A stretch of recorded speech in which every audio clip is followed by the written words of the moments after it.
Excuse me. Oh, almost forgot to do my thing here real quick. There we go. Had to turn down the music real quick.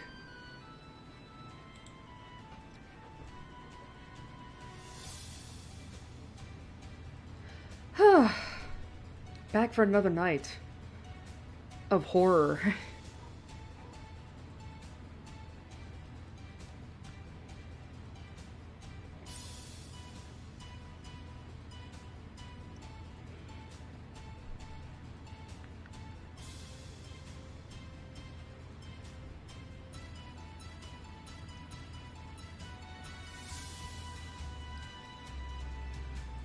Oh, wait.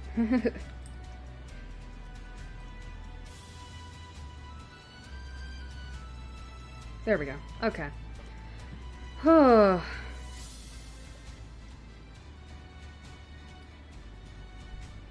Sorry about that. Just had to check on some stuff real quick. How is everyone doing on this fine Friday evening? I can tell you how I'm doing, but I think it's just the same throughout everything.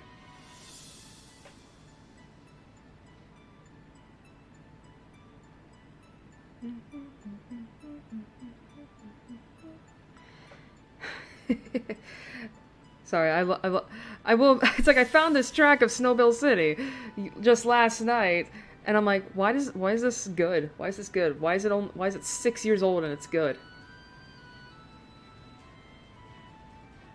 Me and my Pokemon X and Y agenda.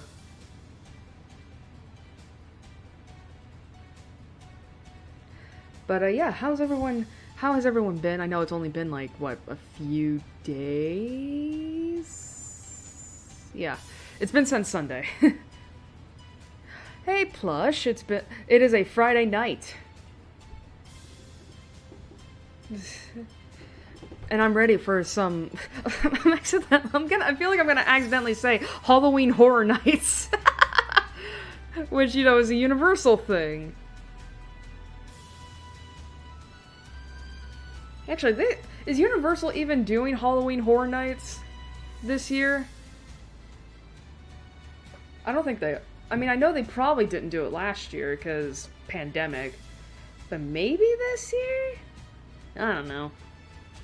But yeah, I know it's only been like a few days since last time, but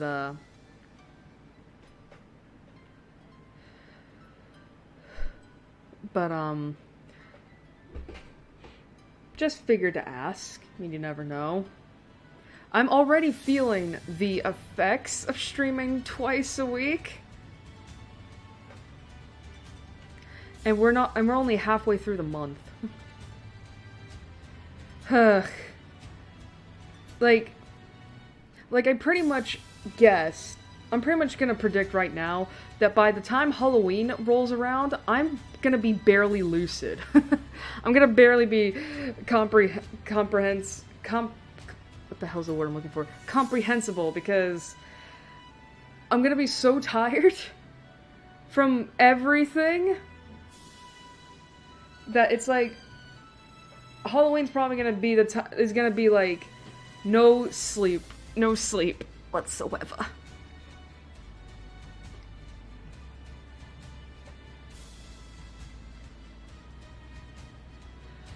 I honestly do not know how much further we have in this game. But,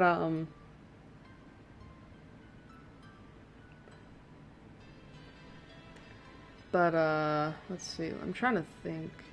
God. Sorry, I had a mini heart attack. I looked over at the live counter and I thought that said I was only live for 10 seconds. I was like, what? I got a heart attack.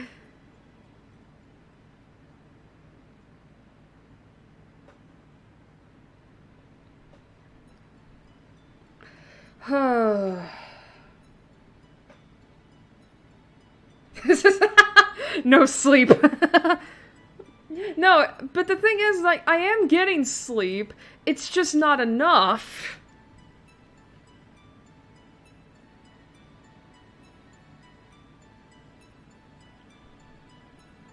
Oh, there's the rain.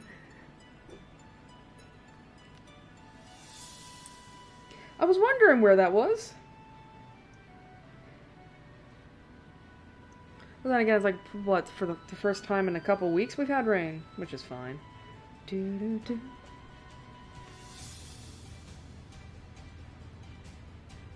Come on, clock update, please. There it is. Oh my god. There's the rain. Energy drinks. I have, you know, surprisingly enough, I have never had energy drinks.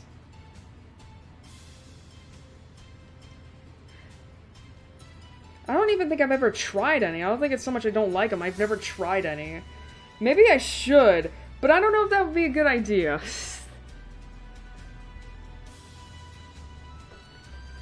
We'll get started in a little bit. But, so, past couple days, right, I have been thinking about, what happened last stream with the letter. And, so what happened last time on the letter, may as well get the recap out of the way, so we can just dive right in, but, so what happened last time on the letter? Well, we finished out Isabella's chapter. She had another encounter with the ghost that she lived through. Then we jumped straight into Hannah's chapter, and we managed to get through all of that within one stream, which is surprising. We got a little bit of an insight into her and Luke's marriage, along with her, the hell's the word I'm looking for? Along with her, character, and, towards the end of her chapter, I'm a little hesitant, because, towards the end of her last chapter, I mean, I don't know what caused the shift to happen, but she suddenly got very clingy to Luke. You know, like getting mad at the servants for being close to him, and constantly calling him my prince, which it's like, I mean, I don't have a problem with the pet name, but it's like just weird when she had never been calling him that beforehand. But what really is alarming is that she went up in the attic where Isabella went and encountered the ghost girl, and she somehow, through a reason we don't know of yet, found a pendant, and she just decided to wear it. And we got a crazy sprite of her where she looks very disheveled. And of course, we got an achievement when we put the necklace on. And the thing about the necklace is that it actually has Asian characters on it, which, considering this whole game seemingly takes place in England, that's weird. So, there's that. And when we got the achievement where we put the necklace on, the achievement was called Right Where It Belongs, or something along those lines. So I'm thinking, okay, that's suspicious. So after we got done with Hannah's chapter, we moved on to Zach, and we quickly found out that he suffers from PTSD and presumably anxiety? I don't know. At the very least, we know it's anxiety. Because we know it's PTSD because he has the trope of bad nightmares relating to what gave him PTSD, which is that he witnessed both of his parents die in a racially motivated hate crime. So he has nightmares about that. And turns out that the photos that he took, so in Hannah's chapter, Zach came by and took photos of the house, the mansion, and of course of her. And when he was developing the photos of Hannah, long story short, her face is fucky. Her face is fucked up. So so after that, we then met up with the professor that Ashton was talking about, a Dr. Clark, who is seemingly an expert on the paranormal and all that. And he left us with something that I'm a little bit more suspicious about, where it's like, so we were talking about, about ghosts and all that, and he straight up, and the last thing he said before he had to leave was that, like, some people just deserve to be haunted by ghosts, and it's like, that's a little sus, don't you think? So yeah, that was pretty much where we left off at, was with that last little thing of tidbit. And so towards the end of the last stream, I was pretty much presenting my theories. And my original theories were that the owner of the necklace that Hannah found was presumably an Asian woman who could have been either the illegitimate lover or child of the Ermengardes, meaning... Oh, there's the rain. Anyway, who could have been either the illegitimate lover or child of one of the Ermengardes, meaning William, Elizabeth, or Charlotte, or Charlotte's fiance, who I don't remember the name of, if they ever said it. And because, again, it just seems weird that we would find a necklace that has Asian characters on it in an England household. So that's what I'm thinking. So, and I think it is that ghost that is taking Hannah, or pretty much possessing Hannah. And that was pretty much my theory, that there's something to do with that ghost. Like, there's no way she's an Ermengarde. At least not fully. But I've been thinking over the past, over both today and yesterday about this game, right? And so I started thinking, right, that... So I have two more things to present. One, I kept going on last stream about how Hannah was pregnant and all of that, because we had one scene of her throwing up and and I think a couple instances where hormones were coming into play. But, it seems weird that both Hannah and Luke are not aware of the fact that she is pregnant. But, so here's my thing. What if Hannah's not really pregnant? Now let me explain here.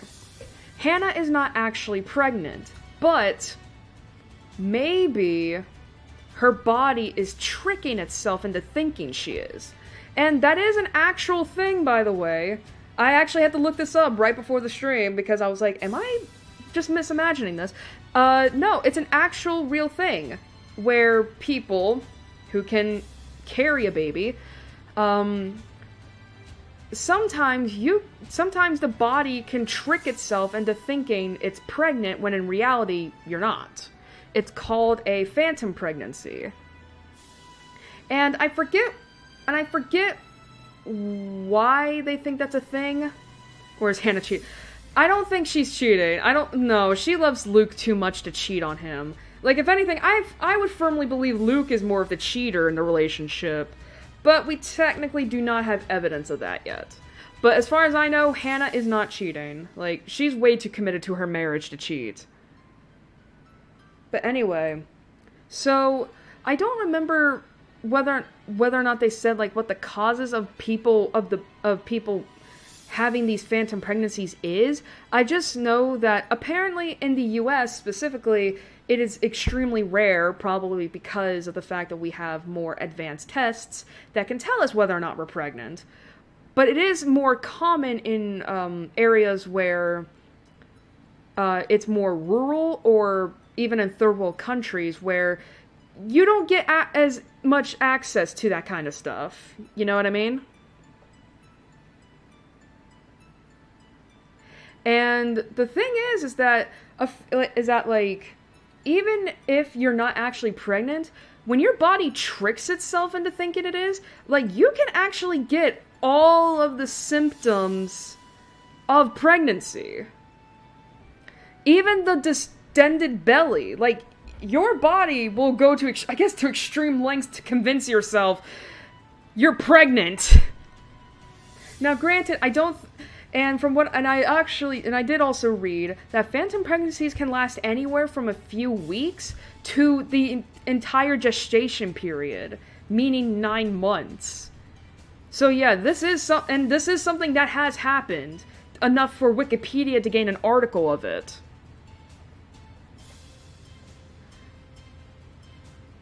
Now, granted, I do not know whether or not Hannah is actually pregnant or if she's faking. We just do not have enough evidence to suggest otherwise.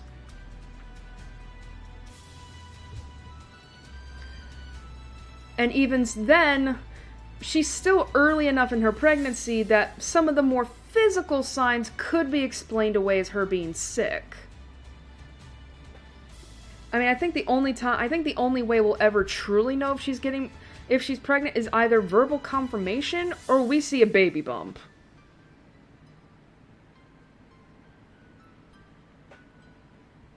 So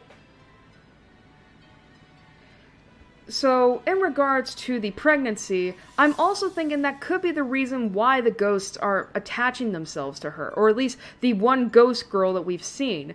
You know, maybe she was pregnant with somebody, but either she and her baby, or she died, or she had a miscarriage and went crazy after it from grief. You know, and so maybe that's, you know, so it's like if Hannah isn't actually pregnant but she believes she is, that could be from the ghost, or she is pregnant and that's why the ghost is latching onto her. Again, that's just my theory. I don't know. I do not know. So that's one theory I have. The second one is, and this one I don't admittedly have a lot of evidence towards. That could be a valid conclusion, that maybe, like, Hannah is the vessel they need to be possessed in order to have a baby? I don't know. Wow, it's really raining. But anyway, the other thing I was thinking about, and this is something I don't have a lot of evidence towards outside of just one thing, and that is reincarnation. When I was checking out videos, right, I came across a comment that said that it is kind of interesting how Luke and Hannah, resemble the people in the stained glass windows of the mansion. I forget who they are. Whether it be, I guess it could be William and Elizabeth, or Charlotte and her fiance. But either way, they pointed that out, and I've been thinking about it over the last couple days, that, like, is it possible that we're dealing with reincarnation here? Like, Hannah and Luke are reincarnated versions of the Ermengardes. Now, granted, I only have, the resemblances as evidence, so... And even then, while the game does delve into the supernatural and all that, reincarnation doesn't necessarily jive with that, if that makes sense.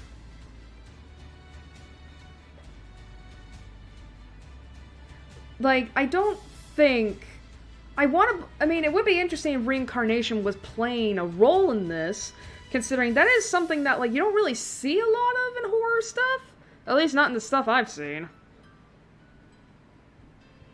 But yeah, I think reincarnation is a more out there theory, but we're not going to strike it off just yet.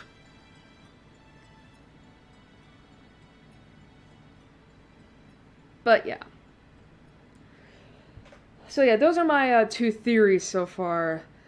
I mean, I will admit, though, like, the more I play this game, the more I'm, like, trying to think of what is the background here? Like, what is the story that we haven't really seen a lot of yet? Because the current story that we have is We have these 7 people who have gotten cursed, and yeah, and I'm assuming that the curse is going to kill them at some point if they don't solve the mystery.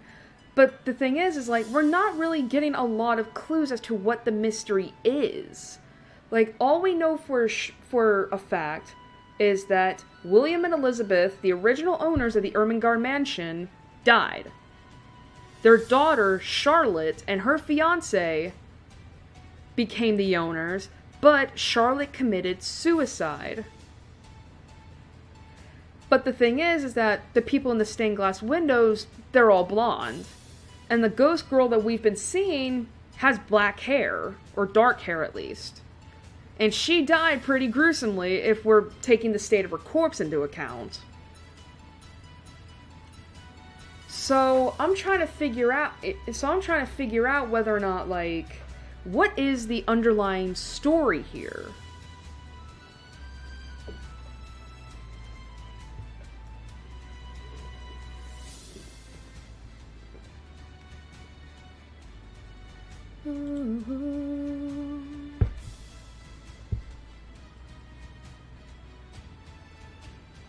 Alright.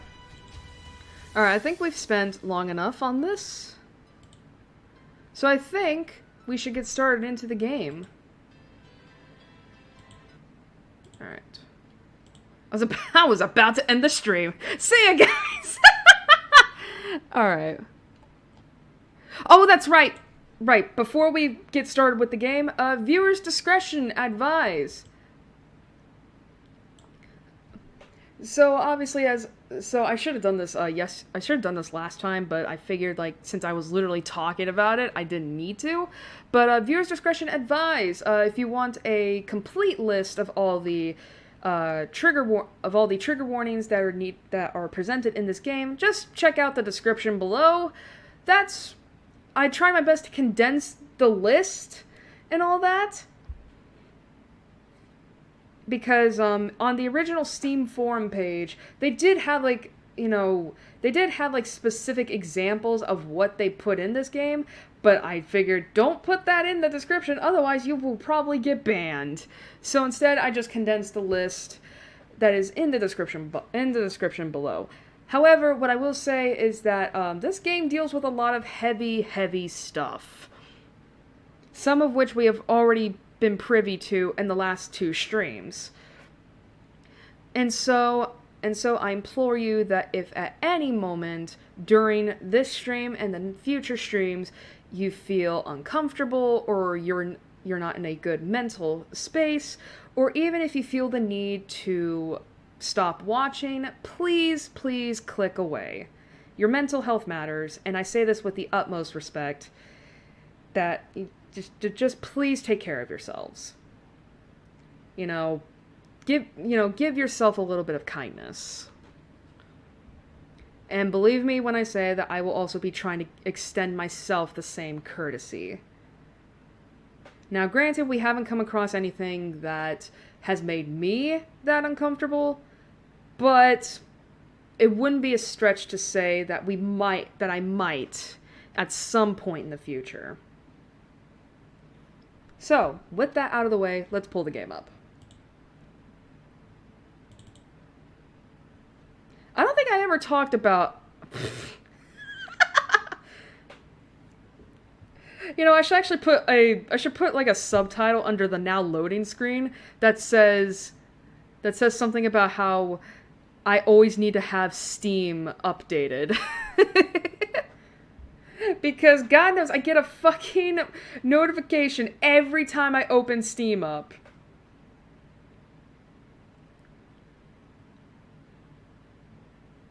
But as I was saying, I don't think I ever talked about the icon of the letter. So you know how when you install a game on, I was gonna say speed, on Steam,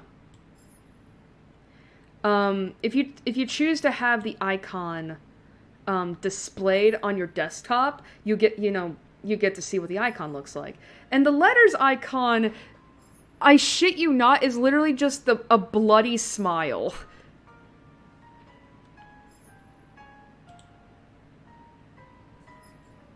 There we go.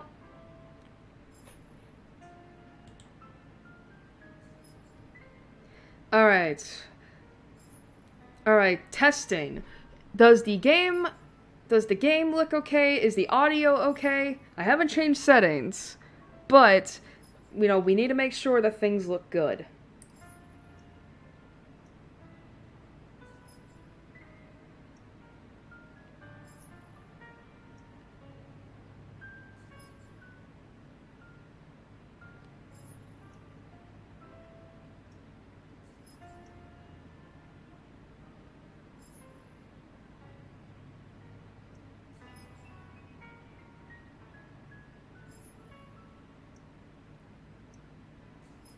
Actually, I guess I should pull my own stream up on the, What's wrong with this smile? It's fucking sinister!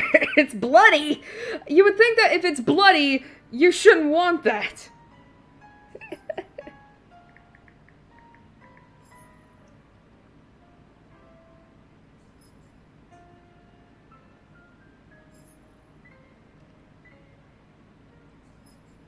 Okay. Alright, I'm looking at my stream via the YouTube app on my phone here, and it looks great! Okay. Actually, get that off. There we go. Alright. Now, I think if we looked at... So yeah. You can tell we got done with these two chapters, but look at this. 33% of only the backgrounds. And then, of course... We're only 10% of the way through with achievements. And we went through probably one and a half chapters. I do like this option, though, if you look at the letter. So I'm wondering, like, if it's possible that, like, we're gonna uncover, like, what the actual letter is. So, yeah. What was the last choice we made? Here we go. Consult with the professor about the photographs.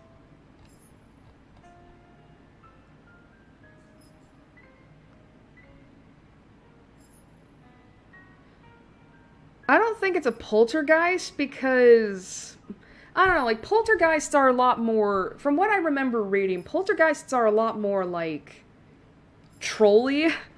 Like, they're the ones who will break shit and all that. Whereas this ghost hasn't really broken stuff. I think this is a vengeful spirit.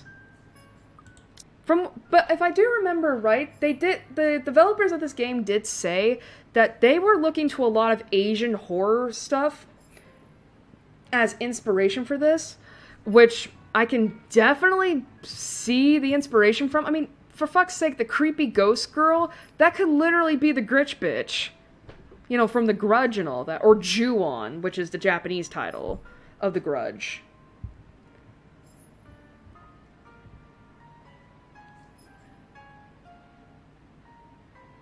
But yeah, so let's continue on. I think if I remember right... Oh, yeah, and then of course we got a lot of... Usually both are pretty hostile. I mean, that you are right, but poltergeists are different. I mean, if I remember right, like some people do put ghosts into, usually distinct categories, so...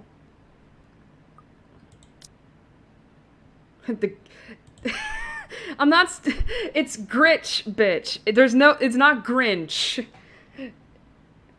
Like, pretty much replace the N with the T, and that's how you get it. Alright. This is not where I stopped at.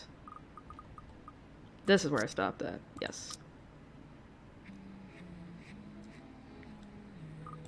Oh my god, yes. What here? What happened? Yeah, we got a lot of stuff with Isabella and some stuff with Ash. And a little bit of Hannah, but that's it. Alright. Oh boy, I think if this is another PTSD dream, please take care, because... Again... Well, to be fair, it does sound like I am quickly saying Grinch bitch.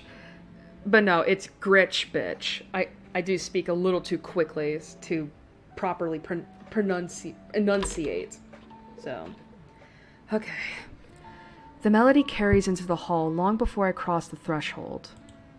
Solemn, but gentle and soothing. A reminder of what home is. Pa's firm but meaningful gaze. Ma's wistful smiles. The warm rays filtering through the eaves at sunset. The distinct smell of wet earth and leaves after a long day's rain. And our room. The room. Ma and Pa's pride and joy. A place we were once promised several springs ago.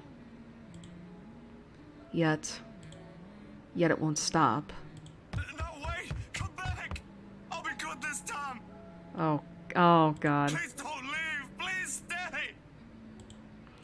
The floorboards are cold under my feet more than it usually is. The walls more forbidding than what I'm used to. Farther and farther the room goes. Ma's singing ceases, and Pa... I can't hear Pa. Not above the raucous clanging and the deafening roar of gunshots, nor the screams replacing the comforting soft melodies. There is only the blinding fear. But when the light breaks... Oh, fuck!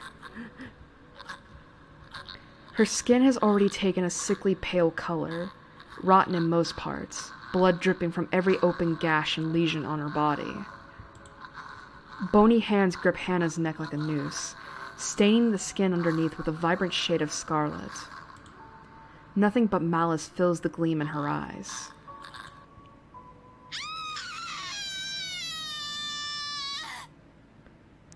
A scream ripples through the air. My whole body feels distant. Oh, what are we seeing? What are we seeing? Every limb heavy with lead, all unable to move at will. Not even so I can wipe the beads of sweat forming at my temple. The rasping of my breath easily fills the room in the wee hours, while I force it back into a steady rhythm. There's a tightness in my chest I can't shake off, my heart pounding against it as if it's about to burst out. Something cold has settled in my legs. Not the usual chill that comes and goes with the passing breeze from the window, but one strong enough to sting, shackle, and leave a frigid sensation creeping up my skin. With every struggle I make, the pressure winds firmly around my legs. Tighter, and tighter, and tighter, all until it becomes too much. Oh, fuck this. Oh, she's here. She's here. She's here. Time for a quick time event. My heart stops. Another draft sweeps into the room and brings with it the iron tang of blood. Thick. Suffocating. Filling my nose with a foul, sickening smell as I shift my gaze downwards and it slowly comes into view. Oh, get ready for a jump scare. Mouth stretched in a hideous smile. Oh, fuck! No! Oh, I hate it! I hate it! I hate it! Oh, I hate it! Mouth stretched in a hideous smile and eyes brimming with nothing but madness. The stench of gore taints the air around me, and I can't look away. From it, her, from the terror and death that her uncanny twisted features alone scream. I try to open my mouth, to shout, to ask for any help, but my voice has left my body altogether. All I have is the painful realization that no kind of plea will ever save me from her. Then suddenly, the bed dips. Oh! Oh! Okay. Okay, I was ready. I was ready for a fucking quick time event. I was like, give it to me.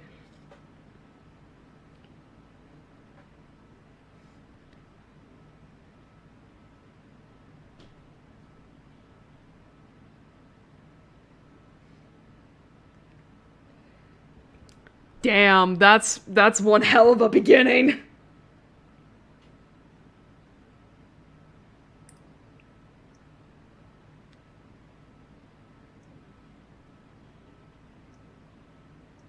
That is one hell of a beginning.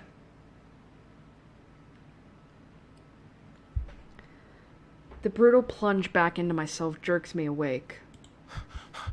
There is no ear-splitting scream, no wild thrashing of limbs. Just a painful, constricting awareness that something has wound itself tightly around my neck.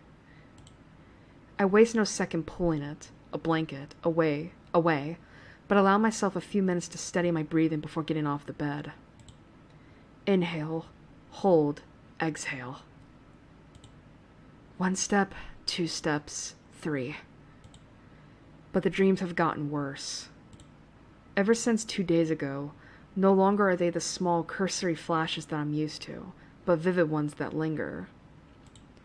I can still feel the blood in my hands, the putrid smell of rotting flesh, the sickening crunch of bones breaking with every movement, and her cold, chilling eyes as they bore into me.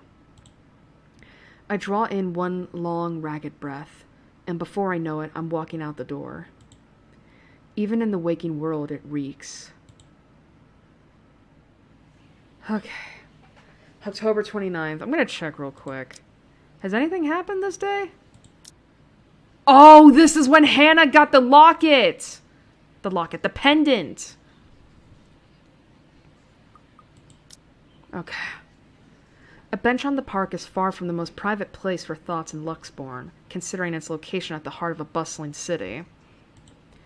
But in the early hours of the morning, it provides enough peace and quiet for any poor problematic soul who happens to wander here. The city is just waking up, a little later than usual. But knowing what day it is, one can't fault it for being a little tardy just this once. Yet neither the pleasant morning chill nor the soft twittering of birds does anything to banish the images. Every single one has rooted itself in my head, its claws digging deep in what is no longer a safe place to hide in. London Bridge is falling down, falling down. Oh, are you kidding me? Down. London Bridge is falling down, my fair lady. Take a key and lock him up, lock him up, lock him up. Take a key and lock him up, my fair lady. London Bridge is falling down, falling down, falling down. London Bridge is falling down, my fair lady. Take a key and lock him up, lock him up, lock him up. Take a key and lock him up, my fair lady. I know what this is, by the way. I know it's a nursery rhyme. I'm just trying to figure out if this has any, like, correlation. Alright, I'm gonna need to mute this for a moment. It used to be easy, finding some pretense of peace under the guise of sheer optimism, following regular routine. Now I don't know what to make of it.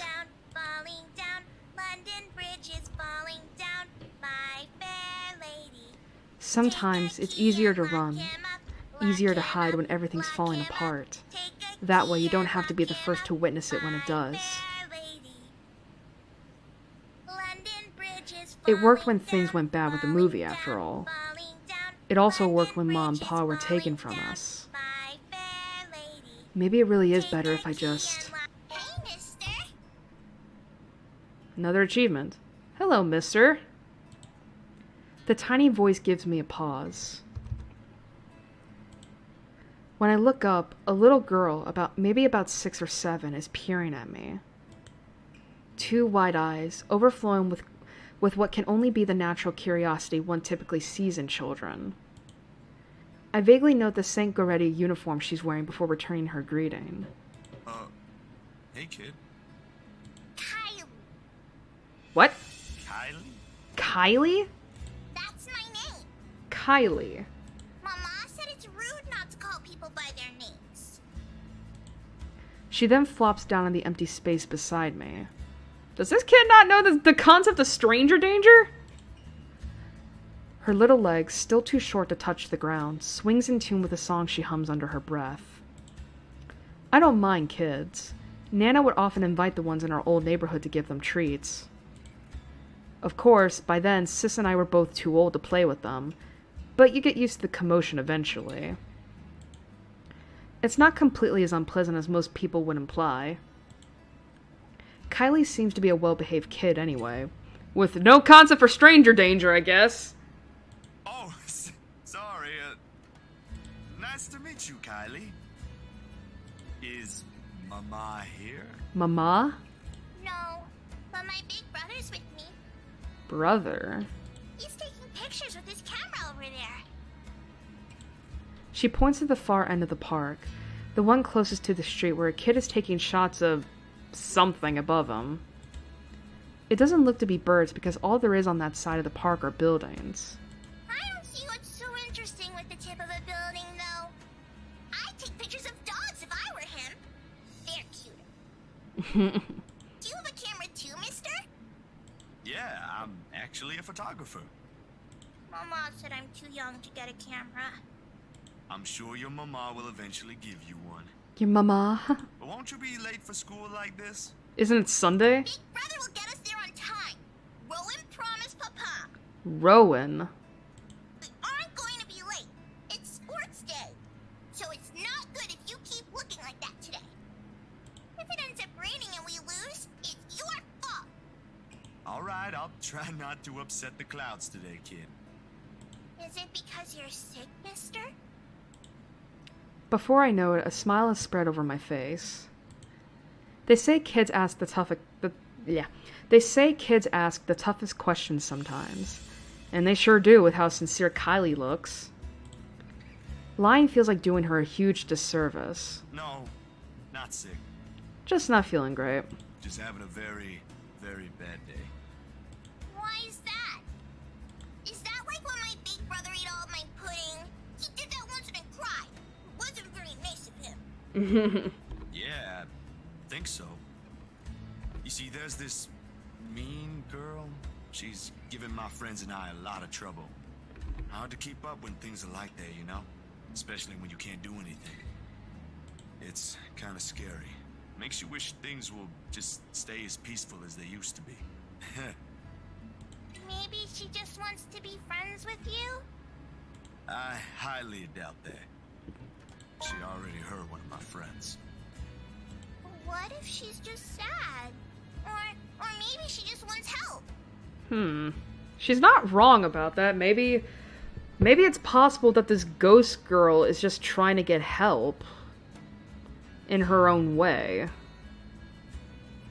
I mean, it's not the first time a piece of horror has kind of subverted our expectations with that. Like, the ghost that's trying to kill you is actually asking you for your help. They just don't know how.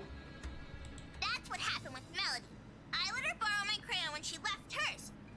Now we're playmates. It's not really the same thing, Kylie. What she did, they're pretty bad things. I still think there's another reason. Did you try talking to her? That's what Mama said I should do. Kind of hard to talk to a ghost, though. I don't think that'll work either. You haven't even tried yet. You sound like Rowan. You're just scared, mister. I mean, you're not...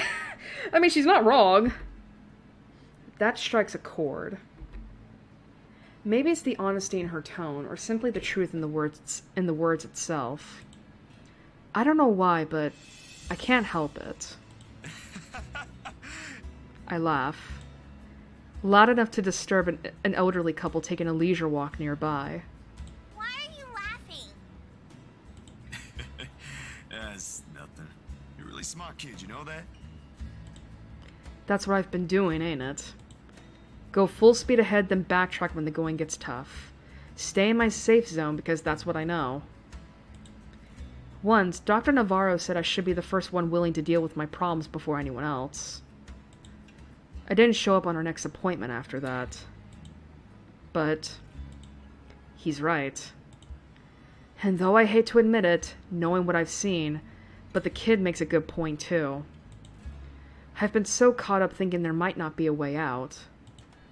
Maybe there isn't, or maybe there is, but that doesn't mean I should just leave it up to fate. Aren't spirits supposed to be human before... Wait, aren't spirits supposed to be humans before too?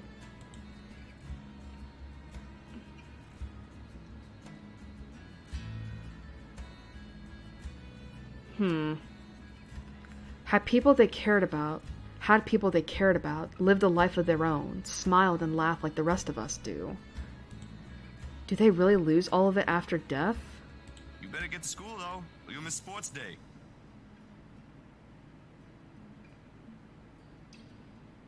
You should have won yourself some awards, alright? Alright. Can I show it to you when I do?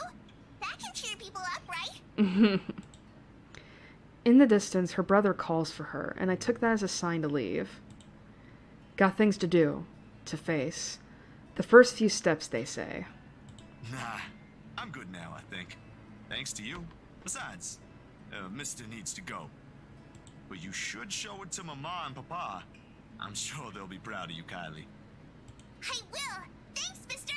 Bye. I give her a little pat on the head before heading my way. A small gesture of thanks from a stranger she didn't know she might have helped. She may not understand it now, even though at such a young age she already has this understanding of things, but maybe when she's older. When the world no longer seems too big for her. But aren't you going to help me, mister? What? With what? Confused, I glance back. Oh, I don't trust this. I don't trust this. Nope. No, no, no. I don't trust it. I didn't like that. I didn't like that. I fucking knew it! I fucking knew it! Whatever cheer our little talk brought has vanished under the shadow suddenly dancing in my eyes. This frigid air is most definitely not how the morning chill should feel like. Bitter, stinging, unwelcoming. And the kid... What do you think, mister? Are you going to help me? What do you want from us? The response never comes, however. Because when I blinked... Oh! Gone. Hello? Mister? Are you okay? Huh. For several passing seconds, I let my stare linger on her face, waiting for any sign of another change. But all that remains in there is the carefree smile of a child. None of the spite. None of the cold, bloody smile. Nothing. I really need to go, Kylie. It was nice meeting you. See you again, mister! I break into a run. Yeah, that's a sign to go. Let's see. Zachary's nightmares become worse with each passing day. To help clear his mind of the unwanted images, Zach took a visit to the park. There, he met little Kylie Suarez, a precocious young girl studying at St. Goretti. Huh. Kylie Suarez. She's important, isn't she? I was thinking that already when she actually had a portrait, but the fact that they actually gave her a last name too, I'm thinking this is like... I'm thinking that, like... she might be important. But I'm one... So, this but the way... Okay, so what I'm trying to explain here is that the Kylie entry is before the necklace entry. So I'm wondering, like, if this is chronological, does this mean that, like, that the Kylie event is taking place before or even during the necklace event? I don't look back, not even as I bump into a couple of passersby as soon as I'm out on the busy streets. Going insane. This is what it is. And if we don't do something soon, we all will be. The tremors follow me even as I get home. I had hoped a little stroll around the block for a few hours would help. Instead, I'm assaulted with more images of her. Her smile, the loathing in her eyes, the stench of gore, the horrid crunch that comes with every movement she makes. Even old memories have been sullied by her, and Ma's song no longer sounds as sweet as it meant to be. In the end, all I got is a sinking feeling I will never be rid of her image, and another ridiculous idea that may or may not even work. The sun is already hanging low on the horizon when I make it back. And for the first time, coming home feels more like a chore. Only, I didn't arrive to an empty room. Uh-oh. Because as soon as I open the door, I am greeted by none other than... Sup, Z-Man? Ash! I told you we should have called him before going here. Or Isabella. It's fine. Okay, what are you guys doing in my apartment? It's Ashton I see first, sitting comfortably on my couch, munching on a bag of chips with both feet propped atop the coffee table. Really, dude? Whatever proverbial stone has made a home at the pit of my stomach automatically flies right out the window at the sight of him. But before any exasperation can set in, my attention is taken by the other occupant in the room. Isabella perches on the only other chair in the room, attempting to make herself smaller, it seems, from how closely she's hugging her arms against her. Nevertheless, she gives me a small smile when she notices my stare. Yet, somehow, there ain't any warmth in it like it's supposed to have. Hey, Zach. Sorry we just barged in here. Ash was... Relax. Z-Man gave me a copy of the key himself. Can you please stop calling me that?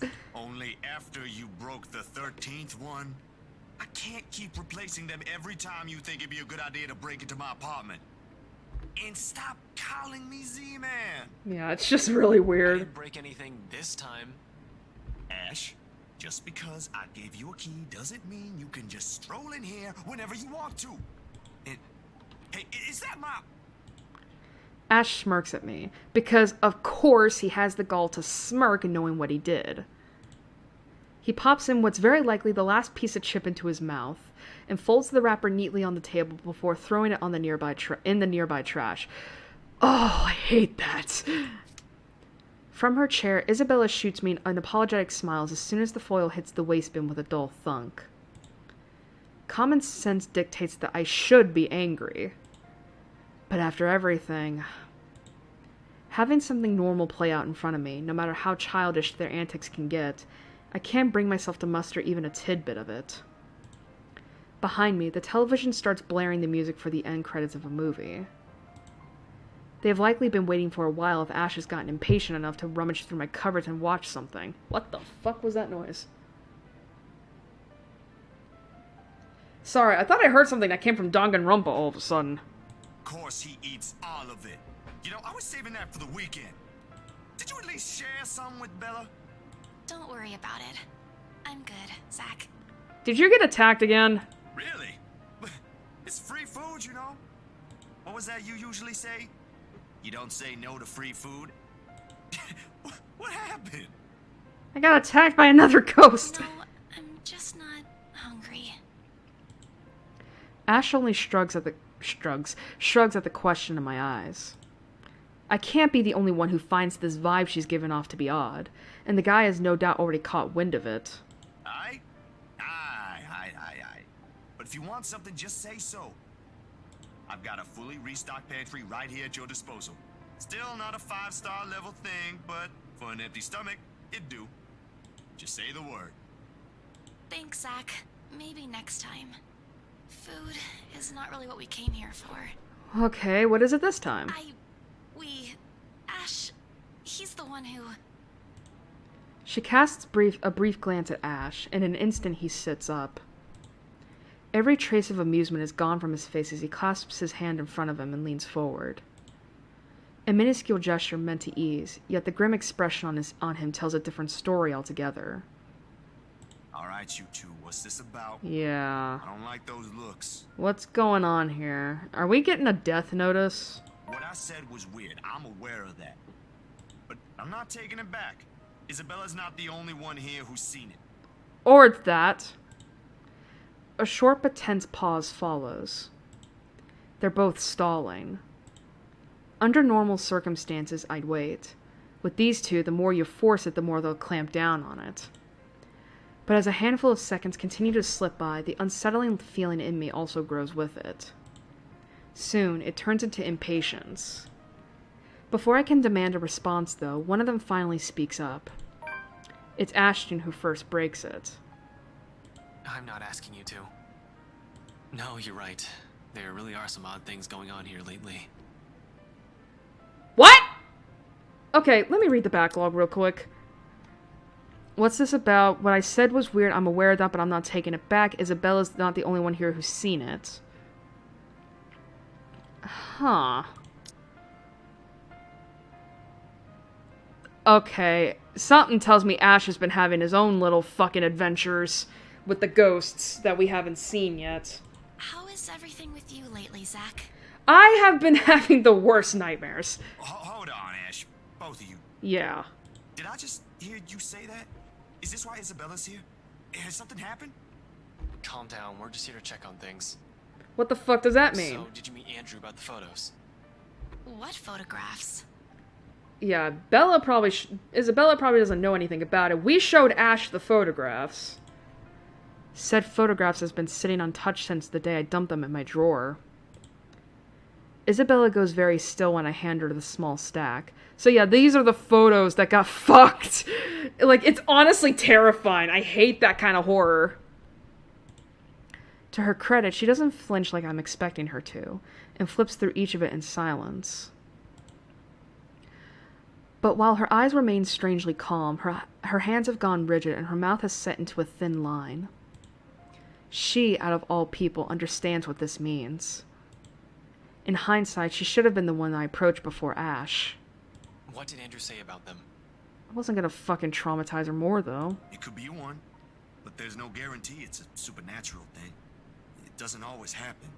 So, that's a dead end right there. Oh, God, I want to go back. What the fuck did Ash see? Because up until now, he has been the most hardcore skeptic out of all of us. And now he's practically admitting that, yeah, shit's going on. What's happened? What happened? What happened? Now that I think about it, bothering that guy for this feels pretty silly now. But with the dreams lately... That's all? Did he say anything about the damn letter at all? Did you ask him even? I paused, glancing at him skeptically. I don't know where this sudden curiosity is coming from.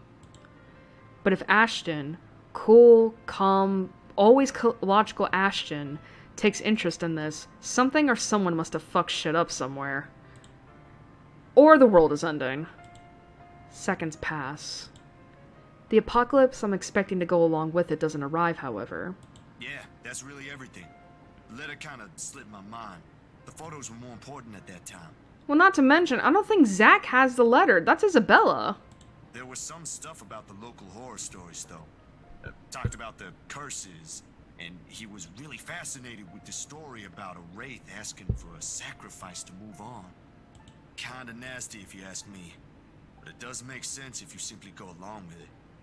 I'm not sure how this will help in the grand scheme of things. Why are you asking about this anyway?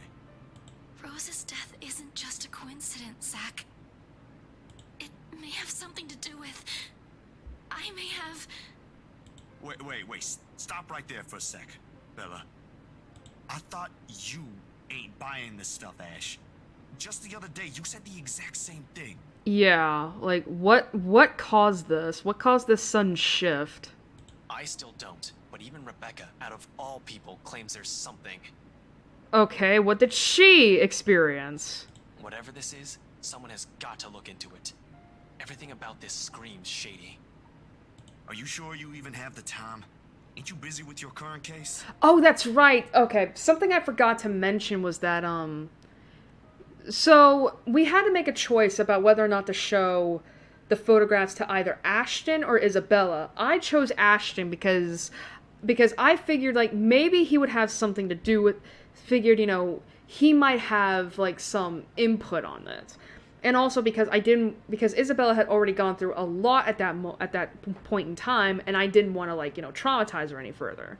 So we went to the police department where Ash works, and we got basically the tail end of a conversation where Ash is investigating the Wrights, or Hannah and Luke, about something. I don't know what, but about something. So I'm wondering, like, is that the big case that he's working on here? I got taken off that one. Oh. You didn't say you were taken off your case. I just got the news this morning. Apparently the higher-ups think I'm doing a horrendous job at it. It doesn't matter, though. If these two cases are connected like I initially thought, then regardless, I'm on the right track. Are you sure we should even be doing this? Doing what exactly? There's some place we'll visit after this. Where are we going? Too vague for comfort, Ash. And please don't tell me you're bringing her with you. His affirmation comes in the form of a stare, but that alone says all I need to know. What I pointed out gives him a pause, though, and his voice is thick with hesitation before when he addresses Isabella. You know what? Zach's right, Isabella. You don't have to come with me. It's not myself I'm worried about. It's you. What? I'll just do this myself, if it'll get you into more trouble with your superiors. At least I can make up an excuse why I need to be there. Don't be ridiculous. You're not walking in there without me. Besides, I think it's a little too late to back out now. Have you two seen the news this morning? No. I haven't, actually. What's going on? Mama called, and I was busy. The change in the air around her, while a small, could not have gone unnoticed, and it takes every willpower not to ask. Probably the only thing reining in my curiosity is the fact that Ash himself hasn't brought it up either. No problem. It should be in the afternoon news as well. What happened? Oh! That's what happened. He grabs the remote and cycles through numerous channels until he gets to a news report about another guy who has been found dead in the early mornings of the morning today. Burned alive this time. Ooh. Oddly, no fire has spread, and whatever damage has been contained within the place the body was found. Oh, wait a minute. Okay, let me reread that. Oddly, no fire has spread, and whatever damage has been contained within the place the body was found. The room itself, however, had been completely vandalized. Help me. Help me. Help me. Another murder, the authorities claimed. Isabella and I knew better. None of us shifts even after the report ends, but the room has suddenly felt stifling.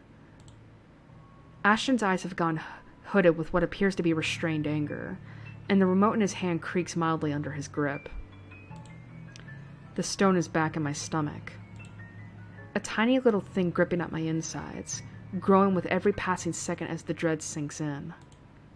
In the thick of it, Isabella's voice is the one that breaks the hush. A small, weak thing on its own that wavers unevenly between words, but every syllable heavy with the meaning. This is because of that thing, isn't it? I did this somehow. When it fades, all that's left in the air is her doubt and fear, while all we can do is cope.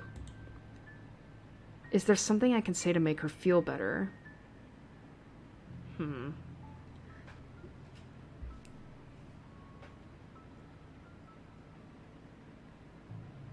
Maybe... Okay, first off, save.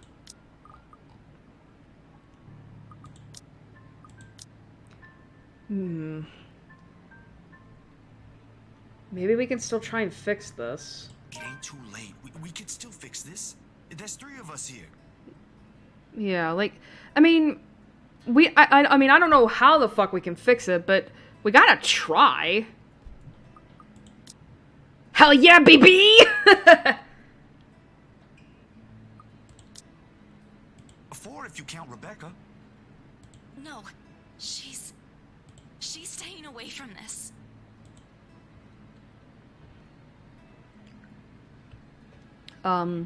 She lifts her gaze at me, eyes steady and shoulders squared as she holds it against the baffled look I give her. Although in the next second, it immediately softens, and it takes me by surprise nevertheless.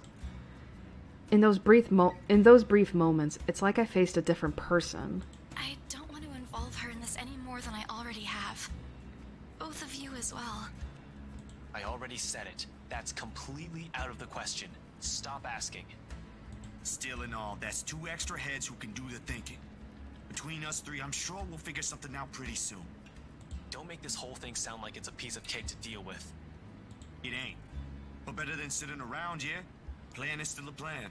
Yeah, I mean, it's better than sitting on our asses waiting for death to come. You're going to shoot yourself in the foot one day with that kind of thinking. We don't even know who's doing this. The last 2 murders might just be similar incidents done by 2 different suspects. Oh, bull fucking shit, alright? Bullshit! No, we're not saying... No. I refuse to believe that. If those 2 murders are somehow completely done by a human, it's the same fucking killer. Do not give me this shit about how it was just how these were just 2 similar incidents done by 2 different people. No, that's bullshit. I refuse to believe that. Hasn't stopped you from going after them before. Do not give me that bullshit. Remember that time when you... Okay, stop right there. There will be no retelling of that incident today, Z-Man. Can you stop calling me that? Or ever. Keep calling me Z-Man and maybe I will. Suddenly, Isabella laughs. Though muffled by her hands, it rings light and easy against the thick tension in the room. Still a far cry from the usual cheers she carries, but brings a welcome shift in the otherwise dreary mood. Thanks, you two. I'll tell you about it when he's not around. Give it up, Z-Man. She's not interested. Who says I'm not? Ash makes a face, but chuckles at the jest despite himself. Why am I even friends with you two? I don't know. And like this, most of our worries ebb away, if only for a few moments. They take their leave mere minutes close to sundown. But regardless of the lighter mood, little has been said of their plans. Only vague hints of what they're aiming to do after. While it ain't any of my business to know, something about this whole thing still gnaws at me. A tiny passing thought urges me to do something as well. At this hour, the streets are once again busy with people heading home after a hard day's work. Little of the bustle matters to them as they step out the crowded walkway, however. Ash especially. There's only his goal in his mind, and I'd wager there's nothing I can do to stop him at this point. He's probably decided on it long before they made the decision to drop by. But despite this, Isabella lags behind. A worry creases back on her forehead as she watches Ash leave to get his car. Something wrong, Bella? No, actually, can you check on Becca for me after this? I really didn't get the chance to tell her where I'm headed off to. Tell her I'm okay, and no, just that. That's all. Sure. You sure I should skip on that part? If she finds out about this, she'll be angry. I don't really want to deal with angry Rebecca. It gives me a stomachache just thinking about it. Neither do I, but I'll handle it if she gets mad. Just make sure she's safe and tell her to be careful. You too. Take care of yourself. Almost abruptly, she pauses, the gaze in her eyes hardening as she lapses into another one of those long-distance silences from earlier. This ain't just because of the whole fiasco with the letter anymore. I don't want what happened to Rose to happen to you guys as well. This one cut deeper. Before I can ask about it, Ashton returns, casually swinging his car keys on one hand and gestures at Isabella. Come on, we don't have much time. Shirley's waiting. Oh, that... Okay. You want to know the stupid... I literally forgot why Zach was going with them. I was like, wait, is he just trying to catch up with them to tell them something? And I literally forgot. Oh, wait, we have to go.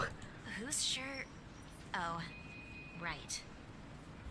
Don't answer that. I don't want to hear it, you huge dork. Says the person who gave her stuffed toys names. Batcat? Really? Fuck you, Ash. It's cute. Yours is just weird. I'll see you later, Zach. Oh, I thought I was going with them. Why am I out here then? She spares me another smile, and as I watch her walk off, only now did it occur to me that none of those she gave today ever did reach her eyes. I make a grab for the back of Ash's parka. That's a parka? It just looks like a disco jacket. He staggers briefly before correcting himself and shooting me a confused stare. Is she alright? No. What? Who's okay? Isabella. She's been, I don't know, out of it today? Did something happen earlier? The scowl on his face says it all. She's actually been like that this morning. I'll ask, but... Just do me a favor and watch over her. We have no idea what we're dealing with. I don't know what happened to her since the last time I saw her, but from how she's been doing today, whatever it is, seems like a pretty big deal. Well, okay. I thought he was going with them. The thing is, though, that Isabella asked Zach to look after Rebecca when he was already outside. So I doubt he went out there to find Rebecca. Wait, you didn't annoy her again, did you? Because I swear to God, if you did, you got another thing coming for you. Aw, I will admit, I love the friendship between Zach and Isabella. Like, he's very, like, I love how protective he is of her. And I kind of, like, and I don't know whether or not that's just because, like, I mean, considering that Isabella is, like, the girl who has to take everything on by herself and all that, or if it's because, like, you know, he might feel a little something for her, and I kind of hope if I can to set them up, because I like that relationship a hell of a lot better than Isabella and Ash. Like, listen, Ash can have the angry Scott all to himself. What? No. Why would I? I'm just asking. I'll take your word for it. But if you can find out what's bothering her, that'd be nice. Honestly, I don't think it's the letter this time. I'll see what I can do. Make sure you keep yourself out of harm's way, alright? Yeah, you too. Don't do anything reckless again.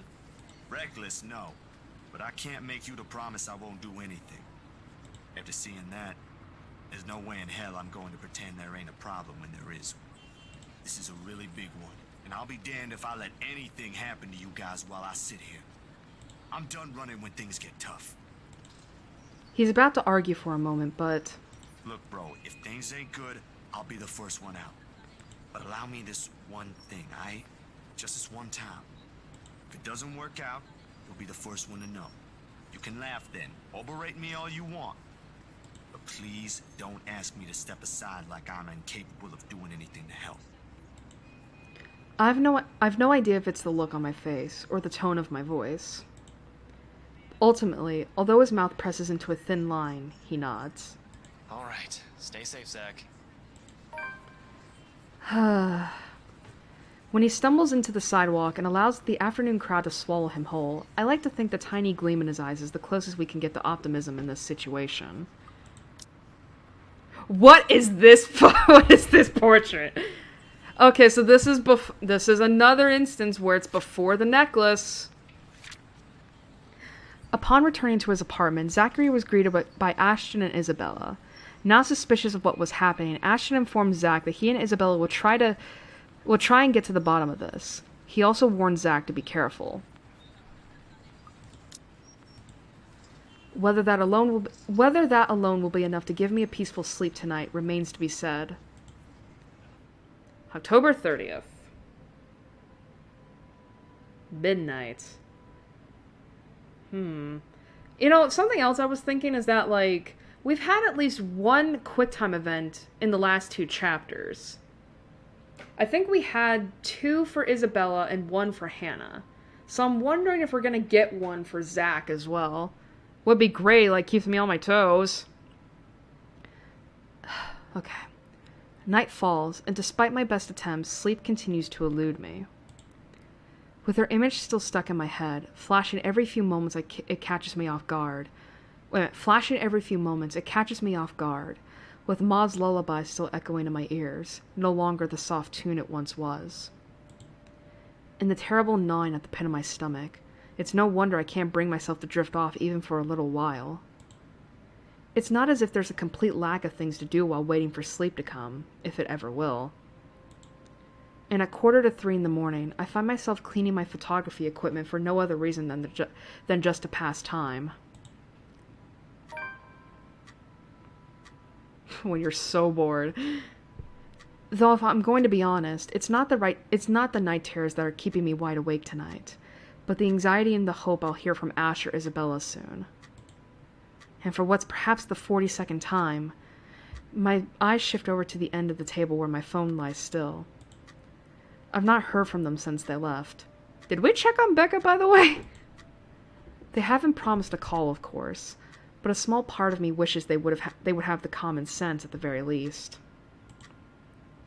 Waiting is a tough game, and with the concern stretching out the minutes far longer than usual, it's impossible for more unpleasant thoughts not to enter my mind. Moreover, it doesn't help that when the clock finally strikes 3... Oh, fuck this. No! I hate it! My hand stills. I hate this. I was like, where is she? Where the fuck is she?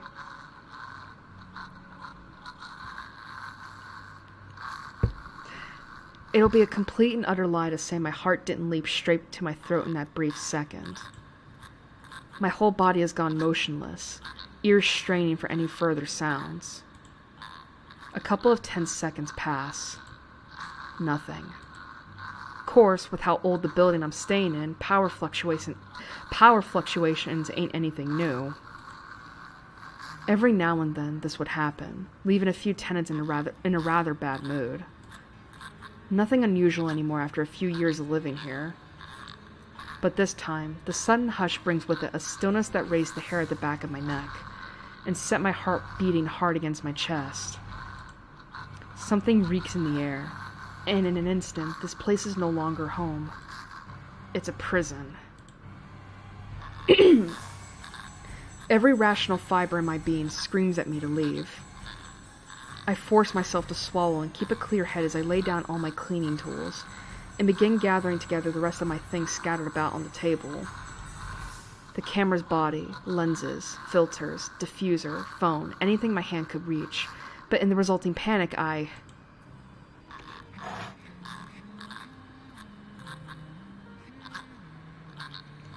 like in the nightmares, it's the scent that reaches me first.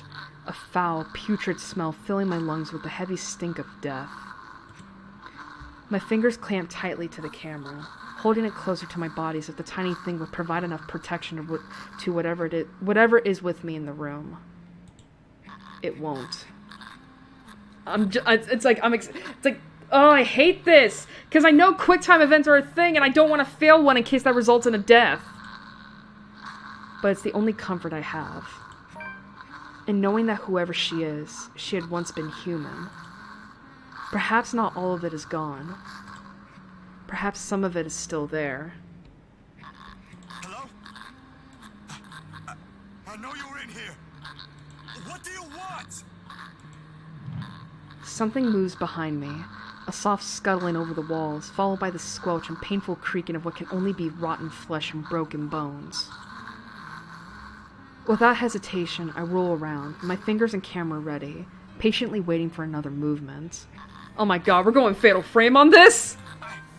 I can help you! Whatever it is that keeps you here, I can help! That's what the letter's for, ain't it? You don't have to keep taking people's lives!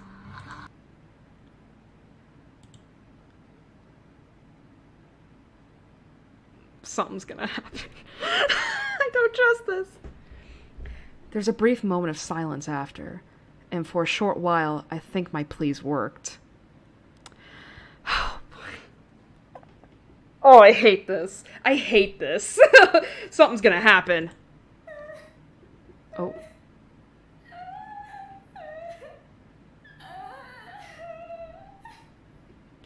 Then, with no warning, the shuffling resumes, and along with it are the sobs of a woman.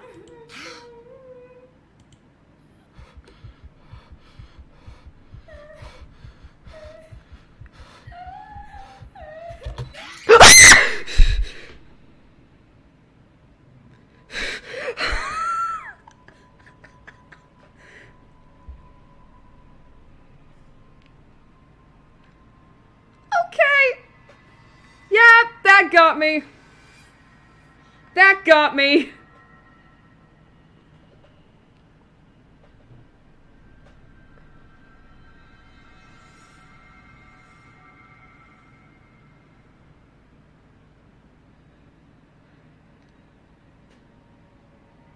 I didn't like that. Did not like that at all.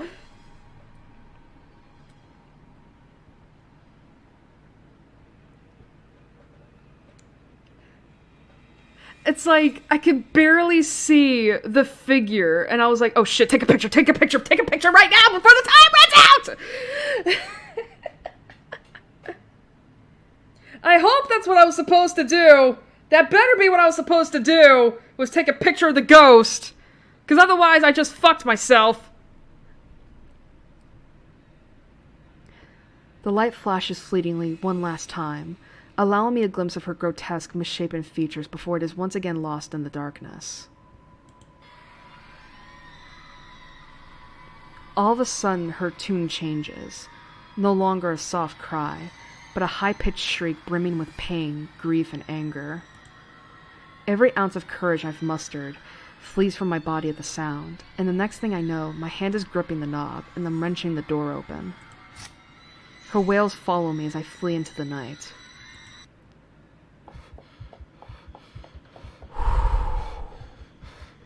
Oh my god.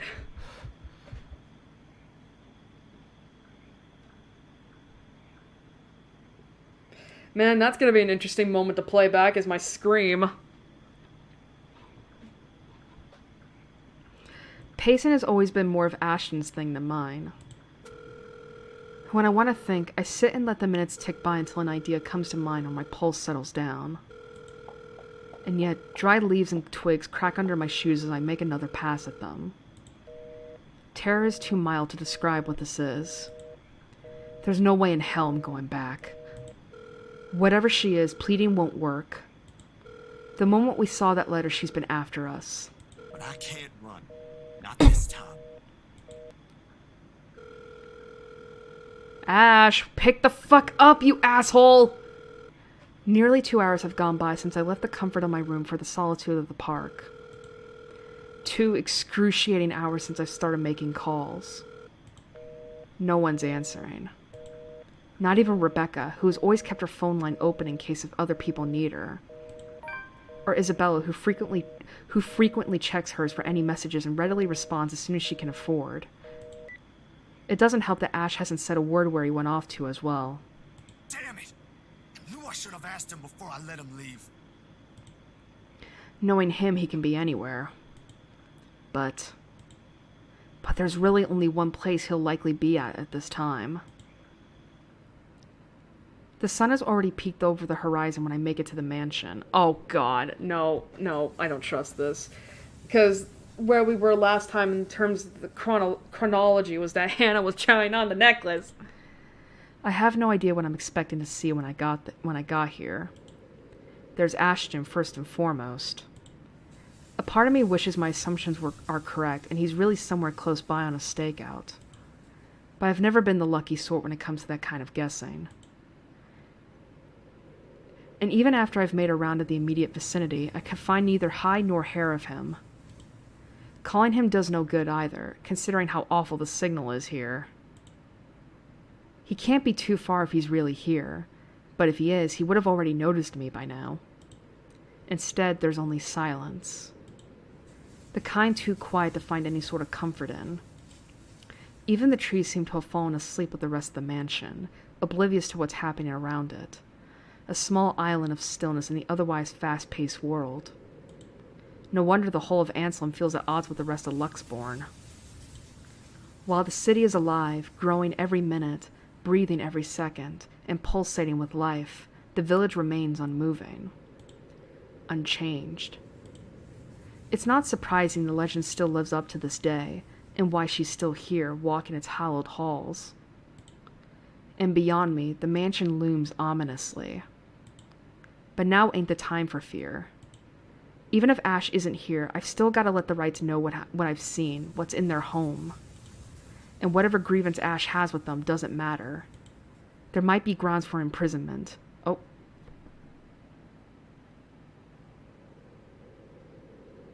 A little bit of buffering, but okay. There might be grounds for imprisonment, but they don't deserve a brutal death at the hands of one malicious spirit. And I'm sure Isabella would want the same thing. I head straight for their door without a second thought. It takes a few rings, the sound loud above the foreboding silence, before I hear footsteps on the other side. Oh no! I don't want him to answer the door!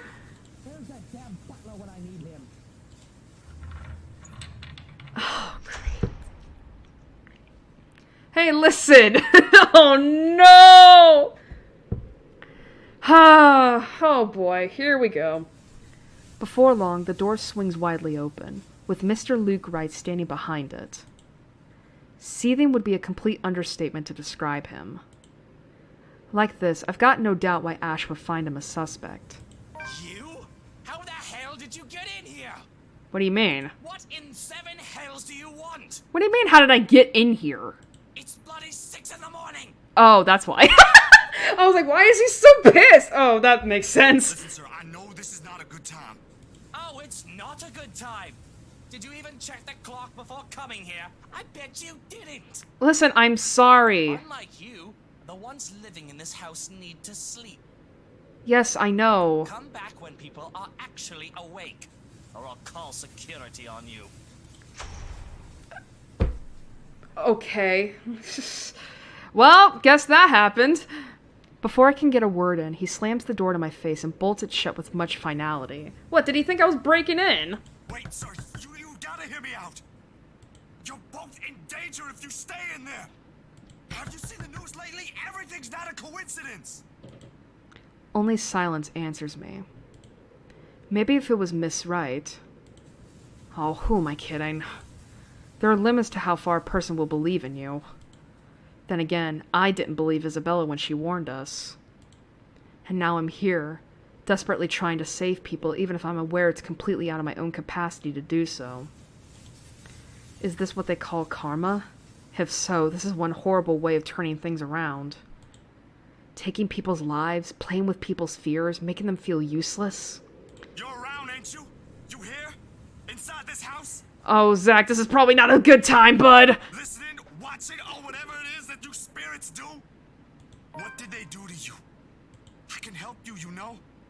If it'll let you move on, I'll gladly do so. This is not a good idea. You don't have to kill anyone. Nothing. I don't even know who I'm talking to, or if a sane person is supposed to be doing that. The only thing I got after is a feeling of foolishness washing over me. Or perhaps this is just me losing my mind. Out of other options and any other ideas, I let my hands slide off the door's surface and fall listlessly to my sides. I can go back to Luxbourne. Try to find the others. Try to get out of this mess with them. Or let them know how much in deep shit we all are. Both sound good. Either way, my loitering here ain't helping at all. I let the quietness calm me for a few more minutes before standing up and heading out to fetch my bike. It's quite a distance to Luxbourne, but if I hurry, I'll reach it in maybe... Yes? The rustling stops as soon as I turn around and strain my ears for any other movement around me. Yo, Ash, you there? No answer. If he's here, and I've just missed him earlier. Already, my feet are moving in search of him for the second time. It won't hurt to double check. Triple check, even. With how big the property is, he can be anywhere. If things ain't so urgent, if they ain't so dire that lives are at stake, I'd probably have just waited for him to show up again. But damn it! He needs to realize what exactly it is he's dealing with. That it's not just a petty criminal he can simply throw in jail. That it's something beyond the authority his police badge could ever give him. The guy needs to stop playing the big damn hero, sit down, and chill. My breathing comes in short, shallow rasps by the time I make it back to where I started. Still no sign of him, and I'm beginning to think I'm just wasting my time here. But that's when I hear it. I'd recognize the melody in a heartbeat. Ma's favorite song.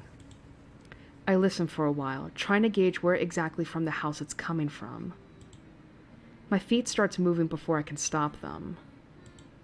And there, as I circle a corner, from a room in the first floor, is it Hannah? A single window is open, but I can't make out whoever's inside. However, I'm sure the singing comes from there. Still, why I'll hear an old tune here of all places I won't know. It's not an obscure song by all means, but it's pretty rare to find someone who knows this. And for some reason, death seems to follow this song around.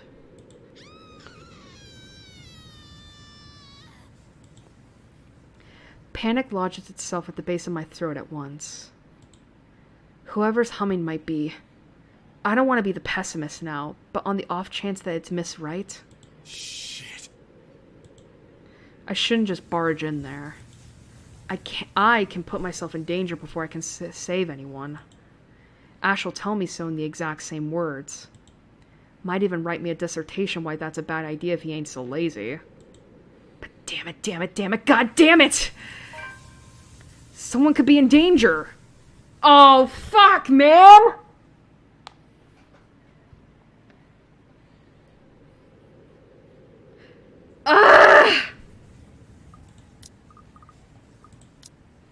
Keep looking for Ash or enter the open window.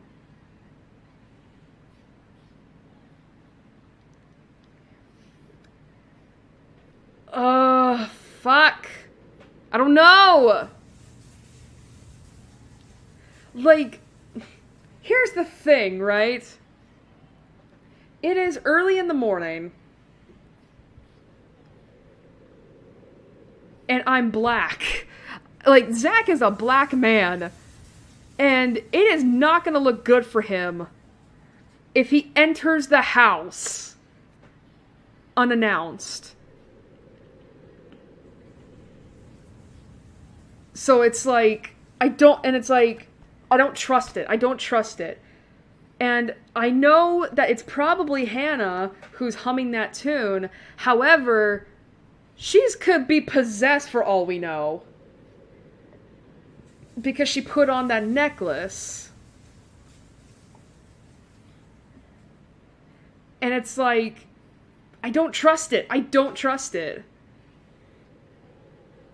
Not to mention, I don't trust the crying that's going on right now because it doesn't sound natural. Like, you can hear a little bit of, like, static behind it, and I don't trust it. I don't trust it.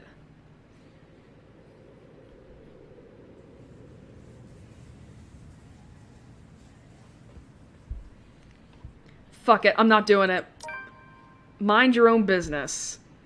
Yeah, it's like, no, I'm not risking it. I'm not gonna risk Zach getting killed because of racism.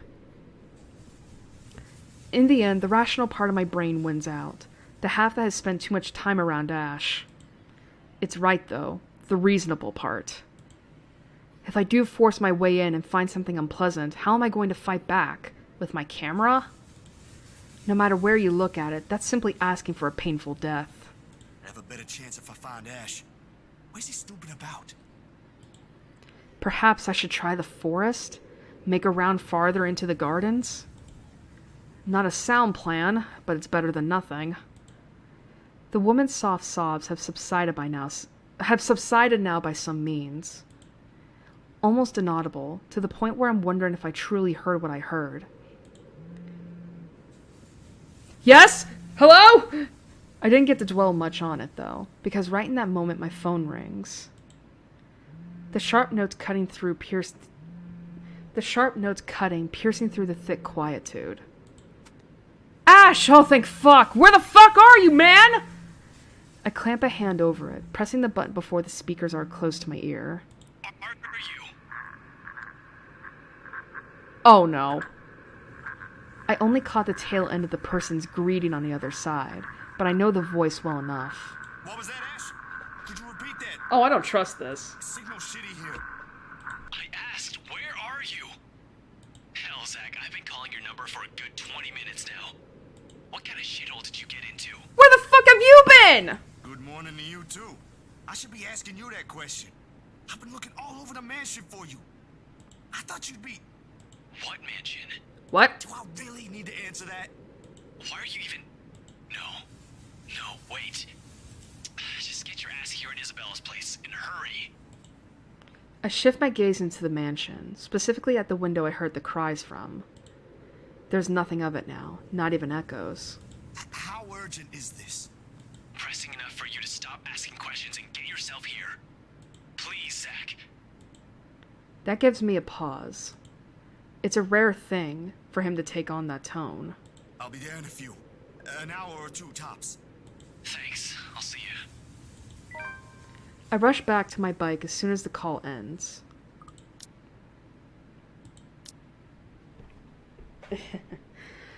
A terrified Zachary went looking for Ashton in the Ermengarde mansion, but to no avail. He also tried to warn Luke Wright about the spirit supposedly living in the house, but was simply turned away. As he was about to give up, he received an urgent call from Ashton, ordering him to head straight for Salem Well residences. Without another look, I leave the mansion along with its haunting melodies and grim echoes behind. There are more important things than my own curiosity and impulses. Oh, shit! New character? Marianne!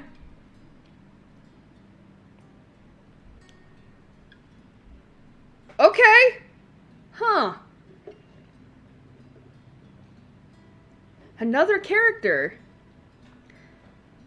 7:15 p.m. Marianne. 30 years old. July 14th. 5'11"? Oh my god. Take me. Just take me. Interior designer, former architect. She's Irish. Oh no, she's a Roman Catholic? Bachelor of Arts in Architecture. She likes chocolate, cats, classical arts, country music, karaoke, board games, video games, anime, and other obscure pop culture items, yoga. Okay, let me see. Left in the dumpster as a baby, she was found by a peddler and spent most of her childhood roaming the countryside in a beat-up van. Her father taught her how to read, write, and pray. Though an unconventional life, it was all she knew. Child welfare and protection eventually caught on and required that she have a proper education. She was provided a scholarship at St.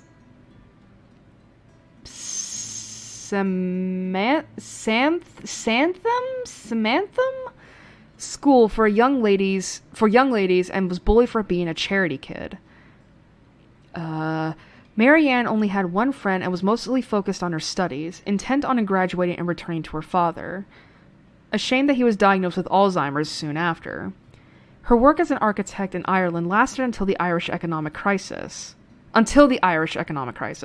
She moved to England and after some time Luxembourg in search of better career opportunities. I can hear the rain. I wonder if that picture in the background... Please tell me please, I want a lesbian.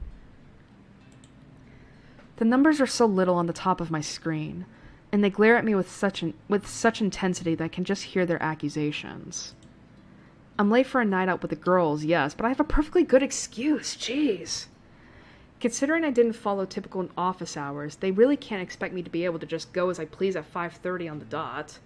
The client is, first and foremost, my priority.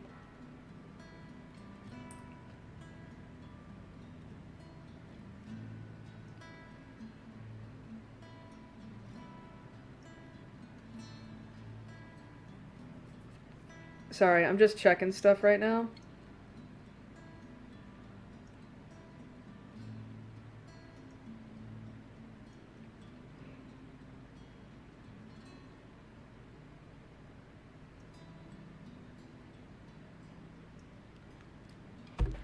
I have to sit tight when my personal assistant, Chris, tells me we have a big one coming up and that I shouldn't miss this one.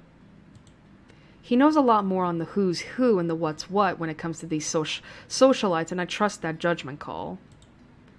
I really don't have time for rich people, their drama, and their politics.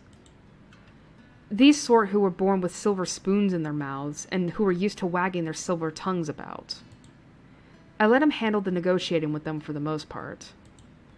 Why else would I have hired him? Okay, just in case, I'm feeling a little paranoid. But he told me I received a message about it an hour ago. Now, if only he has the full shilling when it comes to the time. Come on, I have a social life too, you know, to an extent. Sort of. Pressing my head against the table, I try to stave off an oncoming headache when the notification for a new email pops up. All I'm expecting is a, hey, this looks like a good project I found. Go send them a design or something like that, really. That's how it often goes. Even with these rich, jammy clients who's heard of me from their equally rich, jammy friends, I can't expect them to hire me right off the bat. Which is all well and good and reasonable. We figure out what they want, send them my portfolio, my drafts for their projects, and my rates, and hope for the best. This is a big client, Marianne. I'll babysit Baruthio for you. Let's see. Just please take this one project. I promise this person is huge in Luxborn. Oh, fuck me, I can't read that. This email and any attachments are intended solely for the use of the addresses. If you're not the intended recipient, they have been sent to you in error. Any unauthorized use of information is strictly prohibited. Mr. Parker. Oh, this is from the butler. Mr. Parker, this is a formal request to secure the services of Marianne McCullough, hereinafter called the designer, as authorized by Hannah Wright, hereinafter called the client, for interior design work at Ermengarde Mansion, Luxborn, LX180RF, United Kingdom. The client hopes to have the designer there on October 21st, Friday, with the time pending. But as I open the mail and see that I've been requested by the client specifically, well, I certainly didn't expect that. And it's pretty straightforward, too. Anyone else would probably be excited. They would be working with the Hannah Wright. She's just one of those rich socialites that everybody loves to talk about, no matter how hard I try to tune such nonsense out. It would have been enough for me to reply an affirmative to Chris and leave, but he has never pleaded for me to take a project before. We've worked with big personalities in the past, celebrities, bankers, and even a few politicians. My PA had been indifferent about those. Excuse me.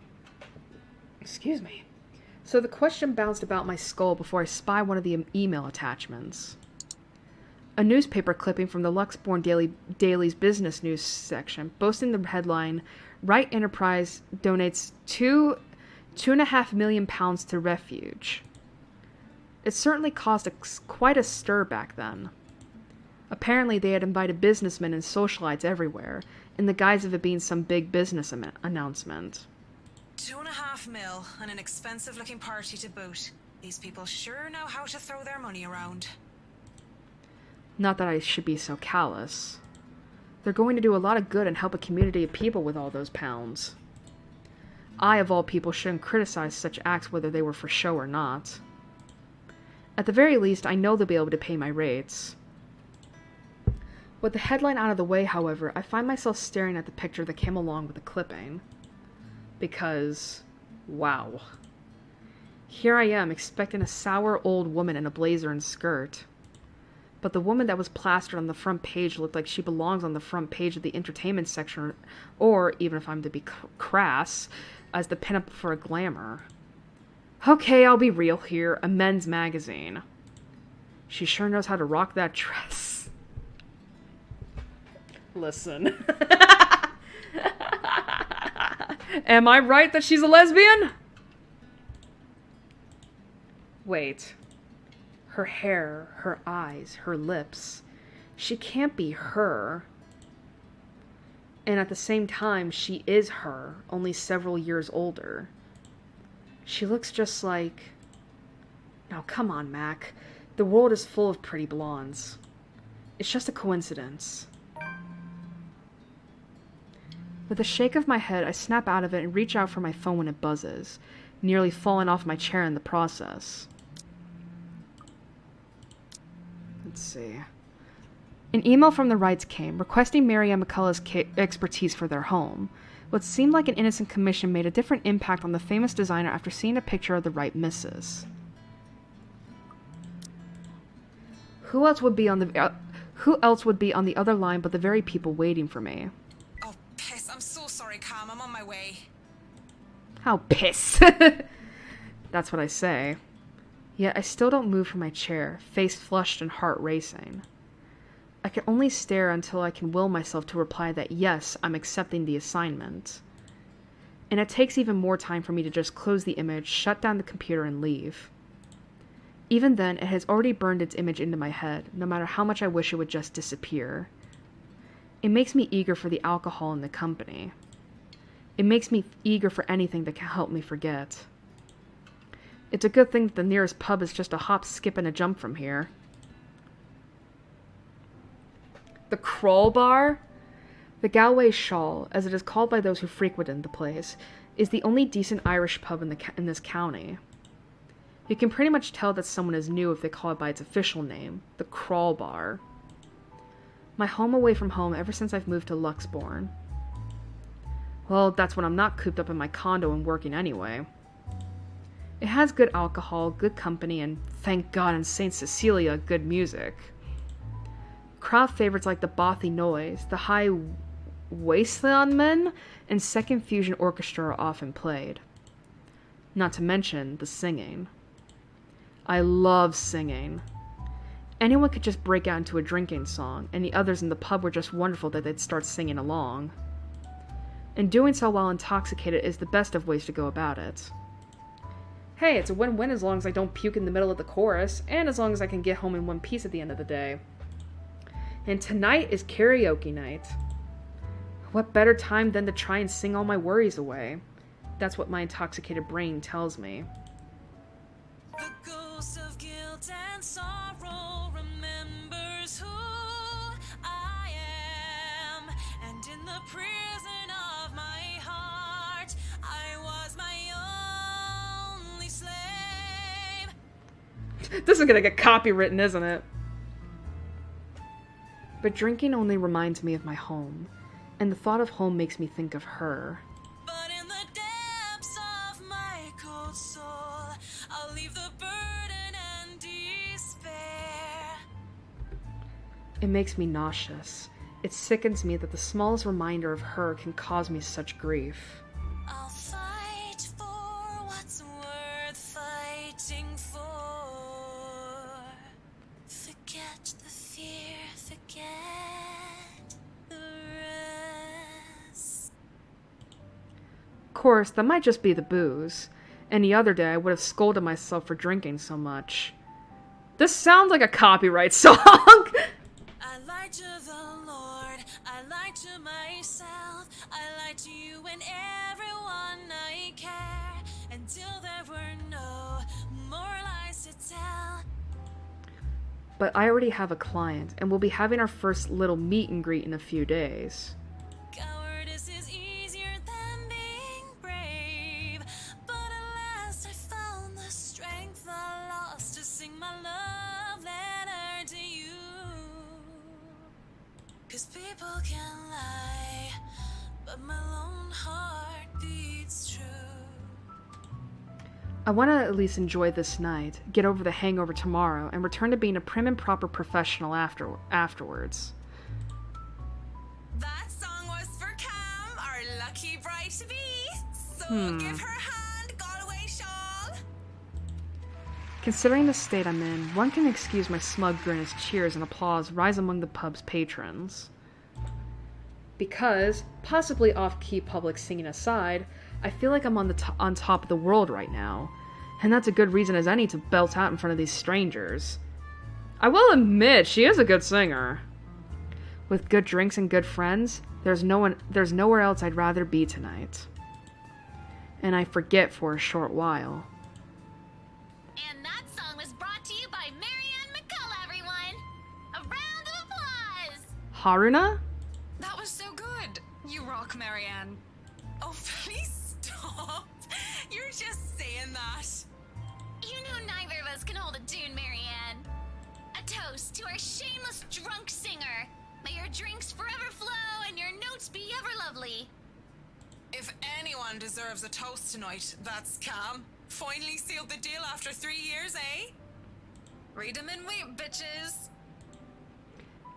Kamala's diamond engagement ring gleams as she holds it up for all the world to see. She has reasons to be proud. 3 years of living together, and her boyfriend finally asked her the big question. Obviously, she said yes. Don't get too attached to that ring or the one after, sweetie. I was wearing a wedding ring not so long ago, and look at where I am. But enough of me being a downer. Cheers to a This sounds like Isabella's voice actor. Of course, if something like Haruna's divorce were to happen, I'd be there for Cam. Just as Cam had been there for me, acting more than just my yoga instructor. I can't be happier for my friend right now. Cheers! Cheers.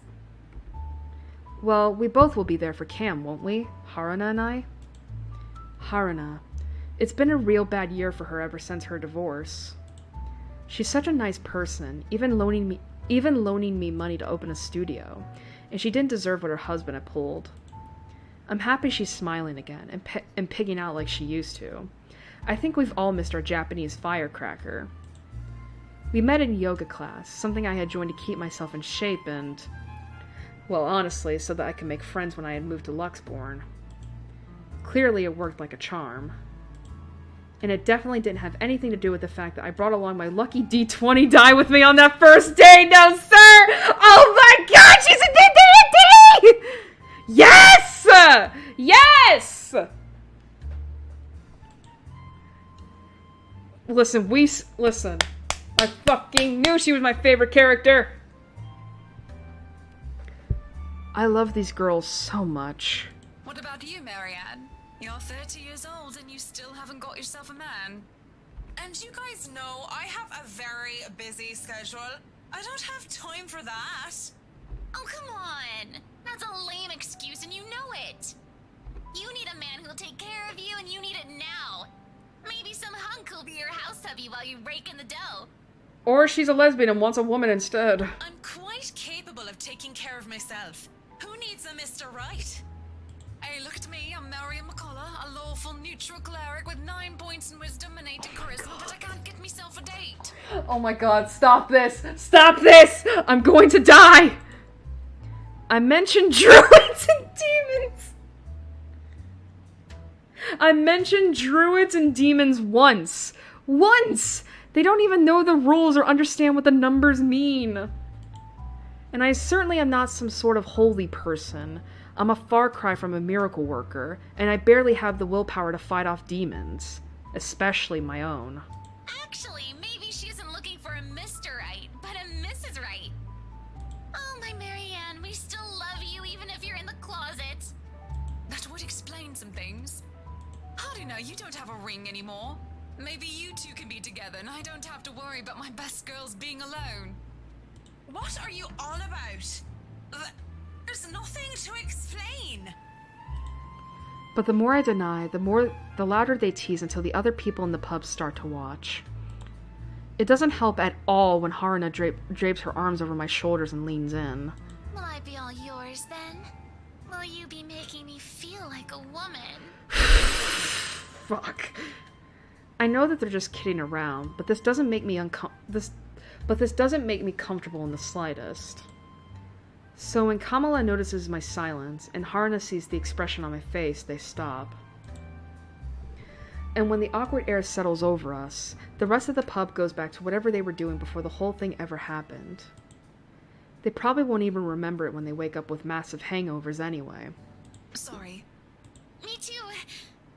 Hey, no hard feelings, right? I raise my glass. They smile. We drink. There's no need to say any more. We're all definitely far too drunk tonight. Eventually the fun times end.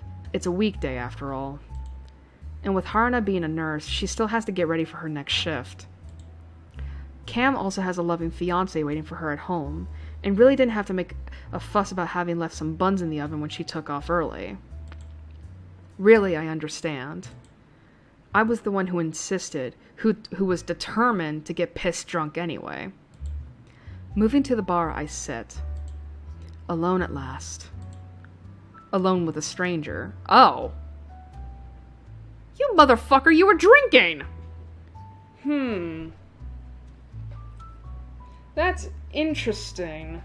Is Marianne in the closet? I'm kind of wondering, like, because she keeps mentioning this her, and she obviously knows Hannah. But the fact that she got very, like... How should I put this? She got very, like, unsettled by everyone looking at her while, you know, her friends were just teasing with her.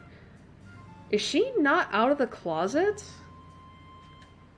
Or maybe not so much that. Does she not even realize she's in the closet? I mean, to be honest, the fact that, I mean, she's Roman Catholic, and, well, Catholicism, I mean, I think we all know, they're not exactly accepting of the gays. So is it possible she might be dealing with some... I don't know how to put this, like, is it possible that she's dealing with, like, some repressed, you know, repressed queerness here? That she hasn't really taken the time to confront yet? I don't know, again, I could be wrong, but I'm just inferring what information I've been given. I haven't seen him here before. Obviously not a regular. He hasn't said a word and just sits there, savoring his drink. With his whiskey served neat in one hand and lighter in the other, it doesn't seem like he's noticed me yet. And maybe I should go before he does look my way. Because he was pretty and blonde, and those two things plus alcohol never did me any good. So she has a type. She's into blonde She's into blondes. Okay. A thought too late. Judging by the way his flushed face and the dazed look in his eyes, he's as pissed drunk as I am. But whereas I feel like keeling over, he looks like he's still ready to take the catwalk by storm. Really, he just has the air of one of those men who think they own the world. Hello there, sexy. Please don't stand up on my account. I already like what I see. You're married! Fancy a drink? It'll be on me. But then again, I might be pleasantly surprised if he proves me wrong. Want some between the sheets? Sex on the beach? I'm talking cocktails, of course. You are married, sir. Fat chance. But it doesn't matter. We both know how to play this game. And there are two different ways for the night to end. One thing or another is going to happen. The question is, what do I want to do?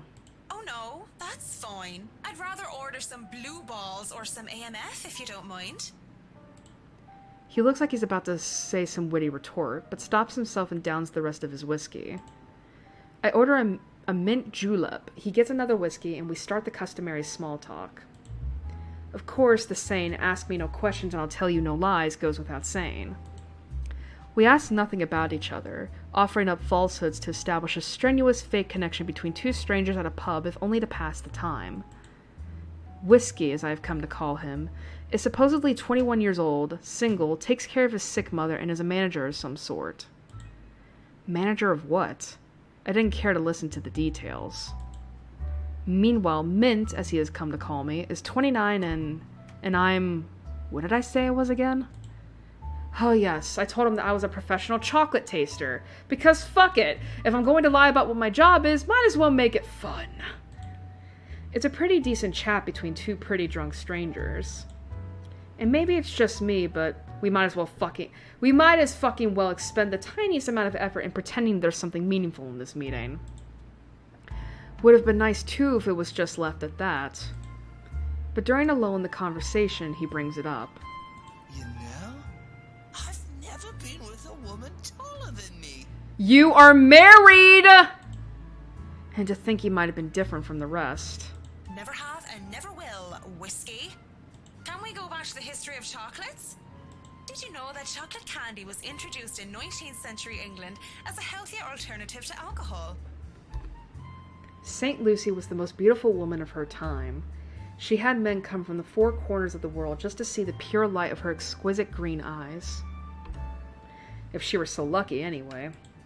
No, enough of the history lesson. Come on, Mint. You know and I know what you came here for. You are married! Though not every suitor was gallant, and she was no fool, she had known that sooner or later she wouldn't be able to defend her chastity. Come on. There must be something that gets you going. You are married. So she had taken out a knife and gouged out her own eyes. There is something, but I don't think you can handle it. The thing is, though, is that Marianne is like... I mean, we know he's married. I'm wondering... Is he not wearing his ring? Like... Because I feel like Marianne is not the kind of person who would be a homewrecker. You know? Like, I don't think she would be the kind of person who would, like, knowingly... you know, come in between a marriage. So I'm wondering, like, is his ring off? Or has she just not noticed yet? Impressed with her devotion, God restored her eyes and made them more beautiful than before. He has a peculiar sense of humor, hasn't he? Because that only meant suitors kept going after Lucy, and she kept her eyes in a chalice to scare them away. Oh, I'm pretty sure I can handle whatever it is. Ew! Saint Lucy, help me. Help me turn away from sin. Help me with my own blindness. My place isn't too far from here. I won't take care of you if it ends up being too much for you. No, no, no, no, no, no, no, no. Please, please, please, no. And no one will be able to hear you if you try to scream. You sure you want to go down that road, pretty boy? Wouldn't have it any other way. Oh, no. Oh, he cheated on her. Son of a bitch. That motherfucker cheated on her.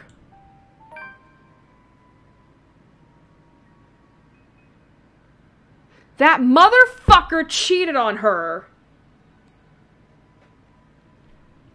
The best thing about having my condo so close to the pub is the ease of access. As long as I can still stand and walk, I can make it home. Marianne went to the Crawl Bar, also called the Galway Shawl by its patrons, for a night out with her close friends Cam and Harna. When they left, Marianne was seen with a stranger whom she only referred to as Whiskey. In return, she was called Mint. Ugh. Maybe I need help from a kind neighbor or two to help me with the last leg if I've really gone overboard on the alcohol.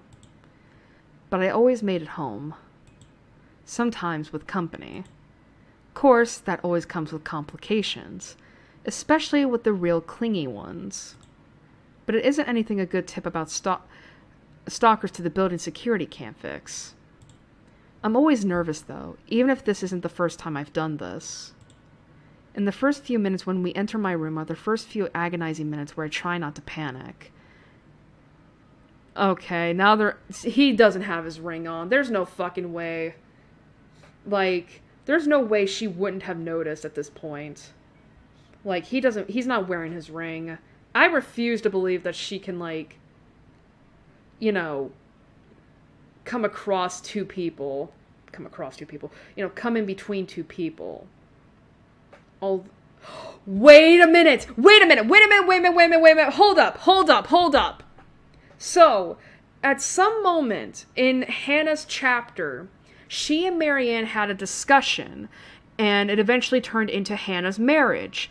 And Hannah said, and pretty much when they were ending the conversation, Hannah said something about it being like, oh, we'll have a date. And Marianne was blushing, was like, I wouldn't call it that. Now, initially, I just thought that was Marianne, you know, fending off the gay panic and all that. But now I'm thinking, is it possible that, like, that pretty much she knows that she slept with her husband and now she doesn't know what to do?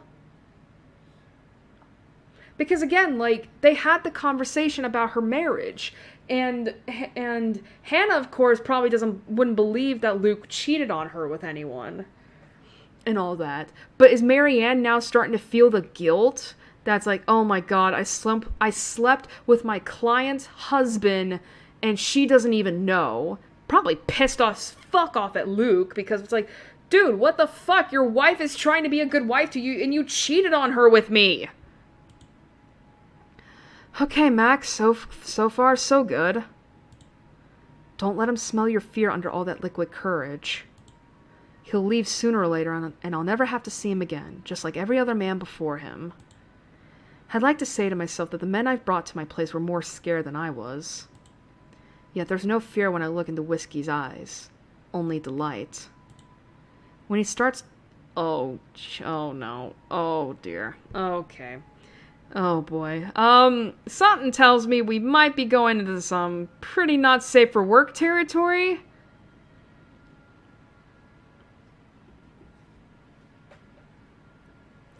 So,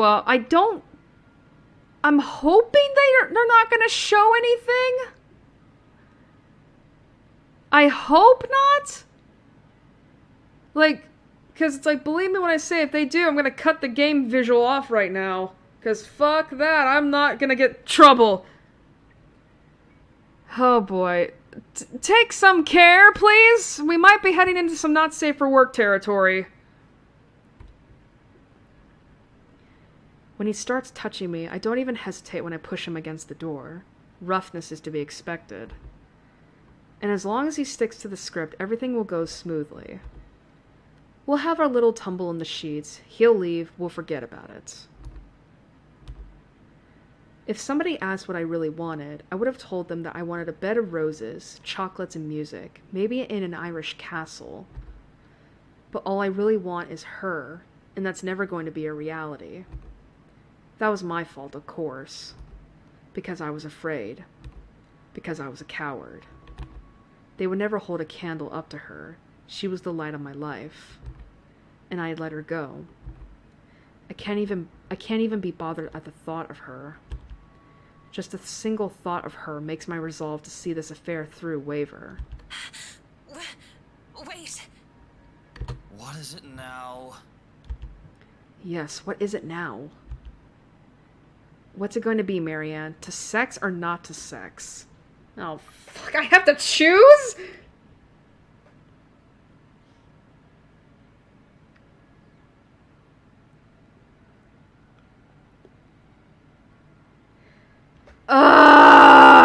Fuck. Come on, man, don't give me the option, because it's gonna be easy when I choose. It's like, of course I don't want her to have sex with him. He's married. He's fucking married, and it's like... And it's like, I don't want... Oh, God.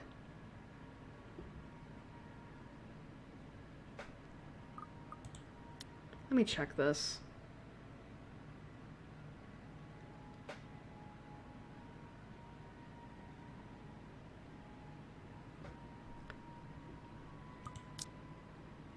I don't trust this. I don't trust this. I don't trust this. Oh, God. I don't know what to say here. It's like, obviously, I don't want them to have sex. Because he's married, and I don't want to get kicked off of YouTube.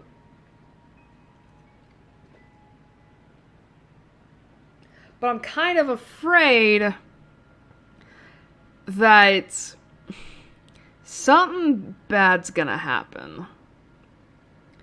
You know what I mean? Something bad's gonna happen if I refuse.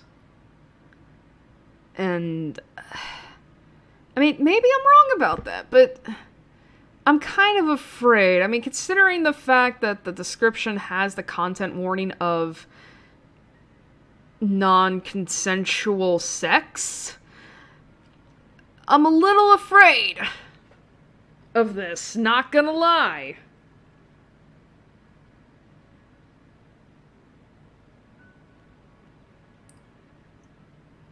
Because obviously I don't want to read that. If I end up reading that, I'm not gonna like it.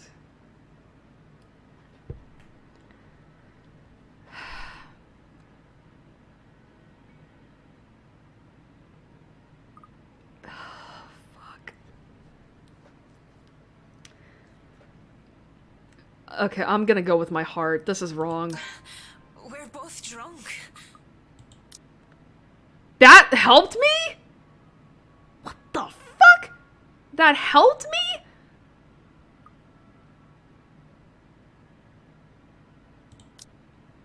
me? And... This is wrong. Don't you think it's a bit fucked up that we're about to have sex and we're just calling each other by the drinks that we had? Not necessarily. How messed up are we? Doll, shut up with the ethics and morality talk. It is seriously putting me out of the mood. Bitch, you shouldn't even be in this situation to begin with. You're fucking married. If you want to leave now, Whiskey, I understand. I mean, with how smashed you are, it'd probably be best for you to sleep the night unless you want to be mugged. But I won't stop you. And this isn't going to happen. Please respect that. Please respect that. Please respect that. Bloody hell. Cock blocked! Of course, he's annoyed at me for putting off our night of sexual congress. But no means no. And beyond spewing a few profanities under his breath, he surprisingly simmers down soon enough. I was worried for a moment that he might try to force something. Yeah, right? Instead, he makes a show of fixing his suit and smoothing down his hair, before making himself comfortable in the nearest seat he could find. What are you doing then? You have a guest in your home. Put the damn kettle on. What the Dandelion tea if you have it. But I suppose all you have are those shitty tea bags from the store. Well, fuck you too! If it isn't for the absurdity of this turn of events, I would have flipped him off for thinking I have no taste. But in the end, I just laugh. All I got are cans of Korean ginseng and lemon balm, though. No dandelion. Without a second thought, I do wet the tea. That's 3 minutes to get the kettle to a boil. 3 minutes where we say nothing to each other. I mean, what do you even say to the guy I was going to sleep with until I changed my mind? I doubt he's in the mood to talk about the influence of Troy's on Mallory. It's still unusual by the time we're both seated on my bed, with mugs of tea in hand. Just so you know, whatever is going on right now is a lot stranger and fucked up than the one night stand. Luke, shut the fuck up, alright? You're lucky I'm getting you out of this situation! We are two messed up individuals by your logic. Everything is messed up, if you ask me. War, terrorism, famine, poverty, loved ones and loved lost. Oh, this whole world is a cesspool. The dead air is telling me when it fills the room once more. One would think that this is the perfect time to burst, to spill about whatever issues that made us the fucked up person that we are today. And it is. But I guess some part of me would rather not put the weight of my problems on somebody else's shoulder. It wouldn't be fair to leave that to a person, when I don't even know if we'll ever see each other again. Sooner rather than later, we both pass out on my bed, mugs left forgotten on the floor. Oh. Oh. Oh, thank God. I am relieved, because I was like, I better not wake up and he's on top of me. When I wake, whiskey is already gone. A bottle of painkillers and a note on the table are the only evidence that I wasn't alone last night. Thanks for the tea, Marianne. Whiskey. What the How do you know my name? I don't even question where these are from, or just how he knew my real name. I'm just grateful for something to help with the hangover. Yeah, I guess that was kind of decent of him. Might as well. Marianne and Whiskey went back to her condo after having one too many drinks. However, Marianne changed her mind about the one-night stand and ended up sharing tea with him instead. The next morning, the stranger left nothing but a note and a bottle of painkillers. I have a job to do. October 22nd. Alright, where are we in terms of the timeline? Okay, so this is when... Okay, so this is when Isabella is having her, like, paranormal stuff happen, you know.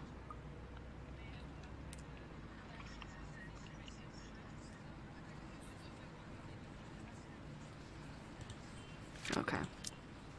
Alright. It isn't often that I think about drinking on the job. But after meeting with the Wrights yesterday, it really makes me want to break my self-imposed rules. Because first off, fucking damn whiskey was fucking damn Mr. Right. And to top it all off, they had somehow forgotten to inform me that they didn't own the Ermengarde mansion yet when they hired me. What sort of person does that? Rich people. Fucking same. I could do nothing but twiddle my thumbs at this, however. Twiddle my thumbs and wait for the go signal. It's not like I can accept other smaller projects. This is a big job and I should be ready to start on it at any time. Not to mention that my PA practically begged me to be patient and wait this out. It was a hard decision to agree, but I did so in the end. Besides, I'm doing this for the Ermengarde mansion, not for anything or anyone else. I'd have a headache whatever I do anyway. I'd go to the pub again, but seeing what happened a few days ago, I'd rather not end up in bed with another potential client. And it might be a huge leap in logic, but the library is the next best thing after the pub. I have to go there anyway. I need more books. For Dad. Plus, I also need to return the ones I borrowed last time. Finding a new book or two to read for myself while I have nothing to do isn't such a bad idea either. So, on a Saturday morning, I find myself going to the only library in Luxbourne to, hopefully, cool off. After returning an Urzil and a poetry book by Henry Pobrady, I asked the librarian about the several titles on my list, though I don't have much luck on that front. Dialogue with Death has already been snatched, and she bluntly said that she did not keep our mathematical universe for someone who didn't return books on time. I make headway at least when I ask about Siege and Rendition of Havana by Jacobo de Pezuela? If you count her snarling and pointing at the history section as headway, that is. The history section is devoid of any other except for myself and a redhead, though I'd wager a guess that Red's just passing by to get to the classical literature section. So many books, so little time. Scanning the books and seeing so many wonderful titles gives me great pleasure. And that's when I spot it. Hello, sailor. Why don't you come to Mama? It's not the naval battle book I was looking for. No, it's even better. History of Luxbourne Architecture, 1st edition. The newly acquired History of Luxbourne Architecture, 1st edition, too. I know I just have to get it. I've been waiting to get my hands on the book for so long. The fact that there's only one copy proves to be a problem, though, when Red reaches out for it at the same time as I do. I think I had this first, miss. Oh, hi, Rebecca.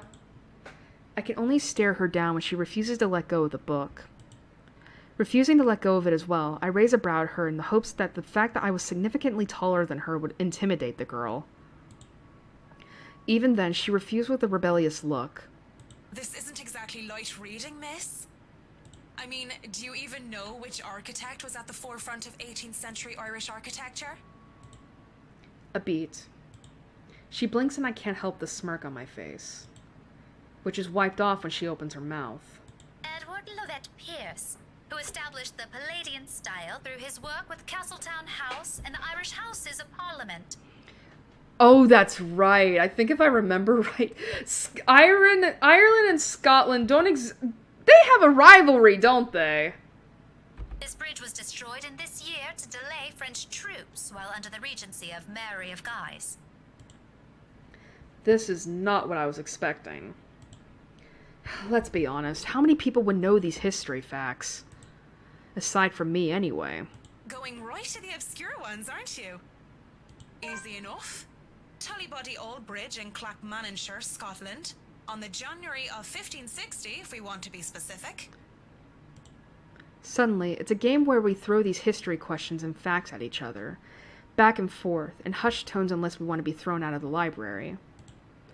After a while, it goes from some strange competition into this strange but friendly banter, if it could be called that. But, as fun as it is, the exchange soon slows down until we're grinning at how odd this whole scene is. Marianne McCulloch, My desire for potatoes doesn't quite match what the stereotypes suggest. Rebecca Gales, the Scots' supposed hatred for the English wasn't enough to stop me from teaching their little spawns. By then we had forgotten about her little tug of war, although she still holds the book in her hands. I let go of it without realizing when she answered my first question. History teacher, then? Okay, maybe it's not so much... it's not... Okay, so it's not so much Ireland and Scotland, it's... I know that there are two countries in the United Kingdom that hate each other. Got it in one. No wonder you gave me a run for my money. Now, if we're talking about architecture, I'd blow you out of the water. You're from where? Luxburn Uni? Oh no, just St. Goretti's. Ah yes, St. Goretti. You'd think a school would choose a more appropriate saint to name themselves after, especially when they have very young students. And I'm guessing you're an architect, if you're so confident about the subject. Interior designer, Miss Gales. Please, just call me Rebecca. You aren't one of my students, are you? Marianne, then. I could have said that I was an architect, but there's no point in explaining why I wasn't one anymore. So, I've never seen you before. I'd like to think I've met every history aficionado in town. I blame the rock I've been hiding under, of course. That, and I'm usually only here on the weekdays if time allows. Work often has me meeting clients on the weekends. That must be interesting work. It allows for some creative freedom, sure. But it's like working with children sometimes. Though you probably have it harder working with actual children. Yeah. The hardest part is convincing them that your idea is their idea. That sounds exciting. It is! But isn't that true for any workplace, though? We just cross our fingers and hope there aren't any man-children in charge of important things. Any big projects right now? I can't imagine that interior designing is a frequent thing. I'm working on the Ermengarde mansion. Lucky me. That mansion. Inta. Wonderful. Breathtaking. I can't wait to start in it. Now that is beautiful architecture. A pause. It looks like she wants to say something at my mention of the house. I'm not surprised. That place is certainly popular with the locals, especially with the urban legends attached to it. In the next second, though, she seems to think better of it and drops what she's about to say. So, do you have a portfolio or anything I can take a look at? I'd love to see your designs. Maybe you have some on a tablet? I've met some designers before, and they're always going crazy over these virtual room apps or another. A tablet? Please. Callicrates didn't need those silly iTabs when he built the Parthenon. I certainly don't need one to design a house. Silly iTabs.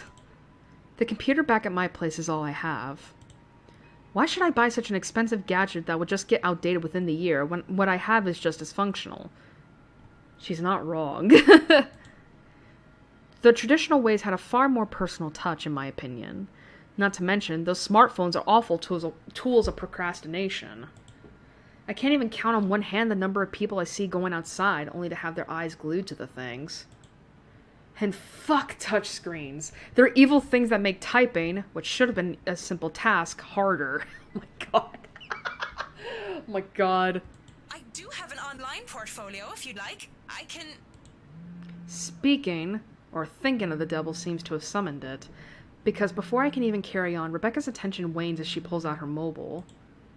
For what I can only assume is a call, she gives me an apologetic look before she stands up and excuses herself. Off farther into the aisle she goes for some privacy. I do my best to give it to her as well, trying to tune her out. Belle, is something wrong? Oh.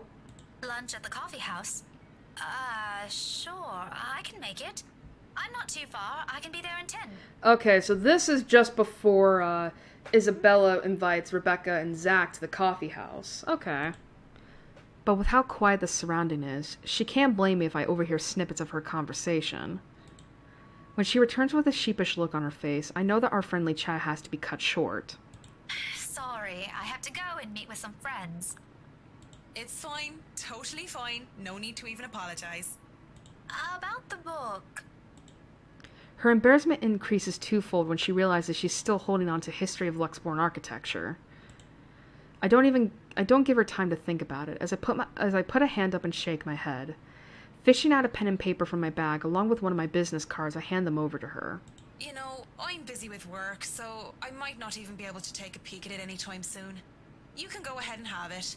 Let me check something. Okay. It's just check. Damn, I just noticed her. What is this design? You know what? It's fine. It's fine. It doesn't mean anything. It's fine.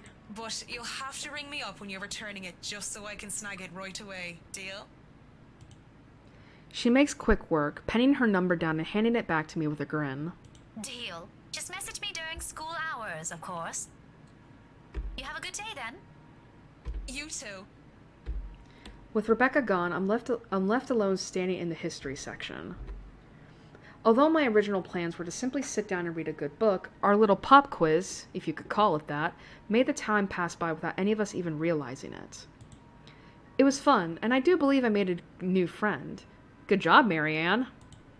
Even with the talk of lunch, however, I don't feel like grabbing a bite to eat.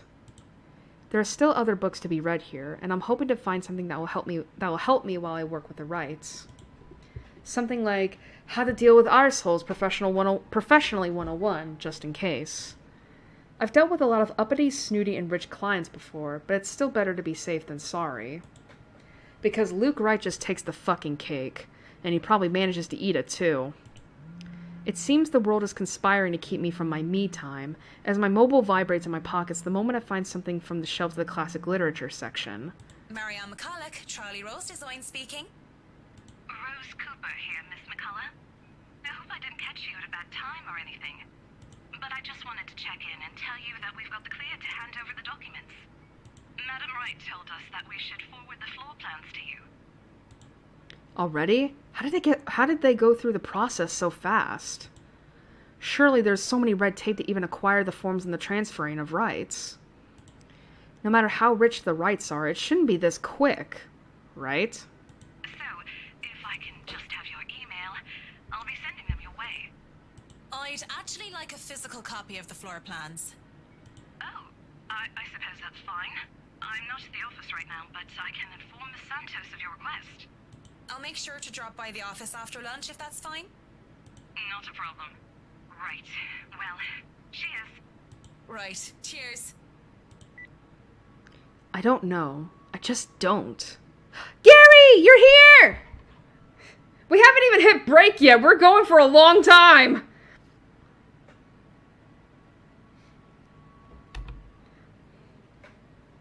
Is there some sort of deeper miscommunication when we last met? These things take time. It's been, what, a day? Less than that, even. There isn't even a point in trying to make sense of these people who seem to be larger than life. Oh boy. As it looks like I'm on the clock starting today, I might as well eat. Oh, that's a cute picture. Okay. Marianne befriended Rebecca Gales during a visit to the library. Marianne received a call from Rose Cooper afterwards, informing her that the Ermengarde Mansion's floor plans were ready for pickup at their office.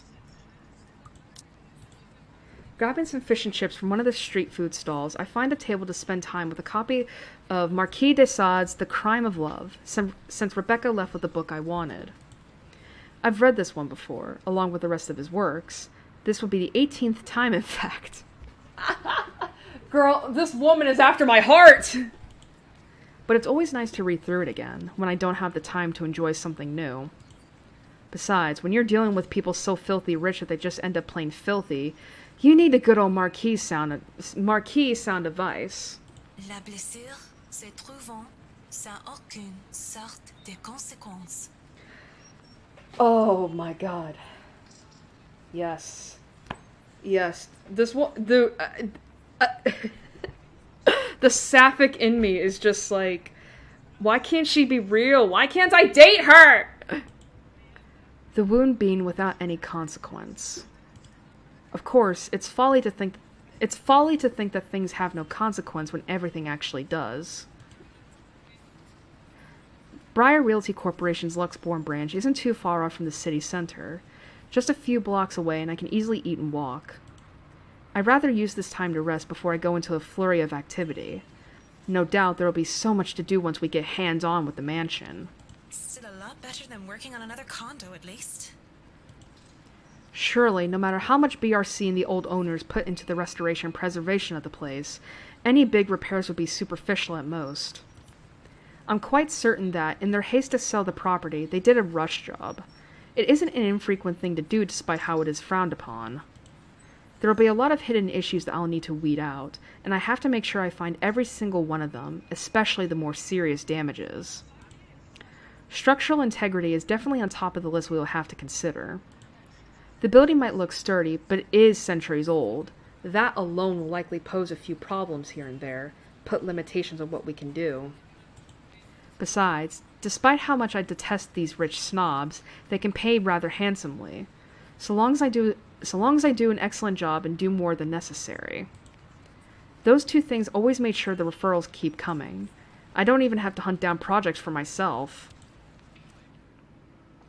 When I do go up to BRC's office, I can't help but stop and stare when I enter the building. With the lunch hour closing, employees should have been back already, if they still aren't filtering through the doors.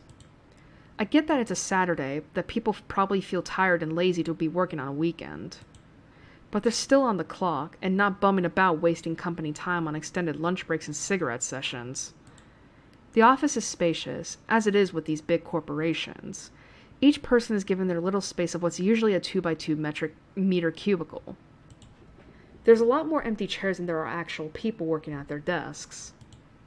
It reminds me far too much of my last day of... Oh my god, what does that say?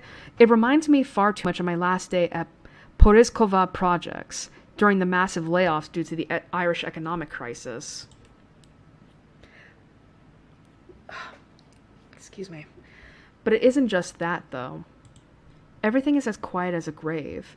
It's as if these people are merely ghosts. Speaking of ghosts, Santos comes in through the door, looking as if she's just seen one. She looks at me, wide-eyed like a deer caught in the headlights, ready to bolt at any moment. I'd ask out of concern, but I feel it's not my position to do so. What if it's something personal? I'd simply be overstepping my boundaries. Really, it's none of my business. I presume that Miss Cooper told you why I'm here, Miss Santos? Huh? Oh, yeah. Sorry, I just got back from lunch, you know? Okay, so this is just after Isabella encounters the ghost in the window. But it won't take too long. Don't worry. Of course it won't. This whole project has established itself to be a matter done in haste. I do hope it doesn't mean that people are being careless in their duties. She flinches and looks like she doesn't quite know how to respond to that. Thankfully, instead of her opening her mouth, she leads the way towards her station and goes to fetch the floor plans. It won't take too long, as she said, but it does take a bit. Time spent to compose herself, most likely. You know, we usually just email these things. I prefer the real thing. Not that you would know. You probably have your nose stuck in front of a smartphone when you're not working, and even when you should be working, playing those mindless addictive games. I definitely wish Chris would stop playing that Batcat thingy during work hours, too. I know what you mean. Digital painting is nice, but nothing beats the smell of real paint. Not that I go and smell paint like a crazy person, but, you know, the real thing is different. Wait, what?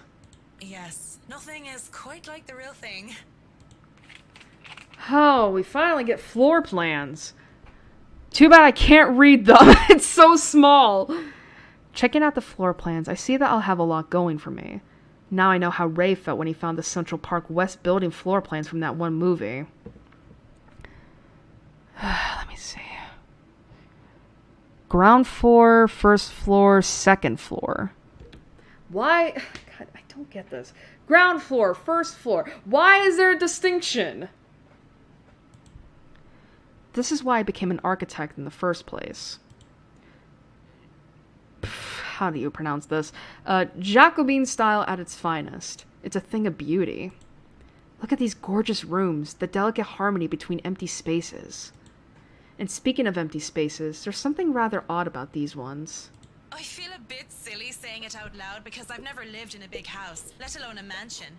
But during the tour, I had the distinct impression that the rooms were bigger. Maybe the scale is wrong?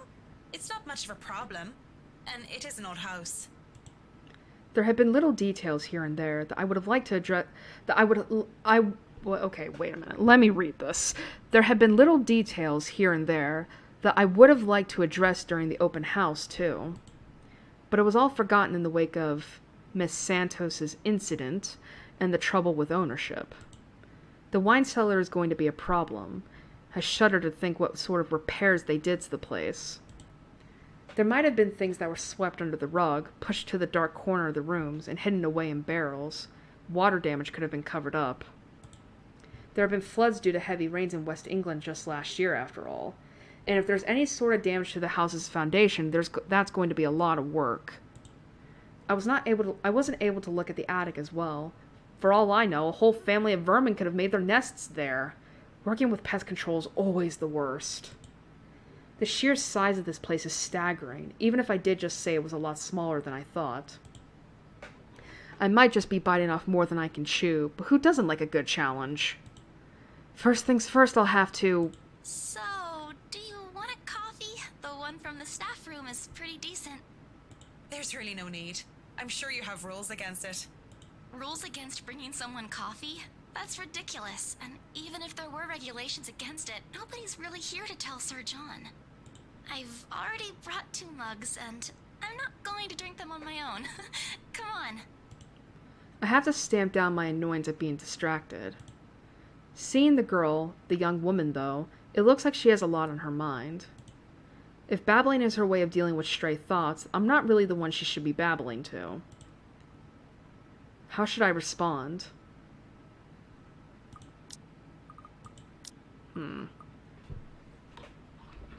I mean, do we really have to be rude, though?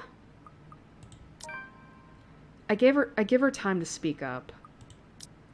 Wow, we maxed out on her. Holy shit. All because I'm like, I don't want to be rude. But when she just stares, I clear my throat. Yes? You have something to say? As embarrassment creeps up on her face, I snatch one of the coffees from her and take a sip. Too hot.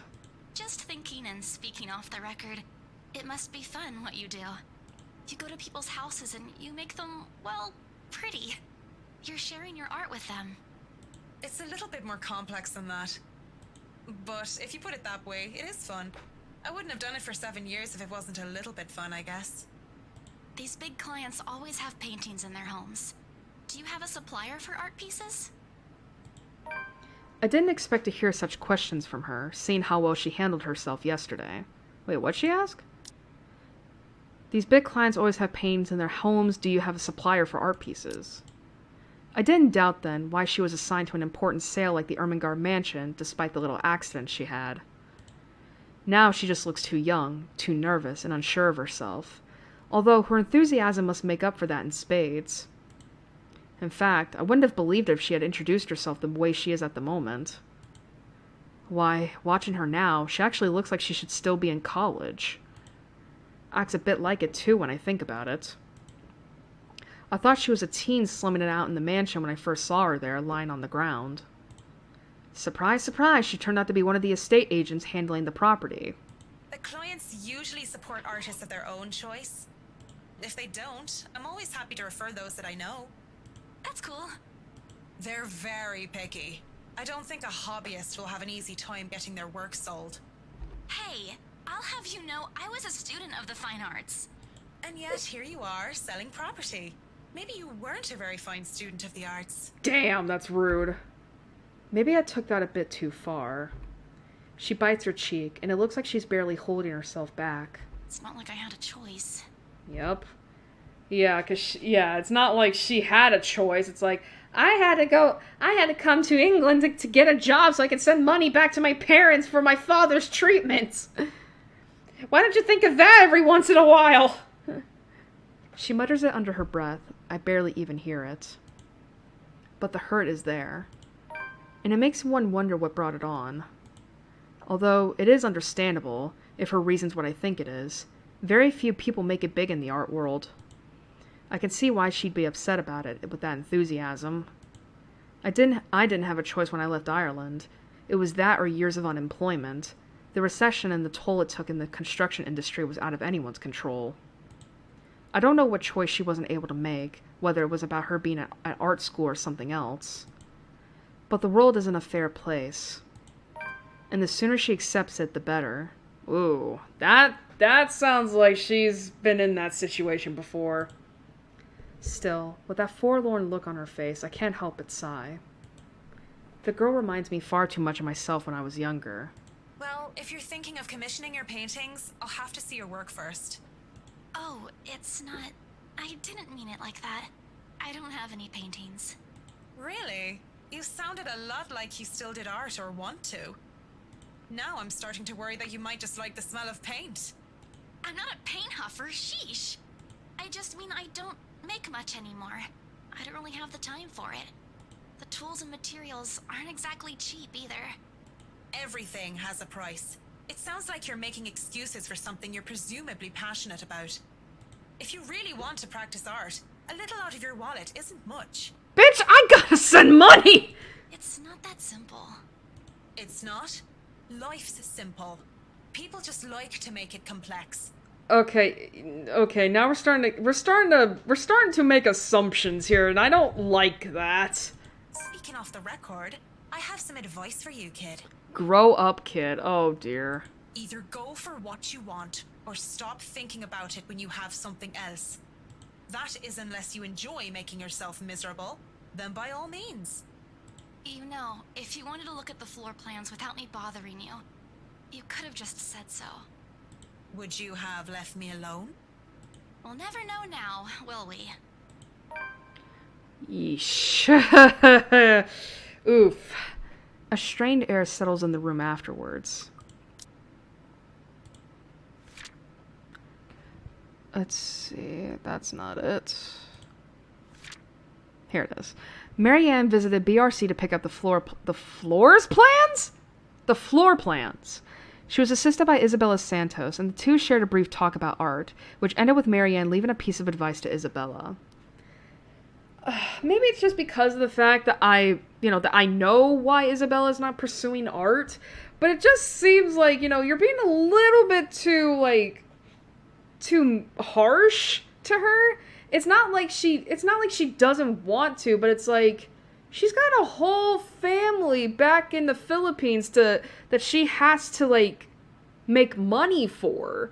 Not to mention with her father in the hospital and all that, and with treatment. It's like she doesn't really have much. I'm pretty sure she doesn't have a lot of not only time and energy, but also just she's probably not in the right headspace to make art. For a lot of creative people, you have to be in the right headspace for it. Otherwise, it's not going to come out good. God knows I need to set the vibe for myself before I begin writing. Otherwise, it's not going to come out great. It doesn't help that she doesn't immediately leave as she has said, lingering awkwardly by the door with that downcast expression. It's clear there's more she means to say, perhaps even to defend herself and her choices in life. Or she expected me to dish out more of that advice. It's an awkward affair, and I choose to hightail out of the realty office as quick as I can. Oh, the city's pretty at night. Though I'm able to keep myself professional at all times doesn't mean I like it.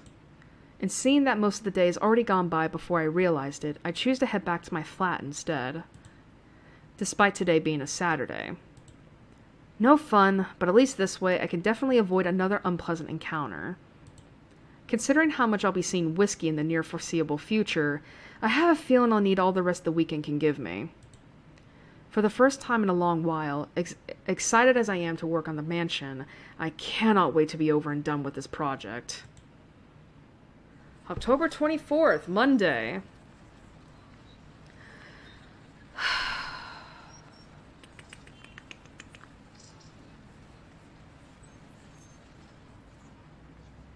Alright, I think it might be a good time to take a break.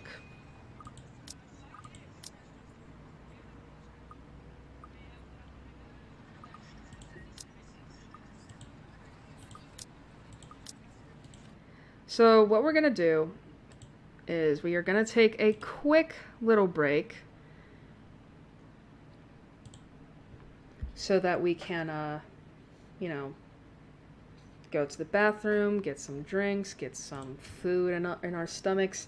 We haven't really come across anything. I mean, well, then again, the beginning was fucking terrifying. Like, holy shit. Like, that beginning was terrifying. It's like, what the fuck did we just see, you know? Alright.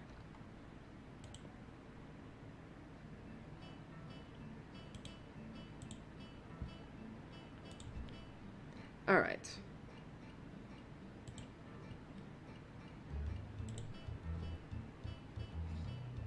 Alright, so we will be taking a quick break.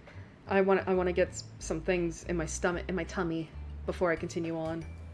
Not to mention I need to do some other things in the meantime. So yeah, take a quick break whenever you want, right now, and we'll be back into the letter in a little bit. So see you soon.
Alright, I'm back. Got with me my donuts. Haven't had these in a little bit.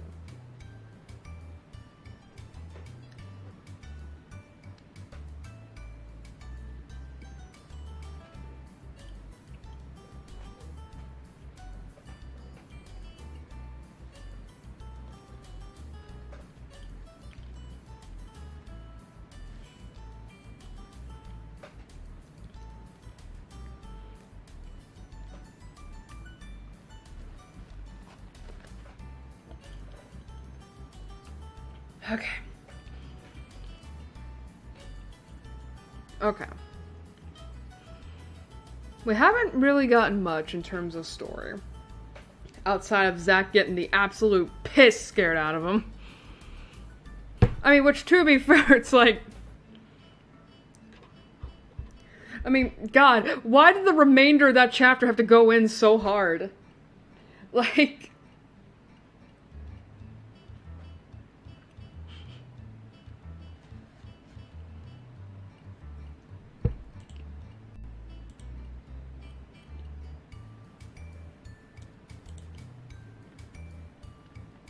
It's like, first we wake up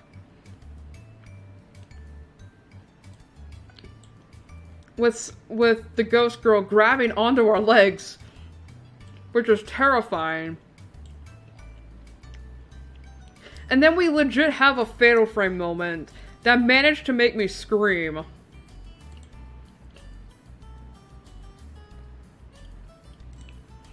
Like, I think what really shocked me was just how, like, sudden it was. I mean, I get it, that's the point of jump scares, but it's like... I didn't expect it, I guess.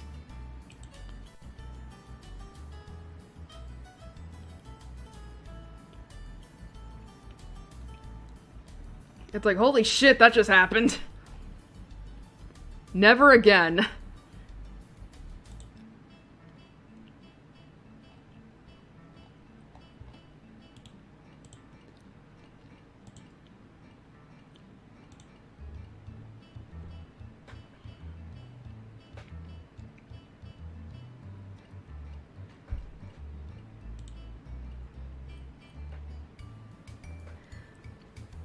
But, oh, fucking Avast.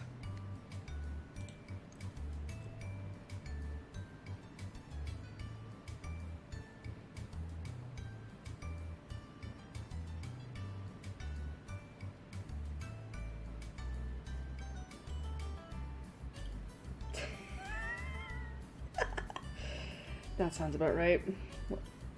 Sorry, just looking at Twitter.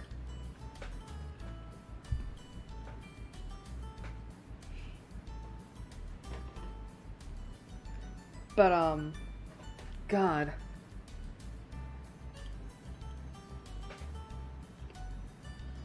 I really hope, though, that we get some haunting shit with Marianne soon. I want to have the haunts. Why did that sound like I said honks? Haunts. Haunts.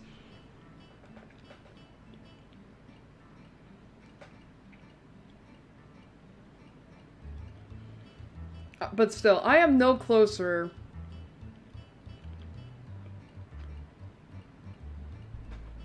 to figuring out the mystery. The only thing is, but there are some new things. Like, firstly, Ash and Becca are now both realizing that there might be some paranormal shit going on. Which, again, if you think it back to the last two streams, they were all like, Isabella, I think you're just being crazy and all that.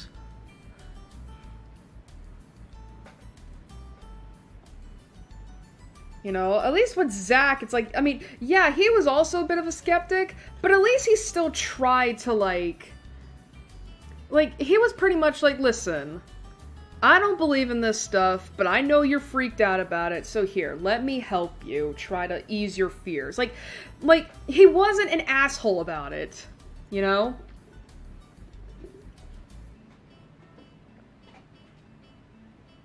But either way, now, I mean, the thing is, though, we still don't know what happened to cause Ash and Rebecca to start thinking there's some crazy shit going on.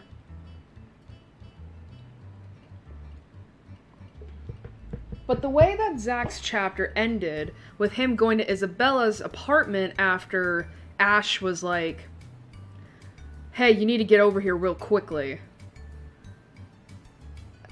I'm trying to think of what that could possibly be. Like, I don't think Isabella's dead. Like, that's what I was afraid of, but I'm like, well, no, if Isabella died, Ash wouldn't be that calm. I mean, I get that he's a cop and all that, but this was still his friend and his potential love interest, you know? So I highly doubt that he would be reacting this calm and call his friend to come by and meet him if she was dead. I definitely think something must have happened, though. I just don't know what. Like, is it possible that she decided that, like, maybe she's gonna try and do something about the ghost on her own?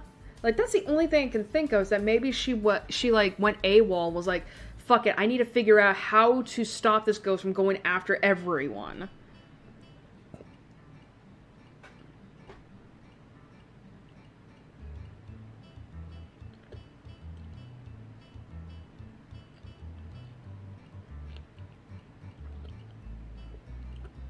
And then, of course, we have Marianne's stuff.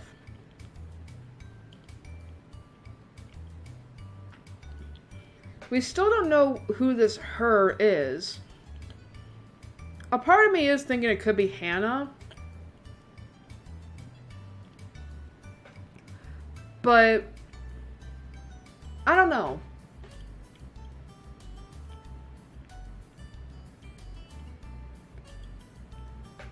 Because if it is Hannah, why doesn't Hannah remember Marianne? I mean, I guess it's entirely possible that, like, it could have been, like, a hookup or something. But the way that Marianne goes on about her, like, all I want is her. She's the light of my life. Like, that to me is more like...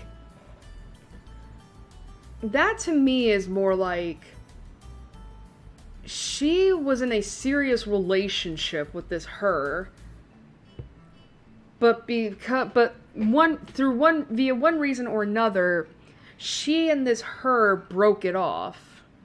And I'm assuming they broke up, or, you know, or something, because Marianne goes on about how, she was a coward, she had let her go. And I'm thinking, like, okay, this must have been, like, a breakup. Like, you know, like, I just don't think that could be Hannah. Like, I mean, something tells me that Marianne and Hannah were, at the very least, had a hookup in the past. Maybe before Hannah met Luke. I mean, because it is stated in Hannah's profile that she was a party girl before meeting Luke, you know, and settling down with him. So it's possible that, like, they were a hookup, and that's how Marianne recognizes her. I'm just trying to figure out, who is this her? It had to have been a pretty important woman in her life. If she's legit fantasizing about her during a supposed one-night stand.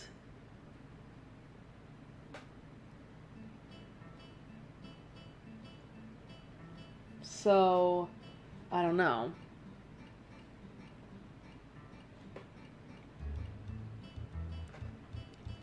But I will admit that even with Marianne's more gruff exterior, she's still my favorite character.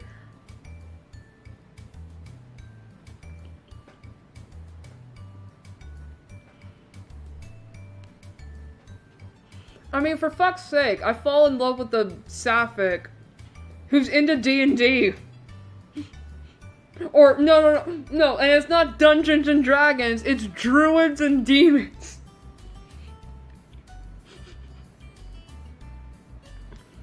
Druids and demons. Like, listen, I know that Dungeons and Dragons is still a copyrighted thing, but you mean to tell me they couldn't extend permissions for that? To name drop that shit?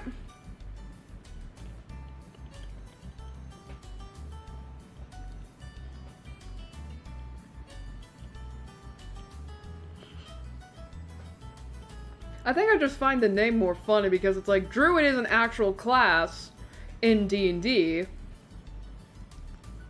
But demons, though?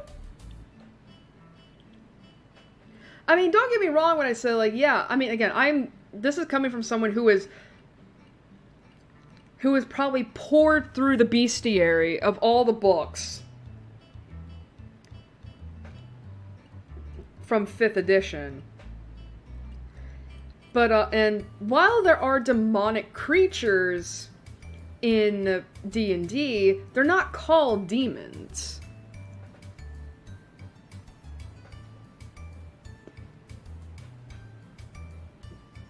And even then,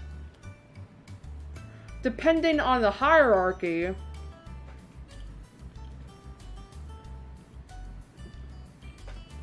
there's different names for the demonic creatures.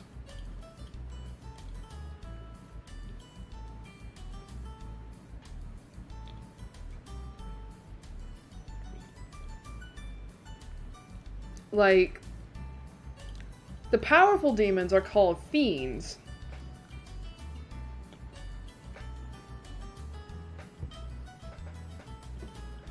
They're called fiends. And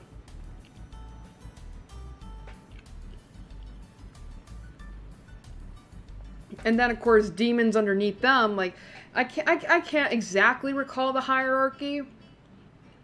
But it's like, you do have a bunch of demons under a fiend. You know, you have cambions, oh god. There's a bunch of demons, unfortunately, I can't remember. Again, like, I would have to pull up the website. And it's like, I'm pretty sure if I did that, the computer's gonna slow down until we're in the single-digit frame rate, so...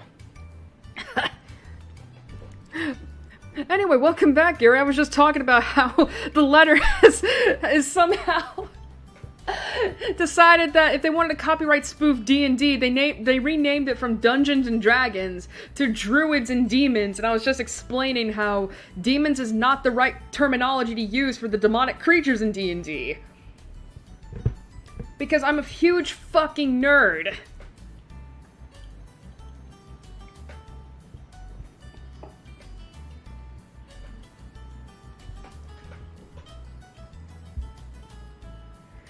You know, speaking of D&D, God, I feel like I was gonna talk about how this week really hasn't been that eventful. But then, of course, that's when I also discovered that a shit ton of D&D stuff dropped, and I'm like, oh fuck. It's like first I discover that a book was released a few weeks ago that was all about the Feywild, and I'm like, like, this was, like, seriously, because, earlier this year, Wizards of the Coast released a playtest thing, where they were like, here, play as these, like...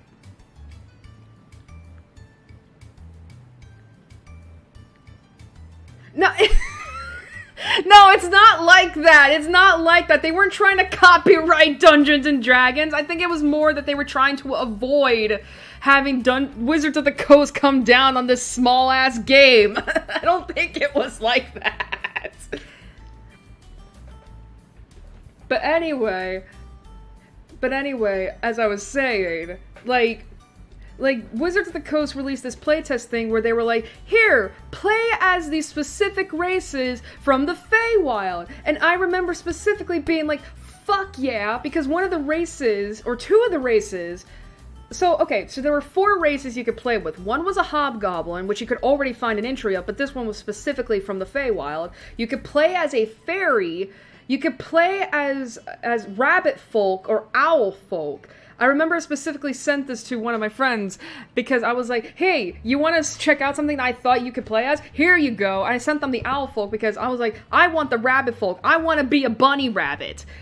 I find out, like, a few days ago that the book for that, which is called, I think it's called, oh, fuck, what was it called? Something Domain. It came out on in September 20th. And I saw it. They got rid of the owl folk, unfortunately, which I was like, oh, come on. Come on, that's not fair. I mean, I guess then again, D&D already has 2 bird folk races you can play as via the Aarakocra and the Kenku. But come on, who doesn't want to be an owl? Come on. But of course, I got my rabbit folk, or in this case, in the official name for it is called Hairgenon,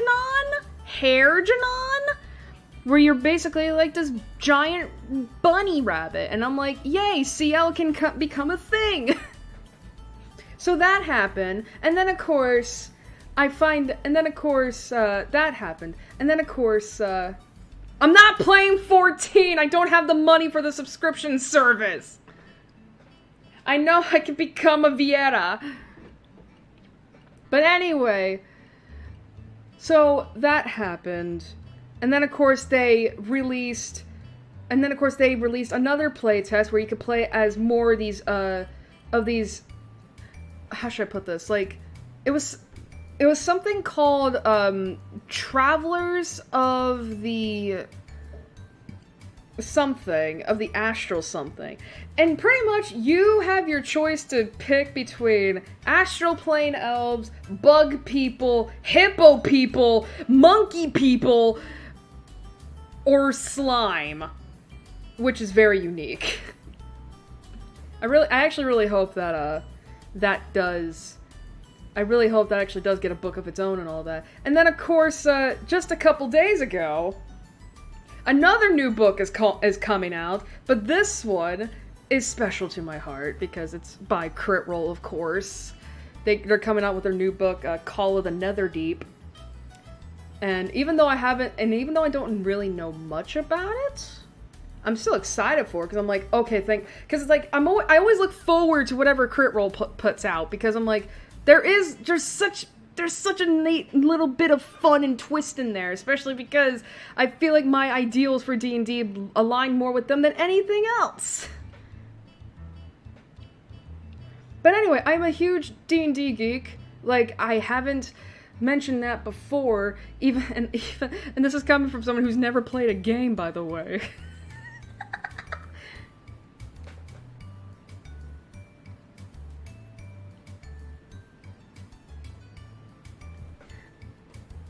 Alright, what the fuck was I talking about before the D&D thing happened? Oh, right.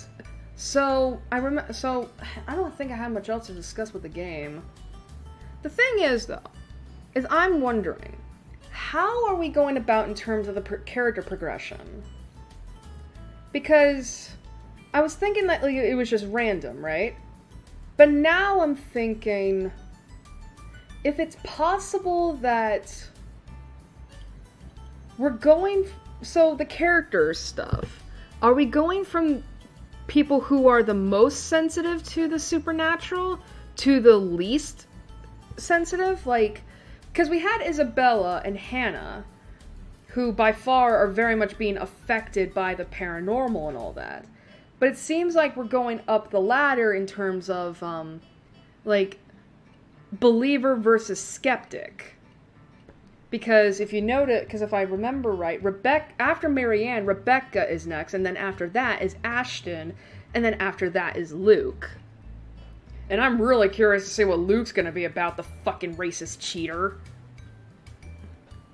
Like, just because, like, here's the thing, just because I stopped him from having sex with Marianne doesn't mean that he ain't a cheater now. Because he was fully willing to commit.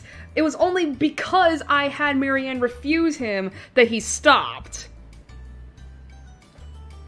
And I know for a fucking fact that fucker wasn't wearing his ring. Because there is no way that Marianne would come in between a marriage and be a homewrecker. There's just no way. I refuse to believe my favorite character could do this.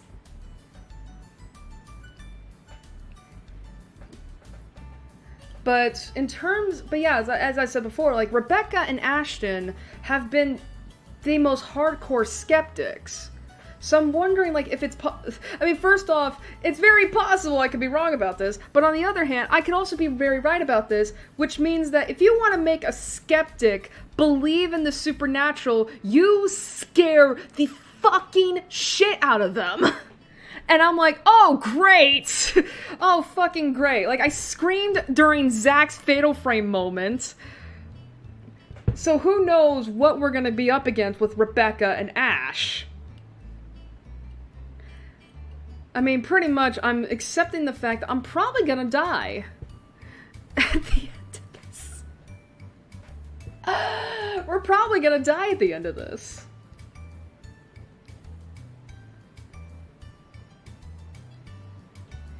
Look, we're like, in terms of my decisions, like, I will admit, I think I've been doing a pretty good job in keeping the relationship values up. I can't believe that the choice I made with Isabella, where I basically just told her that she needed to grow the fuck up, somehow made me max out my relationship with her. But in terms of everything else, it's like, it seems we've been doing a pretty good job in keeping the values up. And I wonder if that's gonna play a role in getting one of the good endings. Or the good ending, or the true ending, or whatever. Like, I don't know how many endings are in this game. But... but I just feel like with how things are progressing, we're not on the path of a good ending. because I think in a lot of horror stuff, being a good person gets you killed. So, but that doesn't mean I'm not gonna stop making choices that make me be a good person and all that. It's like, no, I am not, like, I'm going with what my heart tells me for this first playthrough. Because I know that, because what I'm actually thinking about is that during the second playthrough, when I replay the game to get a different ending, I'm just going to pick the choices I didn't pick my first go around, which means I'm going to have to be a complete douche nozzle to everybody. And who knows? Maybe that gets me the good ending. You have to be an asshole to everybody.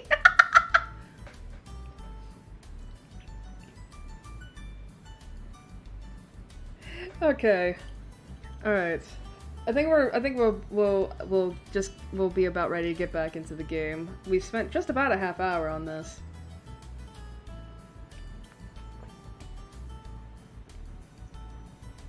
Alright. Alright. Let's get back into the game. Whoops, that's not it.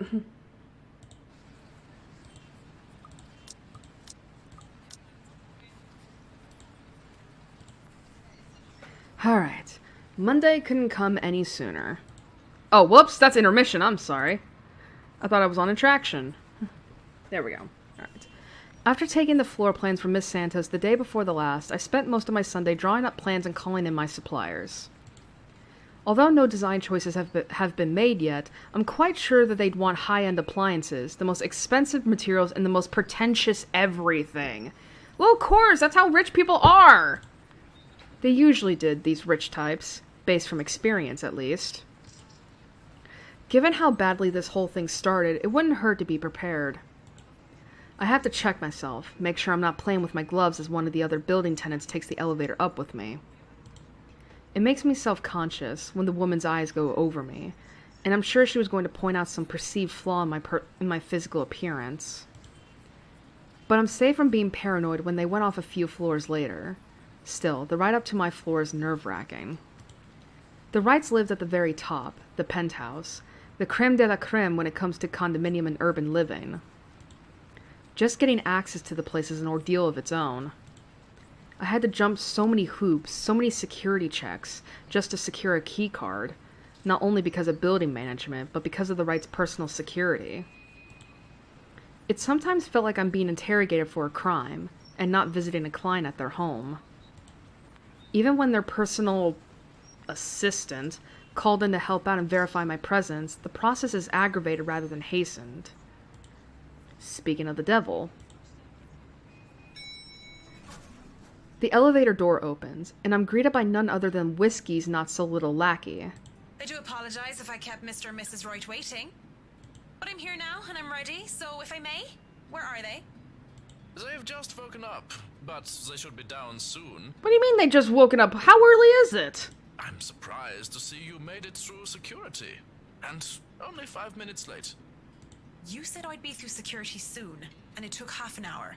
Define soon in this context. I'd make myself comfortable if I were you. I'm going to go and put the kettle on.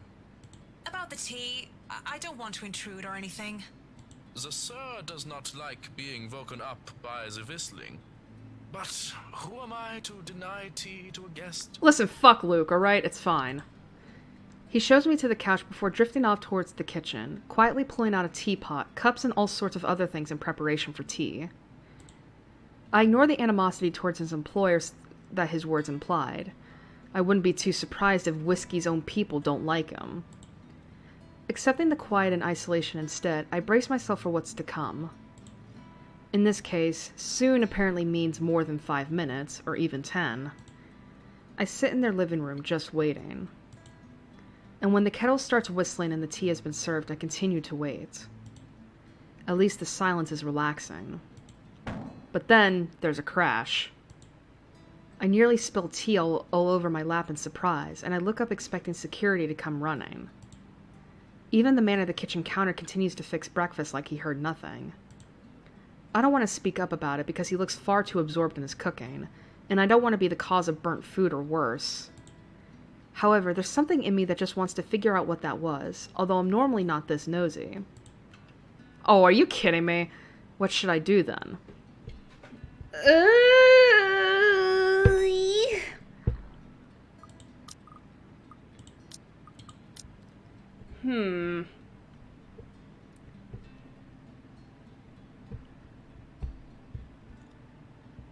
Fuck. What should I do?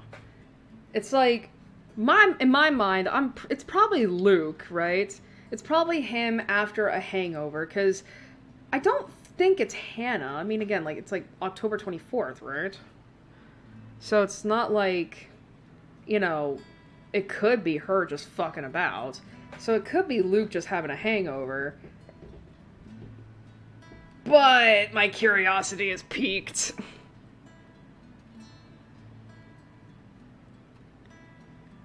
Well, fuck it, you know, I did the risky choice with Hannah last time and I've managed through it, so fuck it, we're killing our cat! The crash came from the hallway, and I really shouldn't be snooping about. But it's just concern. Yeah, concern that urges me to check it out. And not God's curiosity. Sneaking a glance at the butler, I consider sneaking off, but... Excuse me, but where's the loo? He barely looks my way before pointing a spatula towards the hallway. It's a good excuse as any. And if I'm caught lingering longer than I should, I could just excuse myself and say that I wasn't sure which door led to where. Oh, fuck this! No! Oh, come on, like, this is not this is not just, like prime jump scare material. Wait, what the fuck is that? What is that? Like, you guys see that device, right? That's like, well, I guess you can't really see it, can you? There's something, like, beneath the text box that's shining. What is that? Like, I thought it was a phone, but that doesn't look like a phone. Not to mention we're in 2017. That's not a rotary phone nowadays. Alright. Still, looking into the hallway reveals nothing. I don't see anything that might have caused the crash. The hallway, like the rest of the place, is in pristine condition. There are several doors for not only the toilet, but also, presumably, rooms for their butler and for other members of the staff. This motherfucking penthouse has servant quarters? Are you kidding? God, fucking rich people! As I stand there, however, something feels definitely out of place. One of the doors, the nearest within my reach, stands ajar, and from inside, a light flickers incessantly. It could simply be a light bulb that needs replacing. But the thought of it in a place so well taken care of seems odd. Off. I think that maybe this is where the crash came from. Inside, I can spy a radio line on the floor. Okay, so that's a radio. God, it's been so long since I've seen one of those. That's probably it, right? Maybe one of the help in a hurry to get out of the room knocked over in the process. That should be knocked it over. If there's one thing I've noticed about this visual novel, it definitely has some, like, grammatical errors. Like, I don't know whether or not it's just because, like, this was made by a developer that probably didn't have English as its native language, but this is just weird, especially, because it's like, it's so jarring in a novel for context. If that's all it is, I should really leave it alone. As I turn to leave, the sound of static fills the air, and a man's tinny voice interrupts the silence. At 7 in the morning, students found a 5th year dead. What? Why am I still standing here? Assumed to have fallen from her dormitory window. Wait, what? This seems familiar, doesn't it? Authorities are investigating the possibility of foul play. Wait a minute. At 7 in the morning, students found a 5th year student dead. Assumed to have fallen from her dormitory window, authorities are investigating the possibility of foul. Huh. That's definitely not like the news reports we've seen. Like I've heard it before. Reporting from St. Samthins. Samthins. Oh, there's the rain again. What the fuck?! Holy shit! Oh, fuck!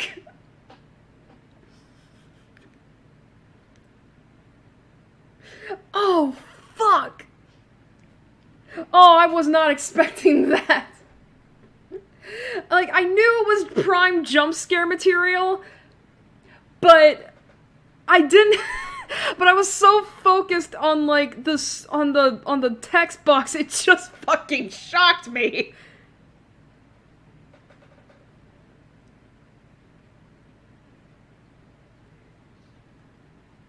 Holy fuck. Oh my god, this ghost just goes everywhere. I recoil, backing away from whatever that was. Alright. Oh, so this is after Rose's murder. Okay. Oh, wait, no! Wait a minute! This is when the ghost attacked! This is when the ghost attacked Isabella.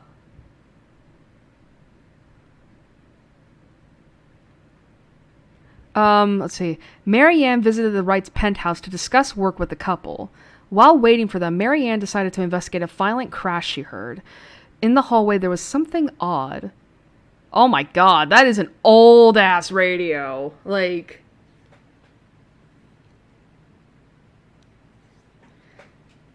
Oh, man. That delay is great, isn't it? Like, I know there's, like, a 30-second delay for, like, between what's going on now to when the viewers see it, but man, I don't even remember what I said about what popular is. In the process, I trip backwards on my feet, and I wait for the pain of falling flat on my back. But instead, I feel a hand on my back, and see the smug smile of, well, guess who? Oh, fuck me. Oh, don't tell me you're reporting to work drunk, Mint. Shut the fuck up, cheater! Of course, I know exactly who that voice belongs to. It just has to be him. Marianne McCullough, hammered on the job? That would be something.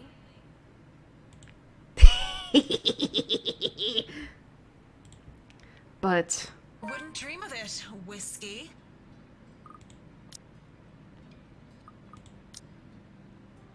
You're allowed to be if you want it, though it's a bit early for it. So thanks for the save. Really, it is much appreciated. Even though the circumstances during our first meeting were not savory or wholesome, I can't bring myself to completely look at Mr. Right in a bad light. Nothing came out of it after all. Thank God for that. It's no trouble at all. I've been told I have a gift for catching pretty ladies. Being a great catch myself. Uh-huh. Is that so? Would you say you'll be able to catch if another man were to pitch? Perhaps, but I wouldn't know. That was a gay joke. I don't play baseball. Mint. Yes! I knew it! Oh my god, you dumb motherfucker! Right. Of course you don't. I can't help but chuckle at my little joke, but it looks like it completely went over his head. If he had understood it, I guess it would have been inappropriate. He's my client, after all. Oh, that's right. Oh, that's right. Because that is a sex joke. That is a sex joke. And, you're not supposed to make that with your clients. Speaking of which, I have work to do, or where's Mrs. Wright? Where's your wife? Whatever little camaraderie I had with whiskey is forgotten, however. Oh, fuck Luke, alright, it's fine. I straightened up and glanced behind him, only to find that he's on his own. Mrs. Wright is still absent. I still remember my place and why I'm here. To continue in such a manner with her husband would feel like a breach of trust between my client and I. Since you are here, I don't suppose Mrs. Wright is on her way down? It is 10:30 after all. She'll be down here in a moment. For now, you have me.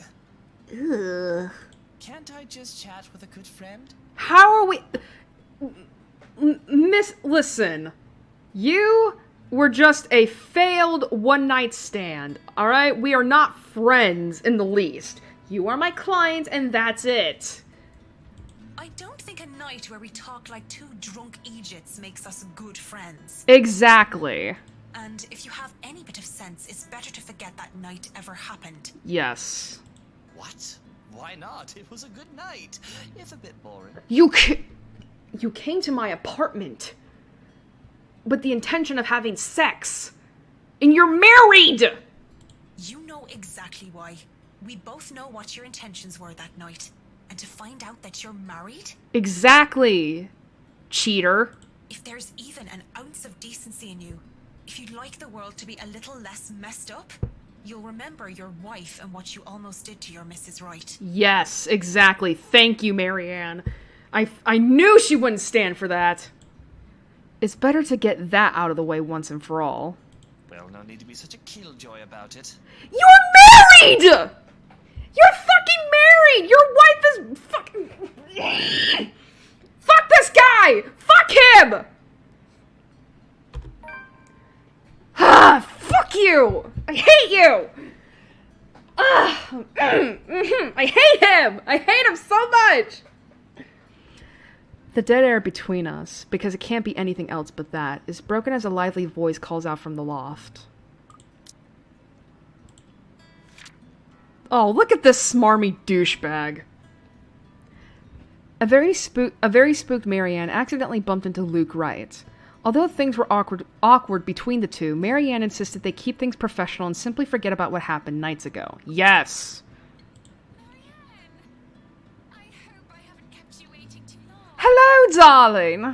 I know we agreed we'd start at 10 o'clock, but mornings just simply do not agree with me. Not one bit. It's been like this since I've been in university. It's 5 minutes to 11 o'clock.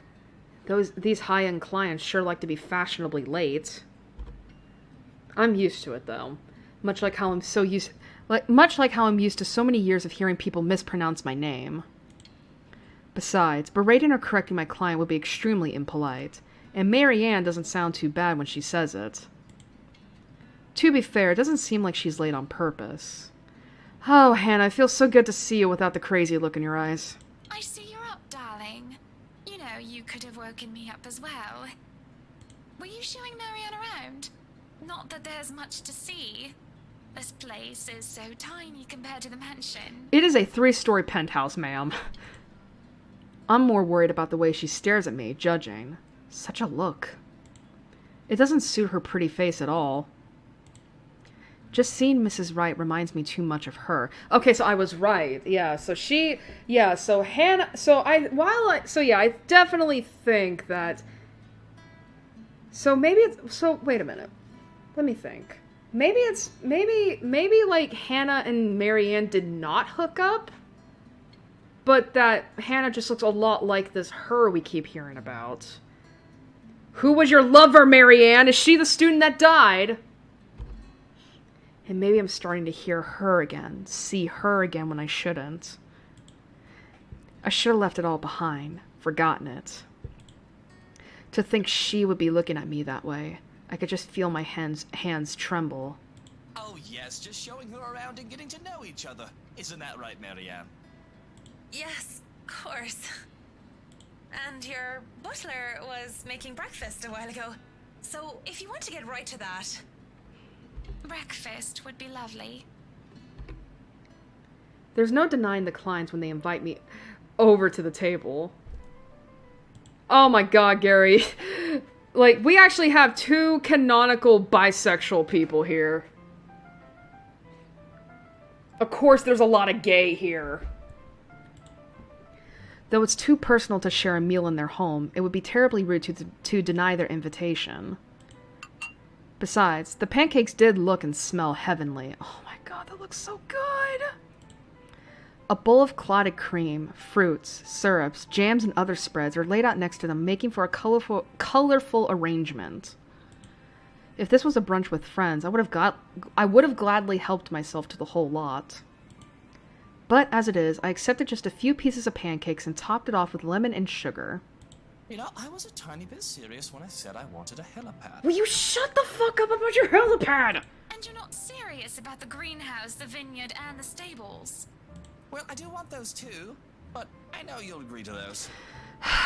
We're talking about interiors here, honey. You don't handle exterior designs, and whatever handles those sorts of projects do you, Marianne?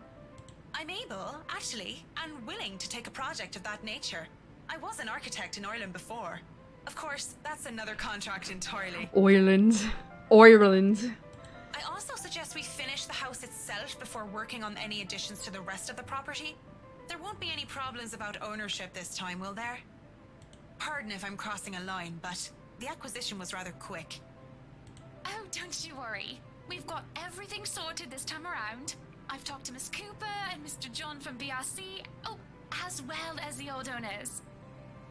Everything has been paid in full, and all we're waiting for is the paperwork from the land registry. They're letting us move in as soon as we please. It's not like they were living there in the first place. That's good to hear. The problems that could arise from renovating another person's home would be... well, let's not dwell on it.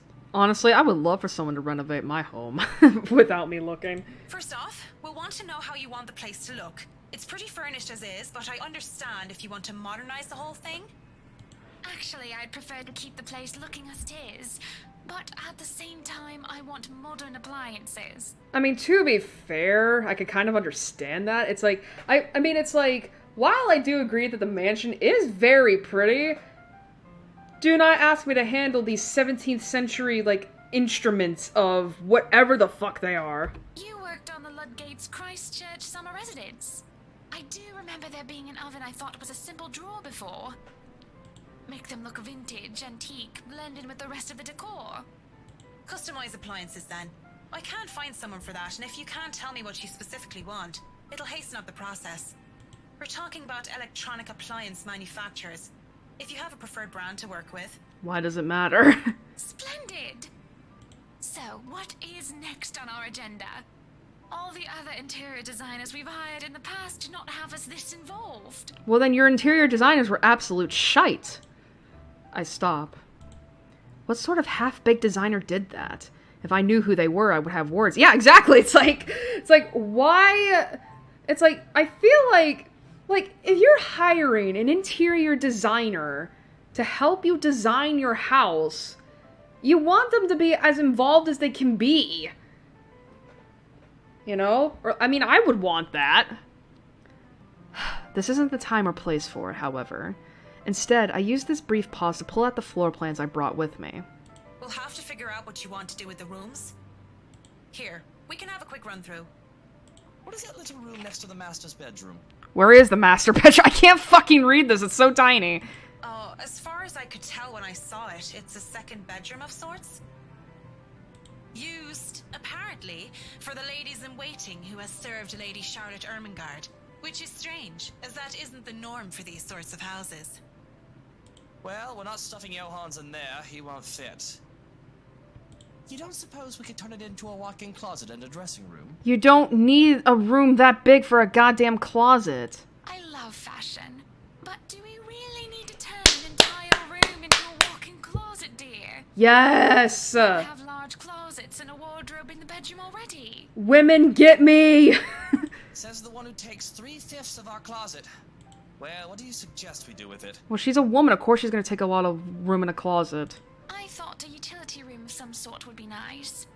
A craft room where I can do fun things. Or maybe a children's room might be nice. You know, for when Kylie comes over. Oh! Or if Rochelle visits once she's had a baby. That's who Kylie is. That's why she's important. She's related to the Wrights.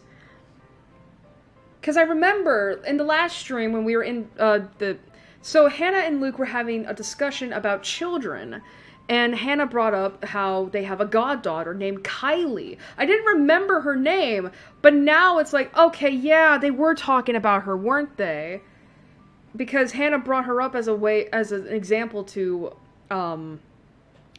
prove to Luke that he could be a good father. 1, you are not inviting that witch. And 2, there's a whole mansion for Kylie to play in.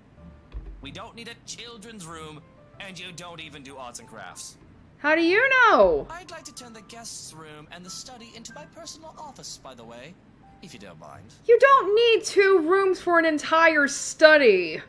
You can turn it into a personal office if I can have my utility room.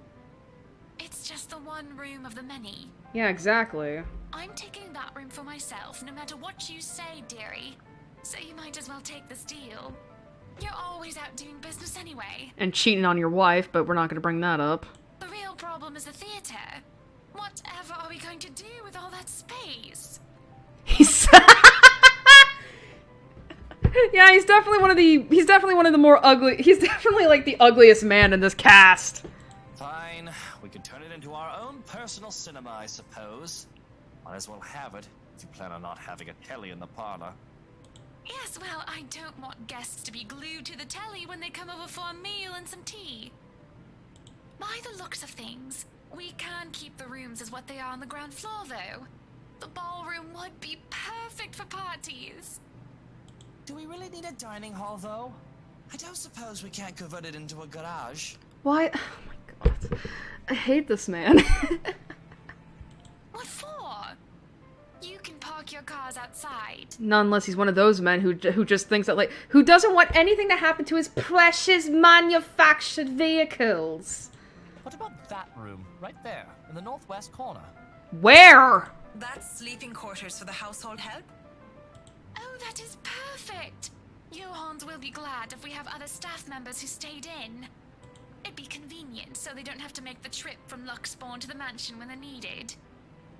You'll definitely need a lot more people to maintain a property of this size. The mansion is really a lot bigger than I thought. Look at all these rooms.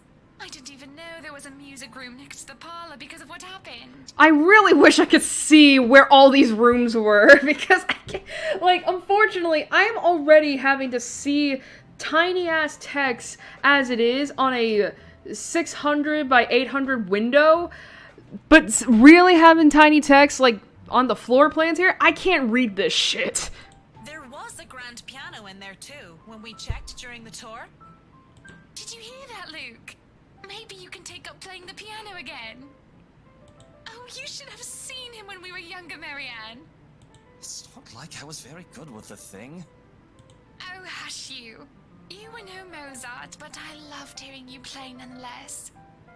He'd come over to my home and he'd play such fun tunes.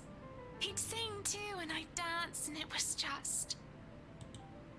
Mr. Wright playing the piano? I can't imagine it. But the earnest way in which Mrs. Wright said so told otherwise. Anyway, what do you think of these plans, Marianne? Are we not even going to consider one of my requests?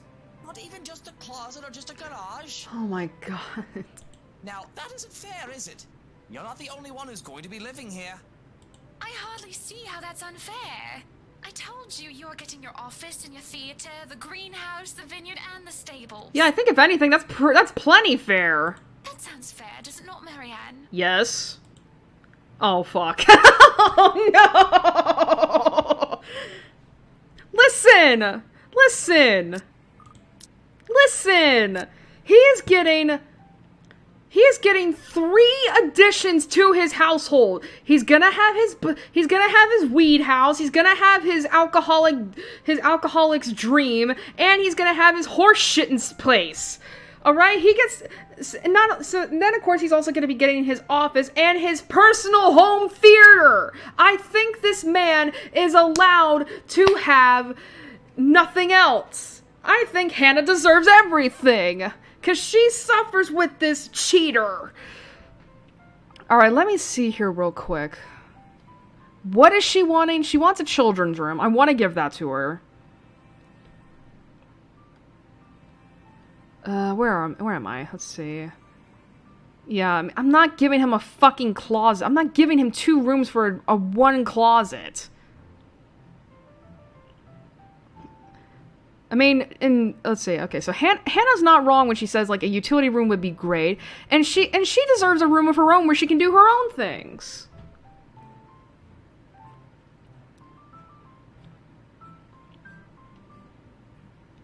Let's see.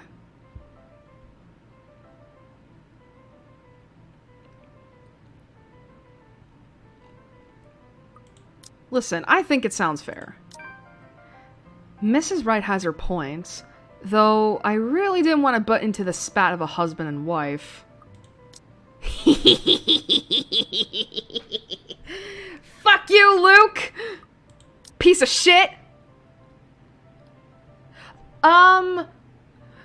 Marianne used to be an architect. She's now an interior designer, but she does have a degree in architecture. She explained earlier that when she used to live in London, in Ireland, she used to be an architect, but due to an economic crisis, I think she got laid off, and so she had to move to Luxbourne and get a job as an interior designer. And technically, she's not the only protag. We have 7 playable characters in this cast. This is the 4th. But, with the way the 2 were looking at me to settle this, I might as well just keep to the facts instead of giving opinion. Mr. Wright, your plan isn't quite feasible from an architectural perspective. I'm not even sure how much we can do without closer inspection. Well, the one about the garage, at least. A walk-in closet is easy enough, but the garage? See, a garage isn't architecturally feasible, and it isn't going to be financially sound as well. Not to mention, you don't necessarily need a garage. We're already going to spend a lot on your other requests. You have several acres of land to park on already. What? Did you calculate that on the fly? She worked in business and finance, of course she did! Financially sound my foot. You're probably just thinking up of imaginary numbers. Might I remind you, exactly! I was a financial manager. I also looked over and approved the expenses of our other houses. I know the rough cost of these things by now, love. Masters in business administration, major in accounting. Sometimes I think you forget that I'm not as dumb as I act. This is why she deserves so much of a better husband or girlfriend. Like, she deserves someone so much better. That catches my attention more than anything.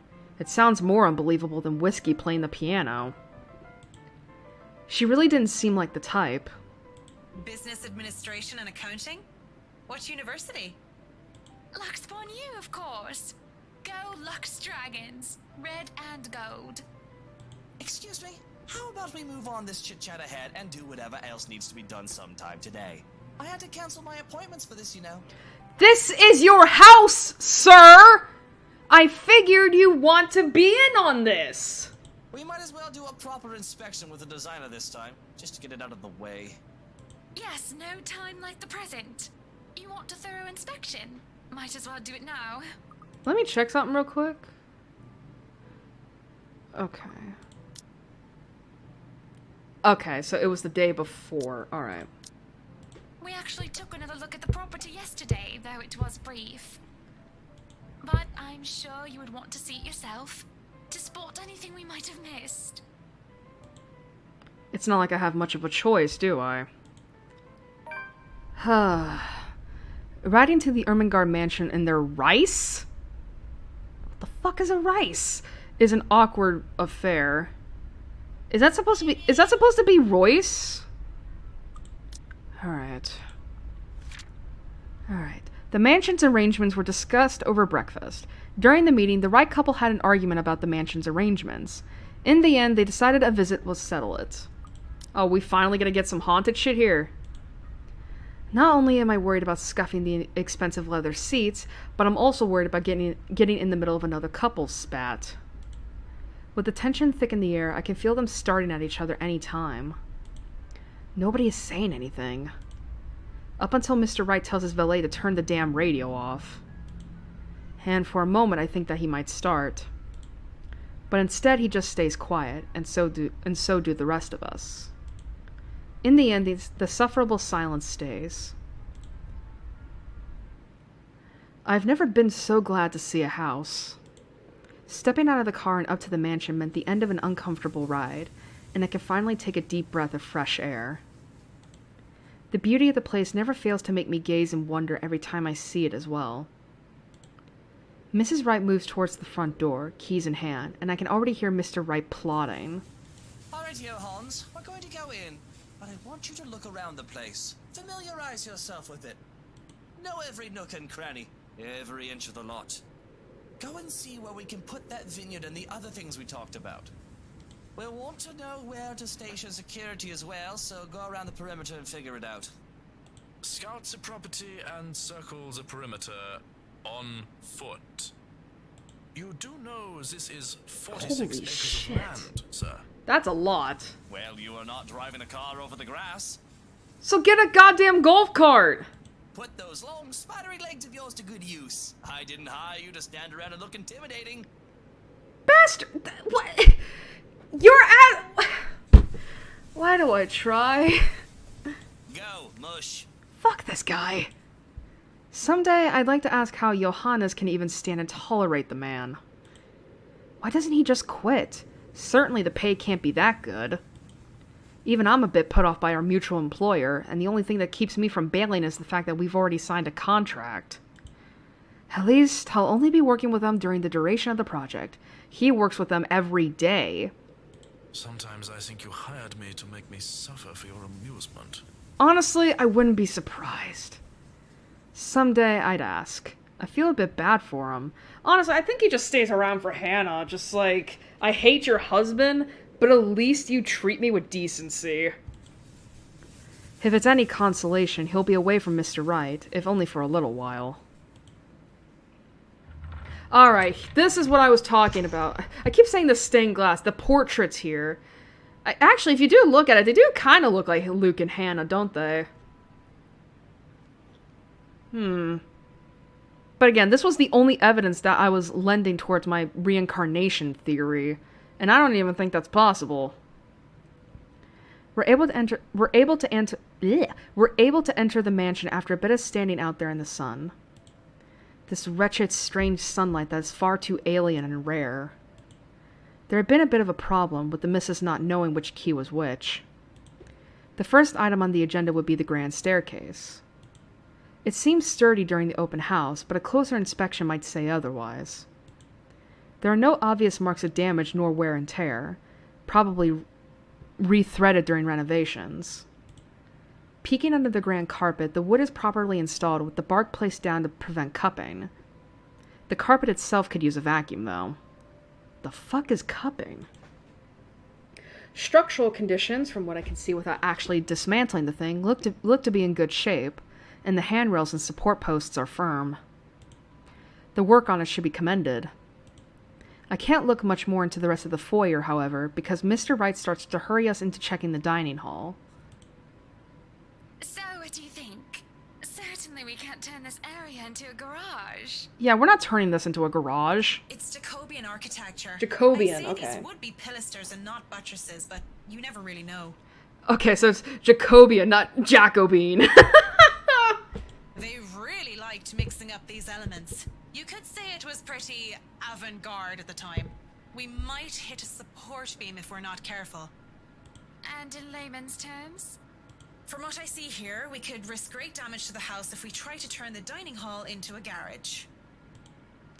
The man didn't look too pleased at this. There's a look of disappointment before he sighs and looks around the place with an air of defeat. When he moves to speak, I dread another unreasonable demand. Again. This will stay a dining hall then. But if I may have another request instead, God, at least spruce the place up with some flowers, some plants or something. Feels so old and dead in here. That's hardly unreasonable. Daffodils are a must, I presume. The look that passes between the two of them. There's a genuine look of fondness there. Yeah, that is true. Luke does seem to have a thing for daffodils. This is the first time I've seen such an exchange between the two of them. If anyone are to see them like this, there's little doubt that they loved each other. Of course. And I want a garden full of them. Now, if you excuse me, I'd like to look at the rest of the house. I'll just be around here downstairs, if anybody needs me. That leaves Mrs. Wright and I. He's quite fond of them, you know. I can imagine. He looked terribly upset when we told him he can't have his garage. I meant the daffodils. We always have a vase full of them in every house we own. Somewhere. I'd like to think. They may be about his mother. He never talks about her. I don't even know her name. He likes to flatter, claim that they remind him of me, but he's always loved the flowers, even before we married. Much like the piano, I didn't take him for a person who liked flowers. Daffodils, least of all. What's next? Am I going to find out that Mr. Wright saves kittens from burning buildings? No, he hates animals. I'll go and snoop about upstairs. You go and do whatever it is that you have to do. Alright, I'll go get haunted by the ghost. When she goes without even asking if I need her here, I'm left standing to stare at the walls. Really, I don't need to do a thorough inspection of the building itself. It isn't really part of an interior designer's job. But the architect in me is committed to doing this task with every project. If I'm going to make a living space that have both form and function, I might as well make sure that the entirety of it is safe for my clients. Since I'm already here, I roam around the dining hall to check things off my punch list, if you will. But when it's time to move on, I hesitate. Mr. Wright said he would be somewhere around here on the ground floor, and I really didn't want to be alone with whiskey. I have to look through the place eventually, sure, but on the other hand, I can do it later when he's gone. I can go upstairs first if I want to. Which floor should I go first? Let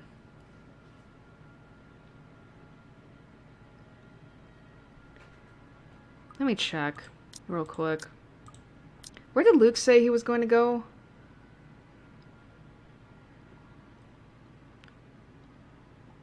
Downstairs. Okay. I'm gonna check out the first floor. I've already seen enough of this floor during the open house. Of course, I know that's just a convenient excuse. I just don't want to be in the same room as Whiskey anytime soon. Fair. So I might as well just go upstairs first. The banisters on the grand staircase's landing are solid and at a proper height. Any lower and they would be trouble. There's a small catch on the carpet though, but as long as nobody tries to run down the stairs until it gets fixed, things should be alright. In the stained glass, art. Restored, no doubt in the image of the last Lady and Lord of Ermengarde. Or it was supposed to be, until Lady Charlotte's fiancé was brutally murdered. Okay, that's new. Gonna need to remember that. By a witch. A witch of all things, from what I've read. You'd think the historians of this place would be a lot more scrutinizing filtering out stuff like that. I'm amazed they bothered with it, instead of replacing it with some generic cookie-cutter design. This entire piece alone would have cost roughly 500, even £1 million. Lady Charlotte Ermengarde and her beloved. Looking at the mosaic, it's not too far a stretch of the imagination to believe that the depicted images could be Mr. and Mrs. Wright. Oh, they pointed it out! That's interesting! It can be easily assumed as such, if one doesn't know the history of the mansion. Really, a place like this should be protected by the government as a landmark.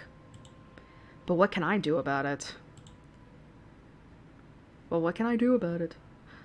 Walking into the East Wing, I try to go into the theater, but is met with an obstacle. That should be met. And met. The obstacle that is locked doors. 2 doors. 2, and both of them are locked. I'd be frustrated. Would be if I already hadn't snuck off while the Wrights were having their little business meeting with Miss Cooper before to take a peek. With what Mr. Wright wanted, we'd have to install a powerful projector, the type they use in cinemas, and a projection screen. The seats would have to be reupholstered if they're to be any comfortable, and the walls will have to be covered in dark material, paint, wallpaper, or install wall-to-wall carpeting. Really, of all the rooms I could be jealous of, it's this one. I could just picture myself in there, watching old kung fu flicks on a weekend-long marathon. Makes me wonder what kind of movies Mrs. Wright would like. Rom-coms, perhaps? Her husband, on the other hand, I'd rather not think about it. In the middle of my notation and planning, I don't even realize that I'm not alone, until I'm caught standing in front of a locked door like a fool. Were you meaning to go in there? Hi. I'm afraid we won't be able to open it up today. Oh well, I wanted to, but it's fine. I can still survey the rest of the place. Hi. Apologies, but the key was missing when they were handed over. They told us that they'd get right back to us with it. What? But aren't they supposed to hand over all the keys once property changes hands? That can be grounds to file a complaint. They were already kind enough to let us move in so early. There's no need to raise a fuss about it. Worst comes to worst, we can call for a locksmith. The air is heavy and somber when she grows quiet and glances out the window. Out towards the vast expanse that surrounded what would be their house. Their home. Then she looks back at me with a sigh and a bitter smile. Flowers. Yellow flowers. Daffodils, dandelions, and sunflowers in the sort all up front. Just a whole garden of them. They'll make the house look lovely, won't they? Of course. A garden is a wonderful addition to any home. The heck?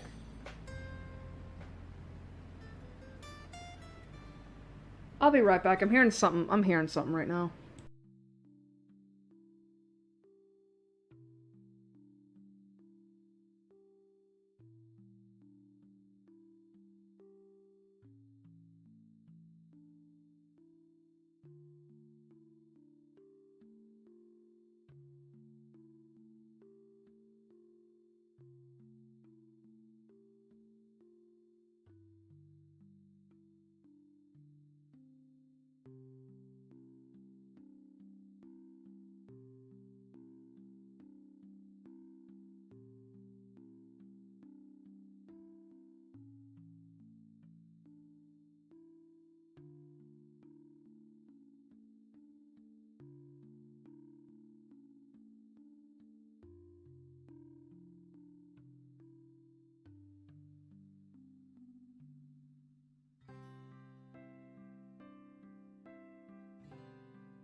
Alright, sorry about that. I thought the dog got into some bags, and I was like, oh shit. Because that usually means, there's food in those bags, and I don't know what kind of food, but I don't want her to eat it in case it's bad. But no, it's just, my brother and his girlfriend deciding to bake cookies at 12:30 at night. Anyway, let's get back into this. As I say this, her eyes roam over me, scrutinizing and thoughtful. I have to hold back the shiver that threatens to run down my spine at being inspected so closely. Yes, it must be nice. We're still talking about the gardens, yes?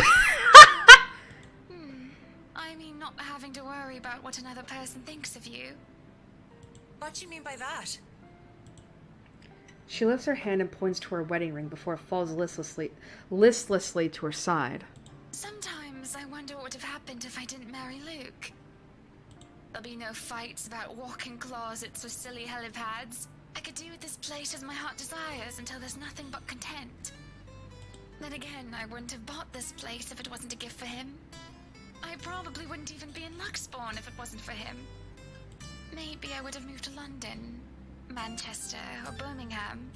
I might have even left the country altogether.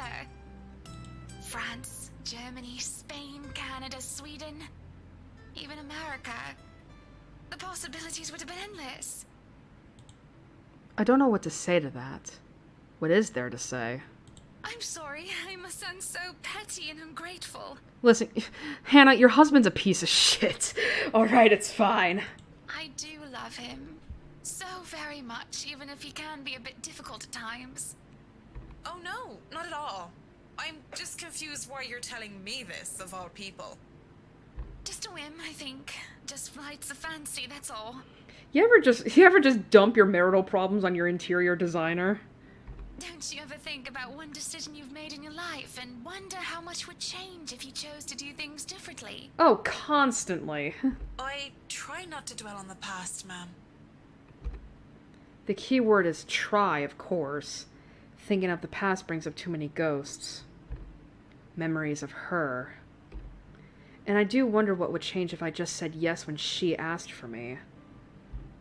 Maybe she'd still be with me. I return to the present. Just like I said, I try not to dwell on the past. Why don't you decide on your own, or you must have been quite the pair?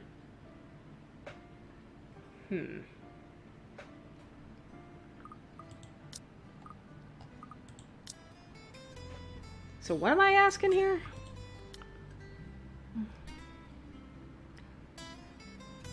Don't you ever think about one decision you've made in your life and wonder how much would change if you chose to do things differently? Why don't you decide on your own? Her worries seem simple enough. Damn it! It's fine. I mean, it doesn't have to be as difficult as she makes it out to be, right? Why don't you decide on your own? I meant nothing against Mr. Wright, of course, though whiskey buggered me to no end. By law, she would be owner of the house. Well, unless they signed a joint property ownership anyway, which is a rare thing as far as I know, especially among these highbrow types. Sure, they could actually love their spouse, but I don't doubt the possibility. But money is money, and it makes people do the most horrible things sometimes. It's your house. You can paint the whole place pink if you want, and there's not much he can do. The somber expression she had changes to a look of contempt. I could, but we are husband and wife. Equal partners in marriage, Marianne, though I can see that you don't understand. This is his home as much as it is mine. I'm not going to go behind his back over a room. And how dare you suggest that? Oof. How do I even talk her down without causing further offense? It's in my attempt to shake off my own drama that I end up tripping right into theirs. Because, really, I have no business meddling in the affairs of my clients, unless it involved interior design or architecture. So I might have fucked up. Yeah, here I am, opening my mouth and yapping. I do hate to see a good woman down. That's not what I meant by it. I just mean that maybe you don't have to to get the approval of your husband all the time. Or, well, okay, fine. I know nothing about married life, Mrs. Wright. You're right about that. But I still think you're allowed your indulgences every now and then. Of course, my form of indulgence meant buying old Slate 78 RPM country records. Records which I don't even dare use with my gramophone. You what? For her, it could very well be buying entire houses. That's just my take on it. A perfect relationship is as rare as hen's teeth. You got what you got. I mean, you're doing well enough without my advice. Sure look it. That looks to placate her somewhat. She looks away and starts to favor the view outside once more with a faraway look in her eyes. Feel free to look around the rest of the house. Everything but the theatre should be open. Just call if there's need of me. I guess we'll have to go up to the attic. Of course, Mrs. Wright. Let's get fucked with the ghost. I really shouldn't have opened my big mouth in the first place. This sort of thing only gets me in trouble. Keep it clean, keep it simple, and stick to business. That's it. So what you're saying is that you want to keep it simple and clean, right? Be professional. But I failed to do that just because of a pretty face. When she turns to leave, she glances back at me before disappearing into the foyer. I look out the window from where she was standing, and I move on, alone with nothing but my thoughts and her. Finally, some peace and quiet. Thought the old biddy would never leave. It's utter madness, this hearing things. I reckon it's the stress, though I don't know what exactly I'm stressed about. If meeting Mrs. Wright has really thrown me for a loop, I'd be worried. If I'm developing some sort of psychosis or disorder, well, I'd call a doctor. But hopefully it isn't that. Not right here and not right now. I mean, it could just be that personal talking cricket, the conscious, so to speak, and I'm only noticing now. Though if it is, it isn't very helpful. Pushing the dilemma of voices in my head aside, I go back to work. But I can barely make it a few steps before everything tilts and shifts. I don't really stumble, but it feels like I'm being thrown off my feet, and the rest of the world just follows. Though my feet stay firmly on the ground, and even if I stay mostly upright, I feel like I've been heaved and put off balance. I have to close my eyes, in the hopes of willing the sudden sense of vertigo away. But when I open them... Uh-oh, let's get... I'm ready for it.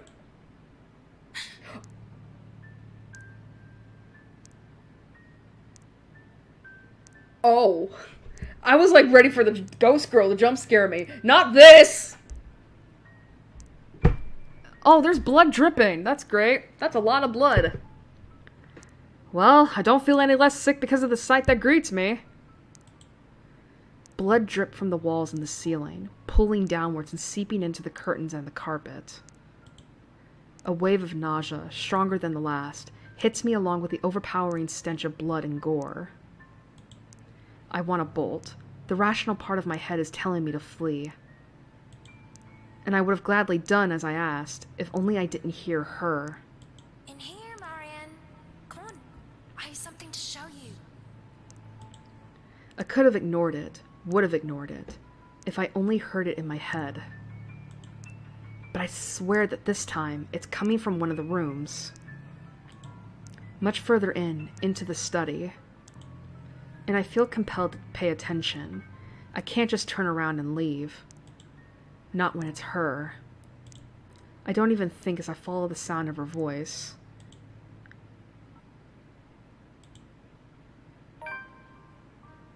Lorraine.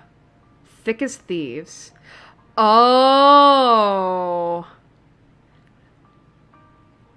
That's why she is so thrown for a loop with Hannah. No wonder. Lovely Amanda Lorraine... Oh, Christ. La Fiona? She was my friend. The only one that I had at St. Samthane's.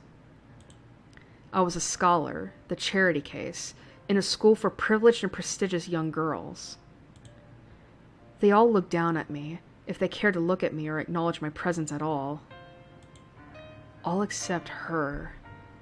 Oh, stop your crying. You know better than to listen to Maeve. Maeve. Why, I ought to teach that butterface a lesson. Wait, no, lass! I don't want you getting into trouble with the sisters again!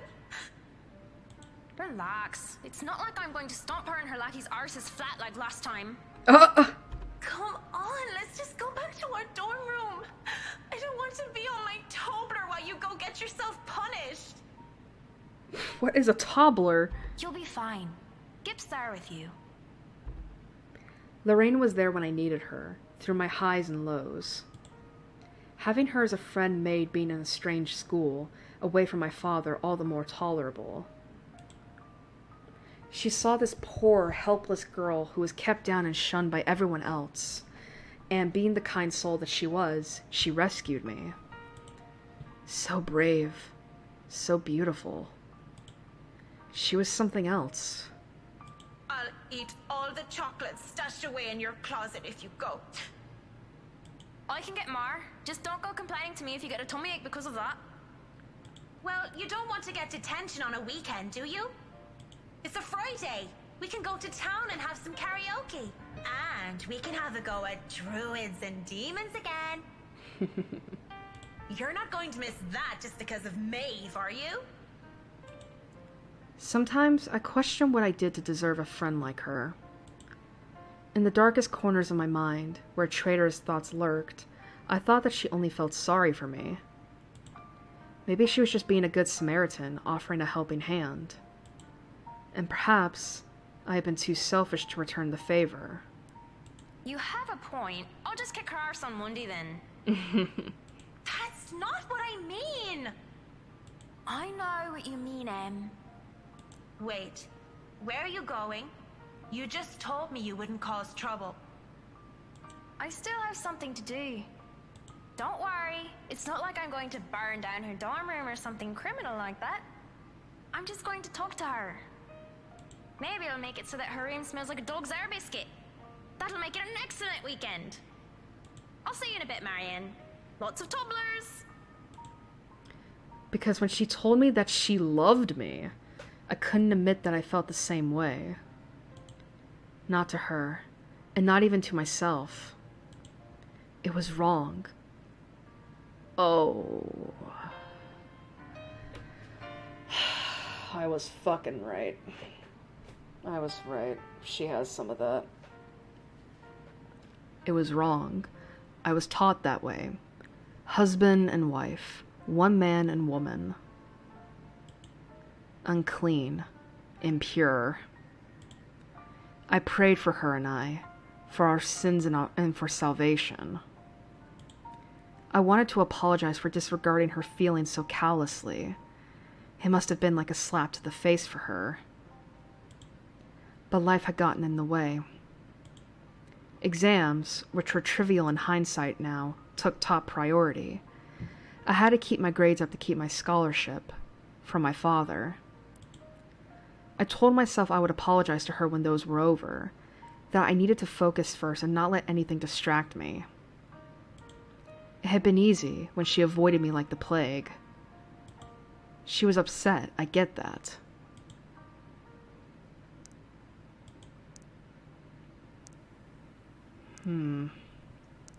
I thought I had the time to make things right, but... At 7 in the morning, students found a 5th-year dead. Assumed to have fallen from her dormitory window. They told us that it was an accident. That was the official statement. But I knew better. She was dead because of me. Maeve had a hook and I kicked the bucket, didn't she? Remember me. Oh boy. Ding dong, the witch is dead! She had, though she didn't say which, Lorraine. But at least Maeve had the courage to admit how she felt about me. Ooh. I don't even know how long I've been stuck here in a trance. In the mirror, Lorraine smiles at me. She's as beautiful as I remember her. But then... Jesus! Oh, she's pissed. She's pissed. I feel bile rise up in my throat as her clean image warps into how she looked like when they have found her dead, lying on the cold, hard ground.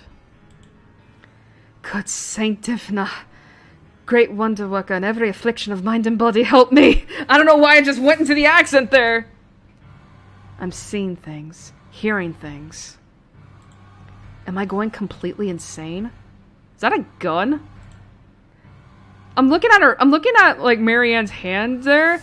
Why does it look like she's got a gun?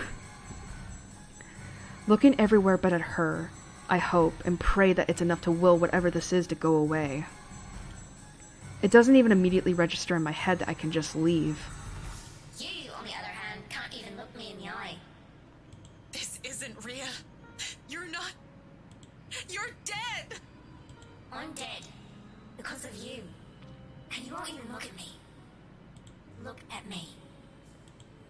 I don't want to? My breathing quickens, and I can feel my heart being torn apart by her words. I'm so sorry, Lorraine. Look at me! I can't take it because she's right. It was my fault. The least I can do is look at what I've done. Lorraine, broken and bleeding, looks at me with such hate-filled eyes. An unnatural smile stretches across her face, and I can only see malice in it. I hate this! Then, she lunges as the mirror ripples around her form, the glass parting like the water's surface for her. She grips my shoulders, and I can feel her nails dig deep, sharp even through the fabric of my clothes. There you are.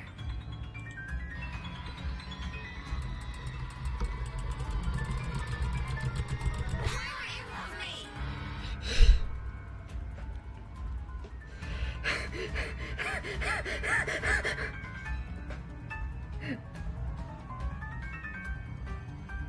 Well, I do love you now! Apologies spill through my lips as tears cloud my vision. But I won't give in to this madness. With every bit of strength I have left, I struggle to get away from her. Fear grips and threatens to choke me. I endure. I escape. And, without turning back, I stumble back out. In my panic, I don't even care to look where I'm going. With one hand on the wall to steady me, I just hobble as fast as I can away from the study. Away from that mirror. Freedom is bittersweet. I'm free from the madness, it seems, as running out into the hallway reveals it to be in pristine condition. But it means I've turned my back on Lorraine. Again. I have no plans of stopping. Not until I know I'm safe. And if that means walking back to Luxbourne, as ridiculous as the idea is, then so be it. Someone suddenly grabs hold of me, however. Fingers digging deep into my shoulder, and my heart nearly stops. My body seizes, and I nearly scream. Marianne, you look awful. I mean, not awful, but... Did something happen? Are you alright? I had the shock of my life. This is right. Oh, this is gay.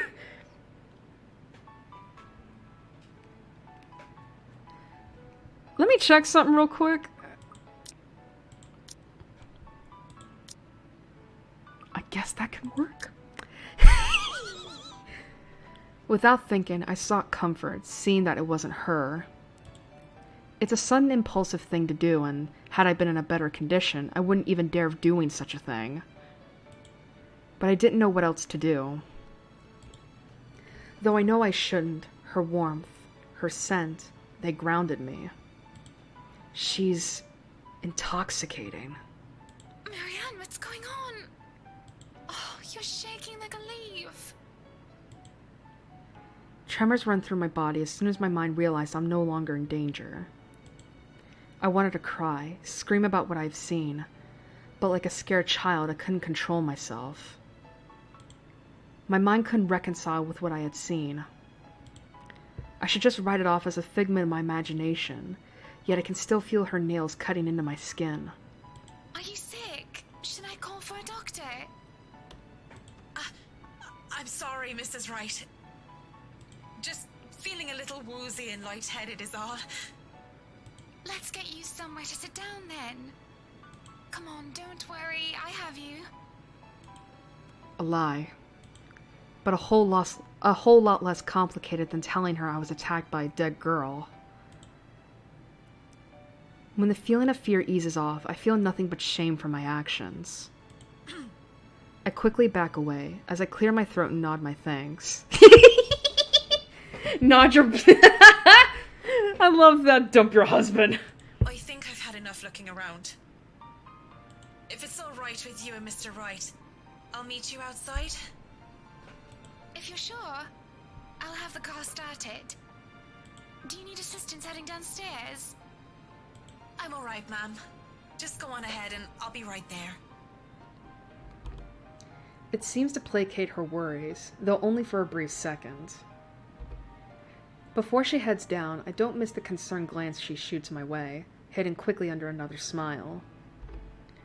I won't begrudge her for it. That worry. The look on my face must have been a strange enough sight on its own. Even I'm still reeling from whatever that was. Her voice still whispers in my ears. After all these years, she's still... No, Marianne. Shaking my head at the thoughts, I drag in a breath that then follows shortly after Mrs. Wright. Whatever has happened in the past, it's long gone. Only memories now. And those are things I can no longer bring back. It's already dark as we make our way out of the mansion. With no lights, we are only illuminated by the headlamps of the Wright's car and the stars up above us. The sight of them helps me compose myself much more than several minutes of being alone did. The car's engine is running, yet the two still stand out on the lawn. Mrs. Wright is busy, eyes up to the stars. And Mr. Wright, arms crossed, has his eyes down on the ground. It's the crunch of the grass under my heels that brings their attention to me. About time. What took you so long? A minute longer and I'd think the house swallowed you all up. Oh, hush, dear. I'm sure she has her reasons. Marianne doesn't seem the sort to idle. Sorry, I was just checking on something important. Just going through some repressed trauma. That's fine. See, business is business and they take time, love. You should know that better than anyone. So, Marianne, what do you think? Are you the woman for the job? I know we already signed papers hiring you, but I want to be 100% sure that you are committed. I glanced back towards the mansion. Knowing what I had seen there, or rather, who I thought I saw there, because there's just no way. Not to mention how I acted toward Mrs. Wright, for goodness sake. I should feel the slightest bit hesitant. I was lucky. I've seen enough films to know what happens when a promiscuous woman enters a haunted house. This is my chance to turn it down, make excuses, say that I'm not up to the task, that I need to take care of my old, sick father. Just pay the fine, which is probably outrageous for a contract like this, and let it go. I should turn it down. But for some obstinate reason, I can't. In the same manner I haven't let go of her, of the regret that has shadowed me since that day. Much as I hate to admit it, even to myself, seeing her again, the mischievous glint in her eyes, the loose tendrils of her hair curled around her forehead, it's something I've terribly missed, and now that it's here, almost within arm's reach, My father would tell me, sometimes you just simply have to go through with it, consequences be damned. And, well, I really don't have any logical reason to say no. At least, not something a client like the Wrights would want to hear from a professional designer. It's certainly an interesting project. You can be sure I'm seeing it through the end. Interesting that it's like after that she's immediately like, Nah, fam, I kind of want to go back into that house. Because I've missed my... lover? My friend? I can't tell if it's just like, is this punishing yourself? Or if this is... I feel like this is more punishing yourself because you believe that her death is your fault. And that's not healthy. Oh, I do love the determination. You were always determined like that, weren't you? What the fuck? Hearing her voice once again sends a chill running down my back. I can't wait for this day to be over. Okay. From the mansion and through Anselm, I rode with them in silence.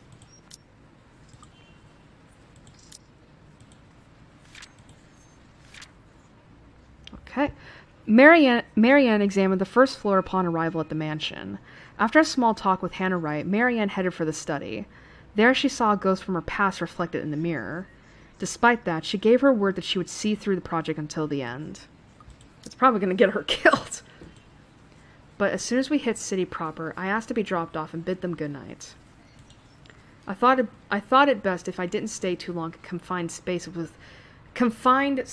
with either Mrs. or Mr. Wright. Both seemed to cause me serious trouble, and if the project had been any less interesting or grand, I would have dropped it without a second thought. Would've, shouldn't have, won't. I assure them that my place isn't that far off, and I have to fight off the urge to roll my eyes and groan when whiskey throws me a little smirk. But even in my own home, peace is elusive, as is sleep. I lie awake, thinking of what I saw in that mansion. Of who I saw. If I so much as hear a single whisper from her. If I so much as see a wisp of her hair. I'm afraid I'll go mad.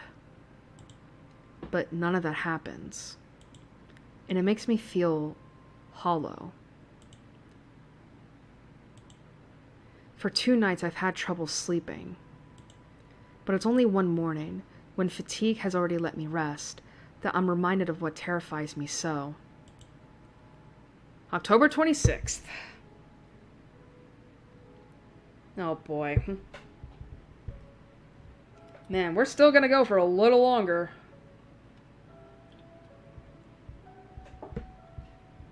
In my restless dreams, I see that mirror. Sorry, man, my mind immediately went to Silent Hill 2. In my restless dreams, I see that town. Silent Hill. The one in the study. And in it, I see her. I see them. What the fuck? Lorraine and Hannah. Hannah and Lorraine. Poor pathetic Marianne.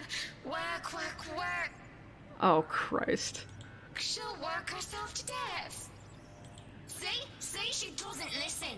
That's all she did. Look at what happened to me. They talk among themselves, with cruel smiles and venomous tongues. Or rather, to themselves. 2 heads, 1 body. Oh! Oh, fuck. Oh, fuck. Okay. A horrible mockery of these women, as if they were the one and the same. More's the pity. Life goes on and goes out, and she doesn't even see it. Do you think she'll even realize when she's kicked the bucket herself? When they say a person has a hard time telling when they're in a dream, it was true often enough. Even with this bizarre sight, even with the obvious implication that this isn't real, I can't help but feel distress. Likely. Is that any way to live at all? She might as well be dead. Cruel fate that she's alive and I'm... well... Though they speak into each other's ear, tones low and hushed, I could still hear them as clear as day. Their whispers pervade the air, heavy and oppressive. They bury and dig into my head like tiny maggots, worming their way into my skull. Oh, fuck this. No, no, I hate this. Oh, this is not gonna go wrong at all. It's only then that they take notice of my presence. Eyes turn towards me, and I can only feel small under their scrutiny. Caricature smiles etch on their faces, mimicking each other grotesquely. Oh, Marianne! How long have you been standing there, dearie? Come join us, Marianne. We won't bite. Unless you ask, that is. I'm not gonna lie, I was thinking the same thing. Have you been looking at us? Spying? How scandalous. Such a naughty girl. I'm sure you were just waiting for something lewd to happen, weren't you? Not with all this blood. You know she will not admit it. She thinks it wrong. You've said it so yourself. Yes. She thought me wrong, impure, abnormal, because I loved her. My breath... Oh, no, no, no, no, no, no, no, no, no, no, no, no, no, no. My breath hitches, and I open my mouth to protest, but they stop me, screeching. Yeah? The mirror that holds them cracks, lines spidering across its surface. Do not lie. We know the gluttonous thoughts you try to deny, girl. All those desires you bury beneath that sickening guilt. You act the martyr when you turn the bed you lie in into your own hedonistic hell. You are nothing but a tainted soul with filth-stained flesh held together by falsehood and pride. They look livid. And when it looks like they would lunge... Man, this sounds like some deep-seated, like, repression going on. Just in case, because I hear the mirror. I hear the rain. I wake, feeling like the wind had been knocked out of me. With a groan, I squint and find a certain fluff ball sitting on my chest looking as pleased as Punch. Gary, you're gonna love this! Look at her! Look at this little kitty! Such a nice image to wake up to. So nice. She's the overlady of the cats, queen of despair and destruction of nice furniture. Though I can't stay mad at her majesty because it feels like she did something good this time. Therapy! Kit Kat, come over here. You're my emotional support animal. I was having a nightmare, but I can't even remember. Yeah, but I can't even remember what it was about. Trying to recall leaves a terrible pit in my stomach. Maybe it's probably better that I don't remember. Good morning, Baruthio. Who's the good kitty? Are you hungry? Is that why you woke me up? A content purr comes from my sweet dear before she jumps off the bed and trots towards the kitchen. On the other hand, it takes me a bit more before I roll out of bed and start my day. Mornings before work is always a quiet affair. Shower first, then a mug of coffee and a bowl of oats. Ugh. Sometimes I do stretches, and I always check my work email. The Wrights will be moving into the mansion today. I don't think the paperwork is officially done yet, but it isn't too far-fetched to think they were allowed to start their move despite that. Rich people like them will always find ways to get what they want, after all. I'll be leaving you again today, Beth. So you behave and make sure not to shred up my new covers, okay? And don't worry, I didn't forget tomorrow is Black Cat Day, so I'll throw you a party. Yes. But only if you behave like a proper lady. She barely gives me a glance as I say that before going back to her own food. Cats. Still better than humans. Most of the time. Too bad I have to work with humans. Man, that rain is just coming down, huh? The place is already busy as soon as I get here. The foreman, when the... Oh.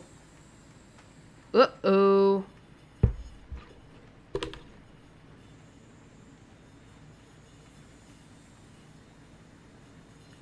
Oh, boy.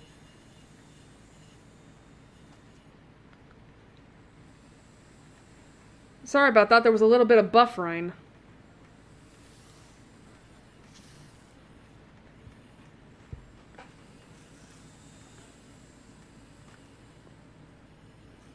Alright, I might as well say this now. I think because of the rain, we might be experiencing some buffering. Which sucks, but I can't really do much to control that, so yeah. The foreman, one that I've recommended to the Wrights for his work ethic, is early as usual. Already he's instructing men here and there with the bigger loads. I have no chance to talk to him as Mrs. Wright appears and greets me with a smile. Mrs. Wright, I hope everything has been to your liking thus far. Good morning, Marianne. It has been delightful and these men have been very helpful. Look at all this. It's so busy here. I'm getting tired just looking at them go. No complications so far with the movers or the previous owners of the mansion, I hope? If anything, the only one being problematic is Luke, if I'm to be honest. the ever-problematic man. He can be such a diva, but I do like that about him. She stops, looking up at the upper landing where Mr. Wright comes through with two other movers in the mirror from the study. Oh, do be careful with that mirror. We wouldn't want anyone getting hurt because of broken glass. Why are you even having it carried around? Oh? You did say you didn't want the mirror, and I keep getting distracted by it. If I'm going to turn the study into my office, I'd rather not have it there. Where can we put this? In the basement. Well, you are not putting it in our room. Why don't you go, I don't know, put it in the wine cellar for now? We can figure out if we'll store it in the attic or somewhere else later, yes? You heard her, boys. To the cellar it goes. Mush! Jesus. The movers bring down the mirror one step at a time, no matter how much the man tells them to hurry. An unsettling feeling grows in my stomach as I see our reflection in the bloody thing. And I look away, not wishing to risk anything. If I see Lorraine's image in the mirror now, I wouldn't know what I'd do. I don't have the luxury of privacy right now, and I am not going to break down in front of all these people.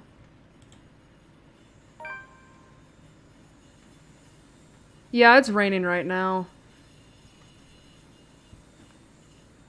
Mrs. Wright only shakes her head and laughs at her husband's antics as they take the mirror out of here. He's backing at it again soon enough, pointing the men here and there. I'd say he's the man with the plan, but it sort of interferes with the layout and design that we've agreed upon before. I'm about to point it out, but... It's better you let him realize his mistakes on his own, rather than tell him of them. That way you do not get blamed for his actions. It is more fun, too, to tell him, how does they say it? I told you so, once he slips up. Been working with him long enough to know that, huh? It's not like I plan to make too much of a fuss, unless what he changes is actually crucial.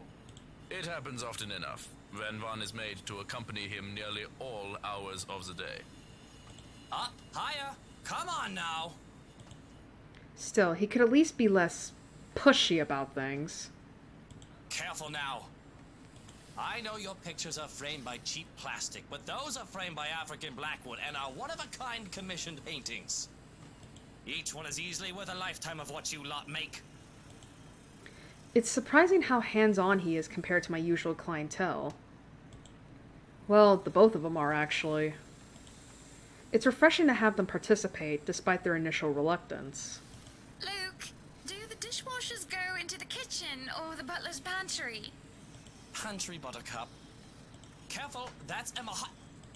No, you there, put that down. You do not manhandle a Napoleon Abueva. He really needs to tone down the dramatics a notch. Mrs. Wright and the butler look like they're used to it by now. But the rest of us, well... Sweetie, why don't we go and sort your suits upstairs? Let your Hans and Marianne and the foreman deal with the rest of the work. We have this, Mrs. Wright. Yes, please do go before a blood vessel bursts. Bloodstains are so troublesome to clean.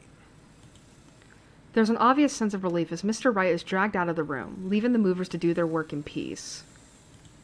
Some grumbling even comes from some of the younger workers. It's a good thing the family butler isn't some blindly loyal tool to his boss, or there'll be trouble with Mr. Wright. He is such a bratwurst. Whiny baby who never got enough hugs from his mutter. Shit! Probably lost in translation, and not that I'm condoning talking about someone else behind their back, but I think you meant to call Mr. Wright a horrible brat. Well, he is that too.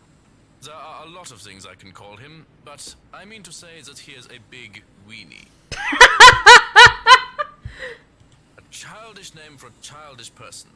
Like a child, he whines when he doesn't get what he wants, and he breaks the toys that he has. Jesus, the butler's just roasting him.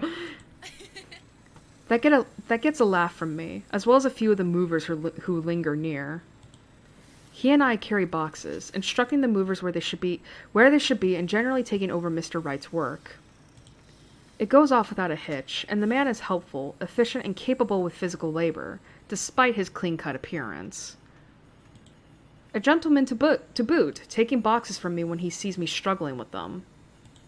Speaking of boxes... Hey, one of the boxes for the kitchen is missing. Has anyone seen it? The one with the pots and the knives. The bratwurst had it brought upstairs, thinking it was for the attic. What? Why would he...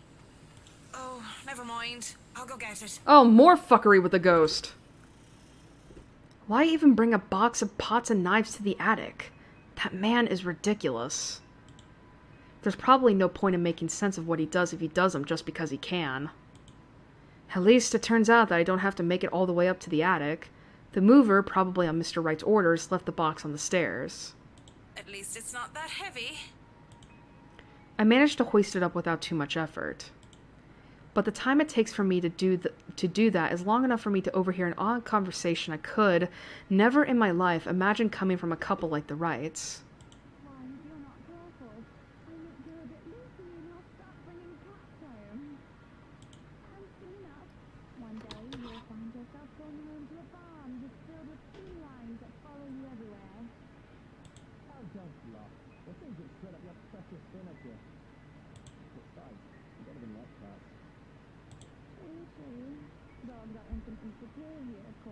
Oh boy, here comes the blasphemy.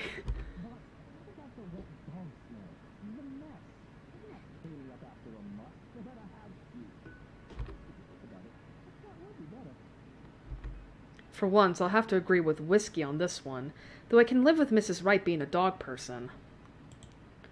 But as amusing as this conversation might get, I really shouldn't be caught eavesdropping or slacking off on the job. At most, I should be looking at ways of possibly soundproofing certain rooms, perhaps bringing it up if they don't realize the lack of it. I really should...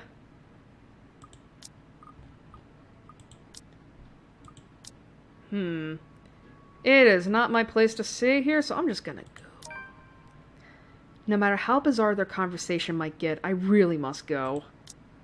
Yeah, baby!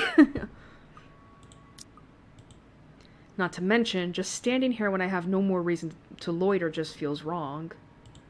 Besides, the magic word here is privacy, and I respect that. Keep it in mind, and I won't have a guilty conscience filled to the brim with the secrets of the rich and famous in my hands. I take the stairs 2 steps at a time if I wasn't in danger of getting stabbed by my baggage, and if nobody else was in the foyer.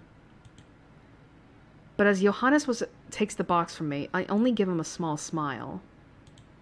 There's no reason to gossip about the peculiar conversation of his employers. He's probably heard much odder things from them, and he doesn't seem to be a cat or dog person either. As soon as I follow him into the kitchen, he raises a hand to stop me. Nine, I know you are very skilled in architect, and I have seen your work. But this shall be my kitchen, and I shall fix it according to my wishes. Yeah? Sure. Kind of weird anyone would think that pots and knives are supposed to go anywhere but the kitchen, huh? I assume he's gotten them confused. It wouldn't be the first time. Confused? How does that even work? I understand covers, carpets, or even curtains getting mixed up. Hey, I'd even understand pots being mixed up with silver decor. But knives? Oh, he has a collection of ornamental ones from his father. It takes them everywhere he goes, wherever he moves. His V? Also, he's got a collection of knives? Oh, I don't trust this motherfucker. I guess that makes sense. A bit. Still odd. He merely shrugs before going back to work. I don't trust it.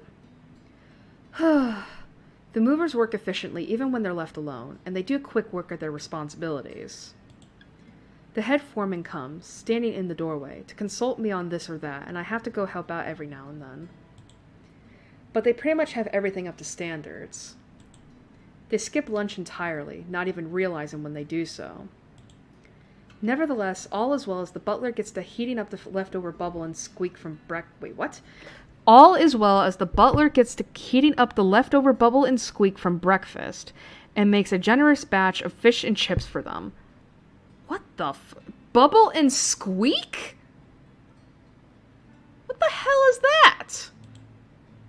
Most likely simple in comparison to what he serves to the rights, but well done nonetheless. That smells good. Want to wrap up some for me to go? It's an idle observation more than anything. My thoughts, as they are, preoccupy me. If there are any left. One can't go wrong with fish and chips. Everyone loves them. Even my husband. And he's American. Oh, that's right, the butler's also gay. I really do hate getting so up close and personal with my clients. It's a distraction. It's obvious to me that I've got my priorities all wrong when I can't help but think about what I heard, what I learned about the right couple. These things have a way of creeping up on a person. Thoughts, ideas, whether they're fact or fiction. They creep up and fester, crawl and writhe in a way that twists. I hear giggling, delighted and mocking. They creep up and... The sensation of fingers ghosting briefly on my arm causes me to freeze and hiss. Don't! I half expect her to be there. Whoa, no need to scream bloody murder. It's just me. Quiet down before you break glass. But it's just whiskey. Don't do that again. Ever. I don't like being scared. Though I don't believe in the likes of spooks, being startled is not on top of the list of things Marianne liked. Lucky for him, I have nothing within reach, or he would have gotten on friendly terms with something like a rolling pin. What was with that reaction? Were you really scared?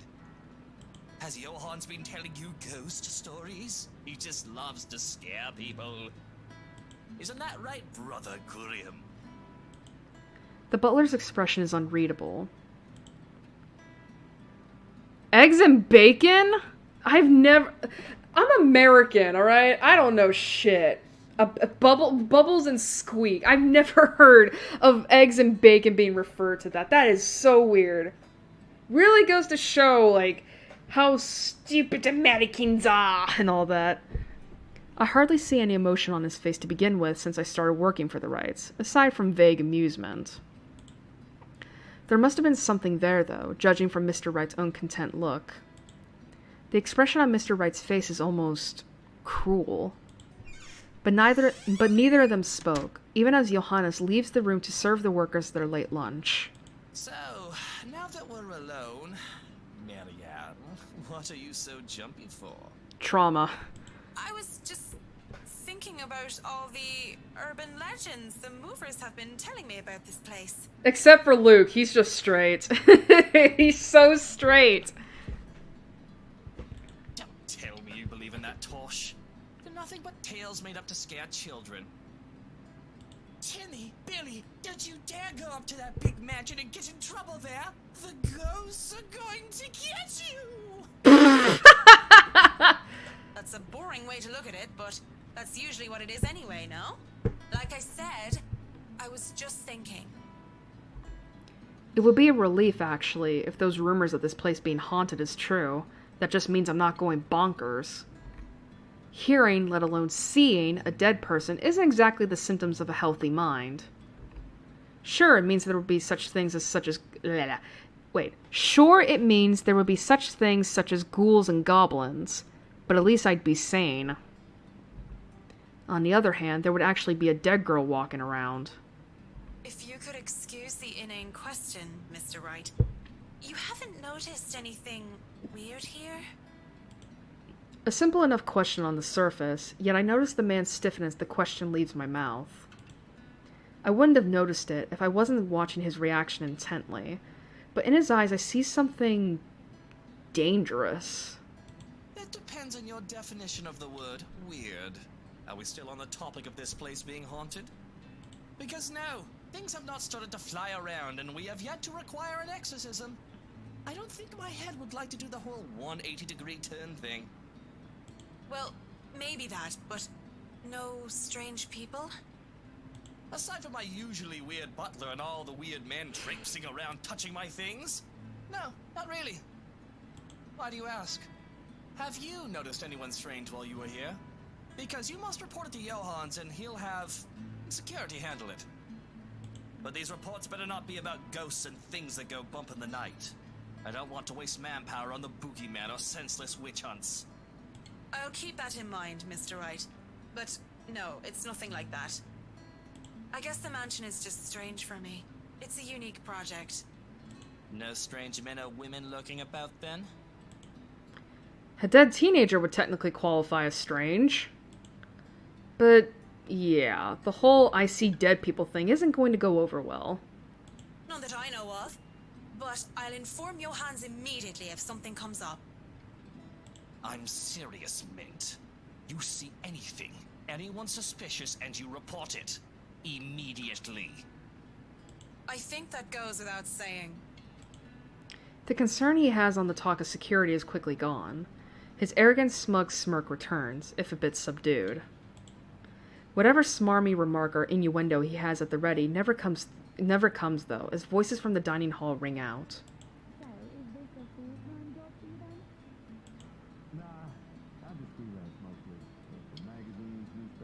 Oh, there's Zach.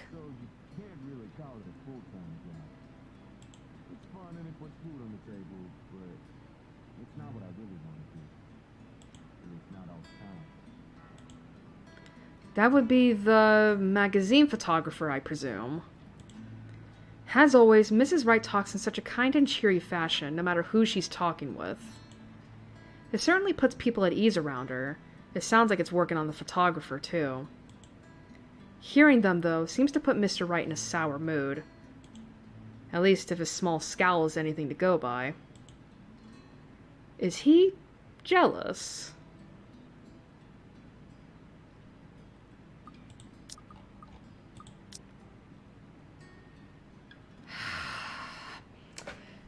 I'm probably gonna regret this. Hey, are you alright there, Whiskey? You're looking like you need a serious drink. I'm gonna regret this. I'm gonna regret this. I'm gonna regret this. Film. Documentaries mostly. But cinematography is a lot more difficult than photography, right? I was working on the scene actually. I'm fine. Just a bit winded from all that moving about. It's been a long day. And the day's not over yet. So if you can excuse the bloodness, you either shape up to help or ship out back to your room and let us do the rest of the work. He hesitates, eyes locked firmly on the door that led to the dining hall. Even now, we can still hear as Mrs. Wright and the photographer chit-chat in between shots. It's not my place to say this, but she really does seem to care a lot about you, you know? There's no need to remind me of that. And yet you were going to cheat on her. A strange smile appears on his face before he shuts his eyes and sighs. Tell the workers that you're all dismissed early. That's nice and all, Whiskey. But we really shouldn't just take off. Delays aren't a good thing when it comes to big projects like these. The sooner we tackle certain issues, the better. And I trust you can take care of these issues another day. Don't make me ask again, Mint. Just tell the others they can go home early, and to not worry, they'll still get paid the remaining hours. I don't know what prompted this. With the air he's putting on, though, I know better than to meddle and prod further. Besides... Fine. You're the boss. Walking out of the kitchen, I just accept the fact that whatever he says will go well under his roof. Mrs. Wright and the photographer are still far too busy in conversation to notice me, even as I make my way through the dining hall. Besides, I didn't want to ruin their fun. Bye, Zach. It wasn't really a big thing. People didn't like Blue Fonzie very much. People don't like a film about colors. I suppose they would have liked Blue Bibby a lot more. Going to the foyer has me stumble upon the family butler once more, who raises a brow at my presence. And where are you off to in a hurry, Miss McCulloch? The foreman is looking for you. The Bratwurst wants us off the clock. He's dismissing us early because of... Oh, I don't know. Why is this a bad thing? He just wants us out of here. I'll go and call a cab for you then. It would be for the best that you leave when he asks you to. I don't doubt it. My ride back to the city doesn't take too long to get here.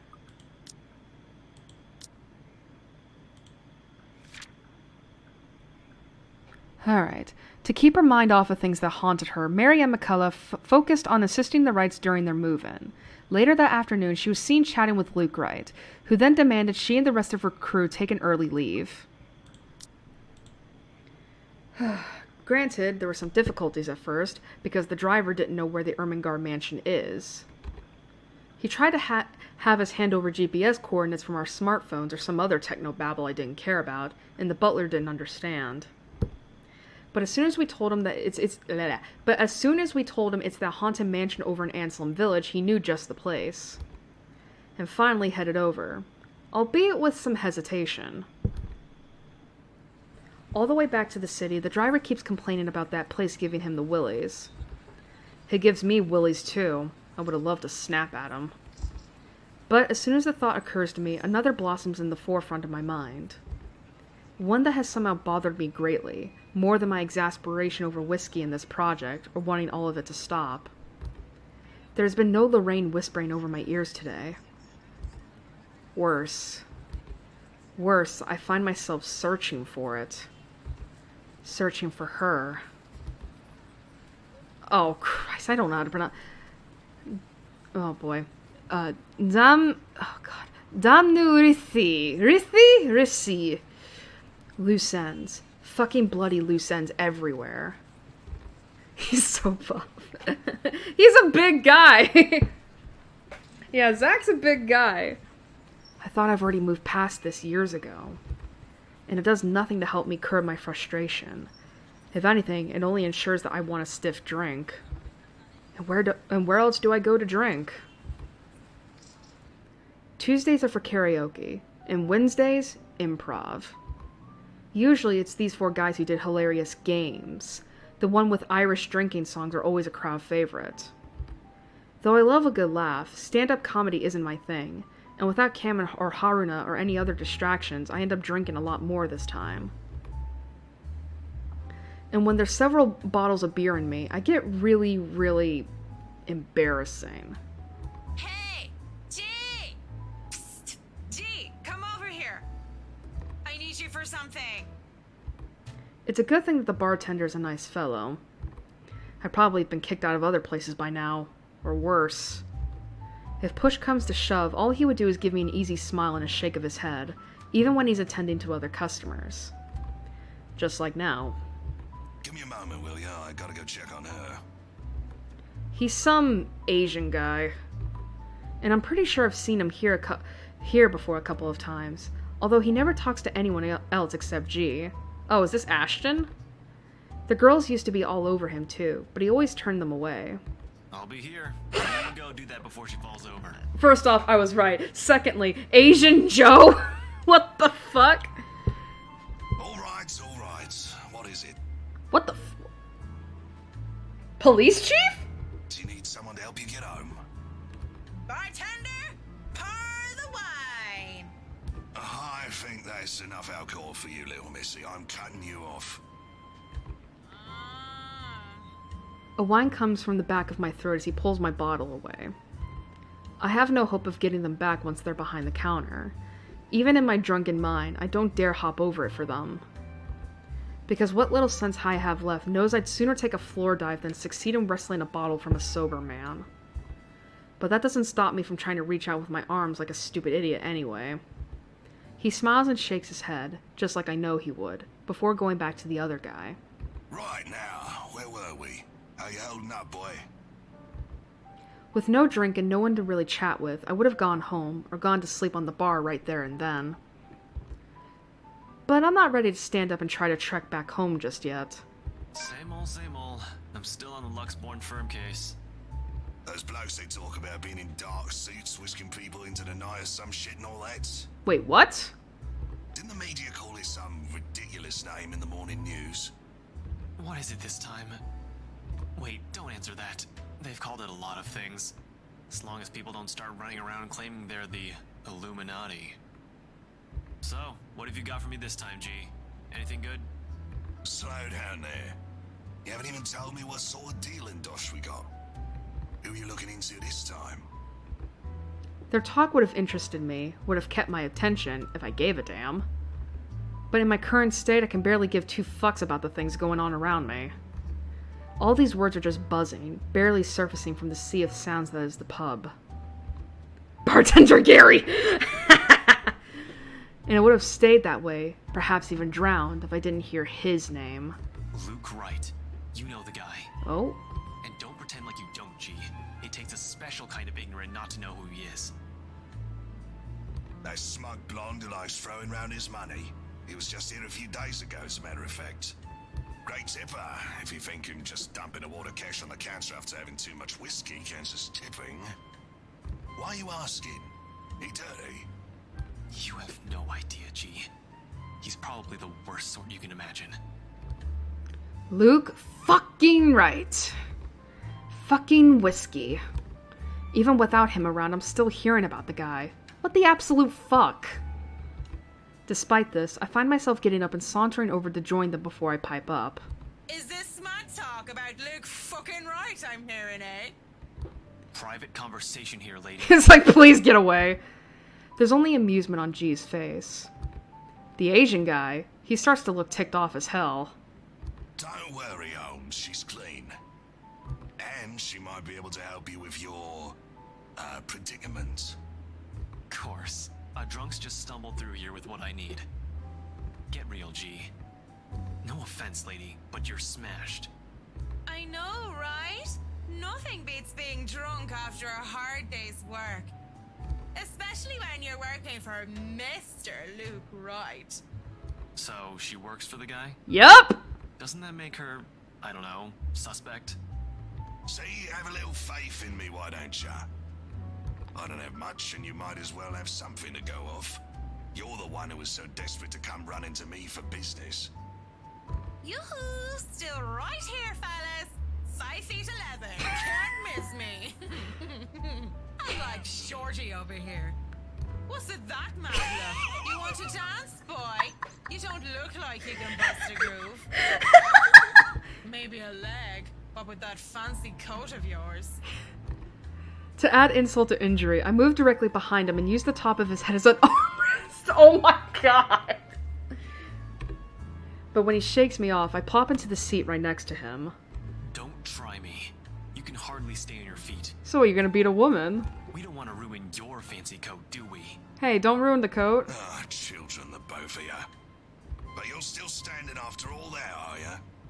Matt, you see this giantess? She's a legendary regular here. Been treated like there's no tomorrow. I'm a bit jealous. Can't do that anymore or my liver will give out on me. Good with the mic, too. Don't see you much recently, but I guess you're always busy, aren't you? You're some fancy designer or something, if I remember correctly. Wait, I know you. You were at the open house for the mansion. He came in. I wish he was. Yeah, that's right. Marianne McCulloch.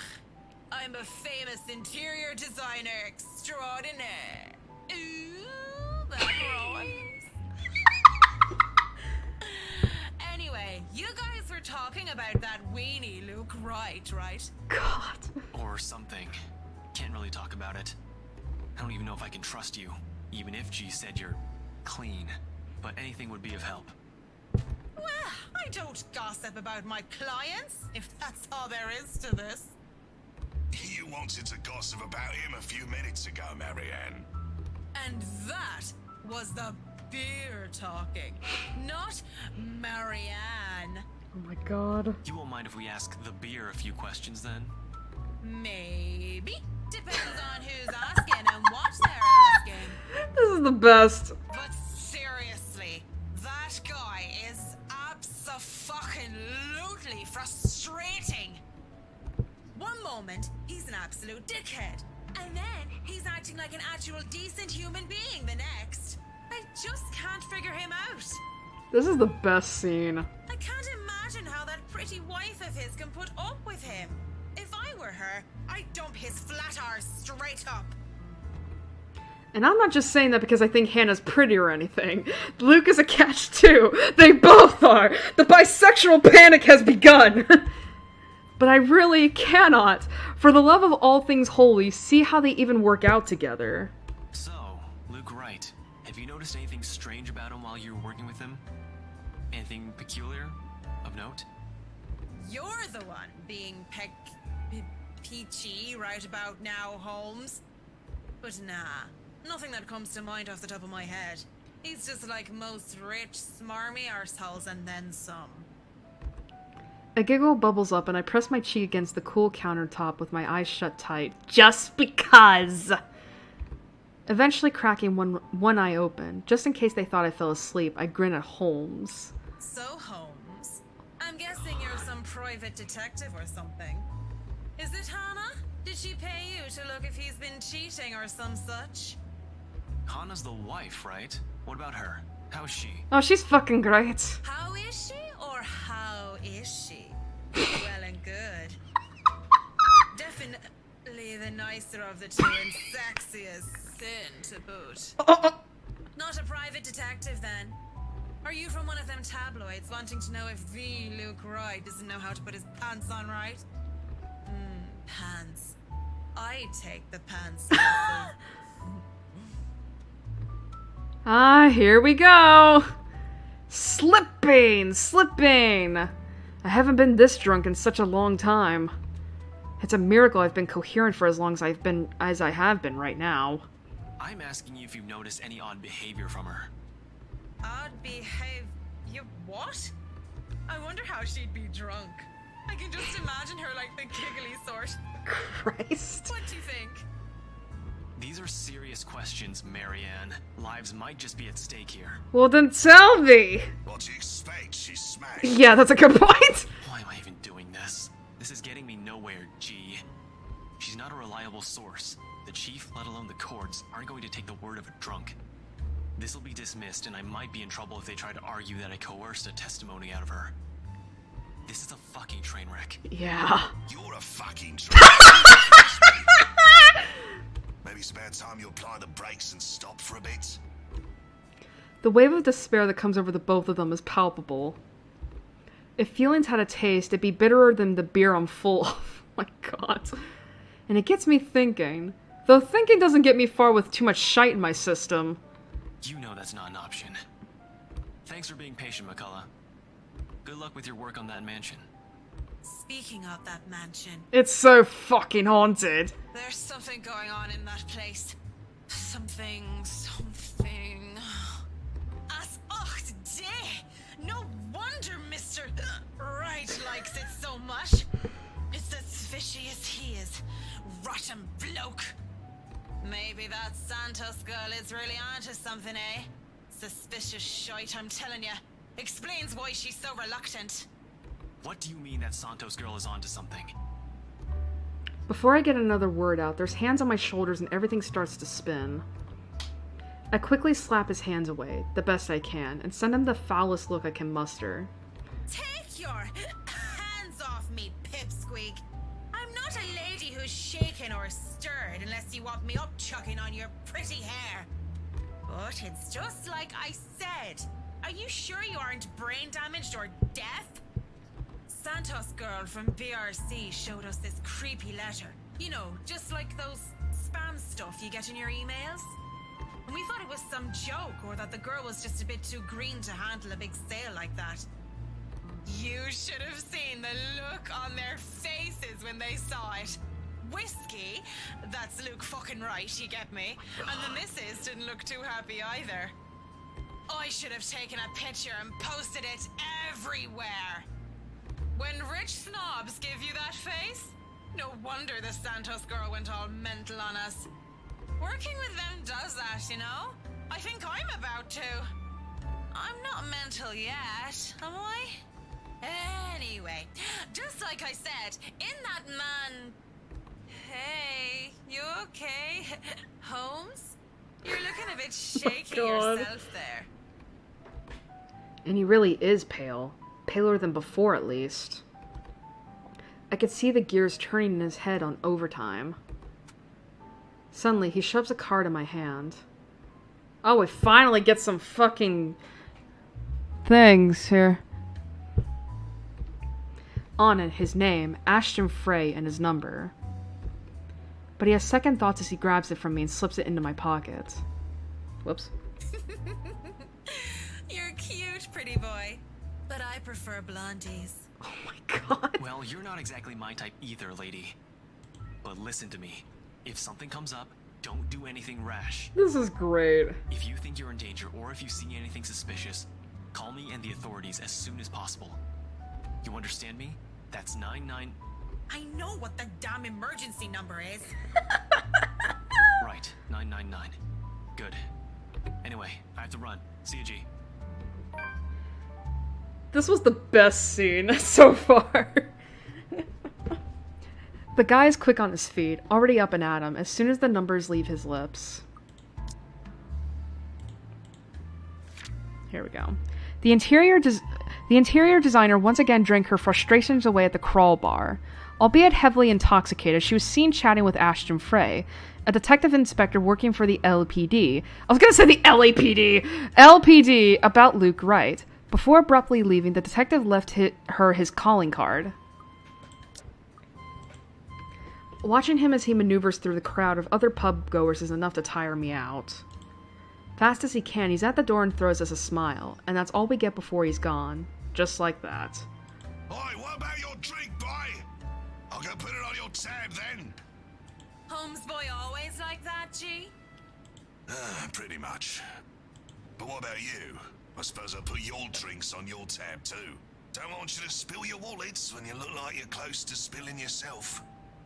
Yeah, and if it's fine by you, I think I'll go take a bit of a cat nap here. Just for a sec or two. Man, if I can be crass for a moment, I really think Marianne just needs to get laid. Like seriously, just have a night where you are taken care of for a change of pace, you know? Like that's what I'm getting at.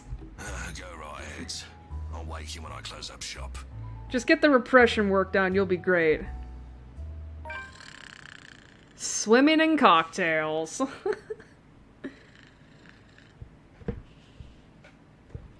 Mumbling a sleepy thanks, I doze off on the spot, face pressed on the counter. Already, I dread the pain I'll have for sleeping in such a position. But when you gotta go, you gotta go. Oh, not again! We're never gonna leave this. Oh, Marianne! How long have you been standing there, dearie? Come join us, Marianne. We won't bite. Unless you ask, that is. Not that I can get much sleep to begin with. Yay! October 28th. I think... Honestly, I want to keep going. Alright, I think what we might do is... We'll keep going for a little bit longer. A little bit, not much.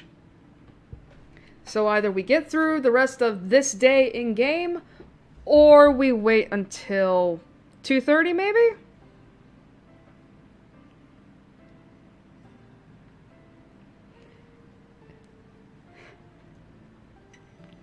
Because honestly, I want to keep playing through this. I want to keep playing through Marianne and her gay struggles. Okay. So, putting the hard limit on 2:30, which is about in a half hour, so... Okay. Let's just get as much as we can out of the way. Do people ever have the feeling that they're working on something they really enjoy, but still it eventually tires them out? Oh, believe me, I get that all the time. Because honestly, I've been feeling like this. You have certainly exceeded expectations, Marianne. Everything looks so marvelous, and in such a short time, too. Though moments like these make all the hard work worth it. Definitely. Well, I can't take all of the credit. People have certainly been enthusiastic about the idea of working on the Wright mansion. There won't be any more problems unless Mr. Wright has any more objections about the second bedroom. Oh, no. We proceed with that room as planned. I already agreed to him having his greenhouse and his vineyard and his stables.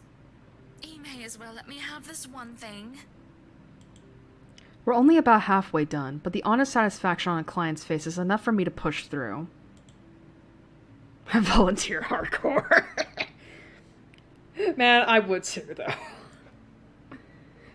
But I don't know the first thing about taking care of someone. Let's face it, in between my exasperation and Mr. Wright's antics and her, I've been burning the candles at both ends. I can't even close my eyes without seeing a dead girl's face. Dead girl. Dead. She's dead. I have to keep reminding myself that, burying my feelings as deep as they've buried her body, 6 feet under. I shouldn't waste so much time on someone who's supposed to be gone. I've wasted so many years thinking about her already. There should be no need to bother myself with the dead, when I should be bothering myself with the living. Too bad the living are usually as complicated, if not more, than ghosts of the past. But don't you have a party? Yes. But Luke's just being a sweetie, you see. Is that today? Oh my god, it is. Oh boy. That friend he's visiting, he's having marital problems and he's just trying to cheer him up. It's even more complicated when the living in question is a pair of rich and famous socialites way past their honeymoon phase. And I've been somehow roped into being a relationship counselor. They've been married for a long time and they've hit a... how do they say it? A rough patch. Okay, well again, I'm giving myself a hard limit of 2:30 because honestly my back is fucking killing me.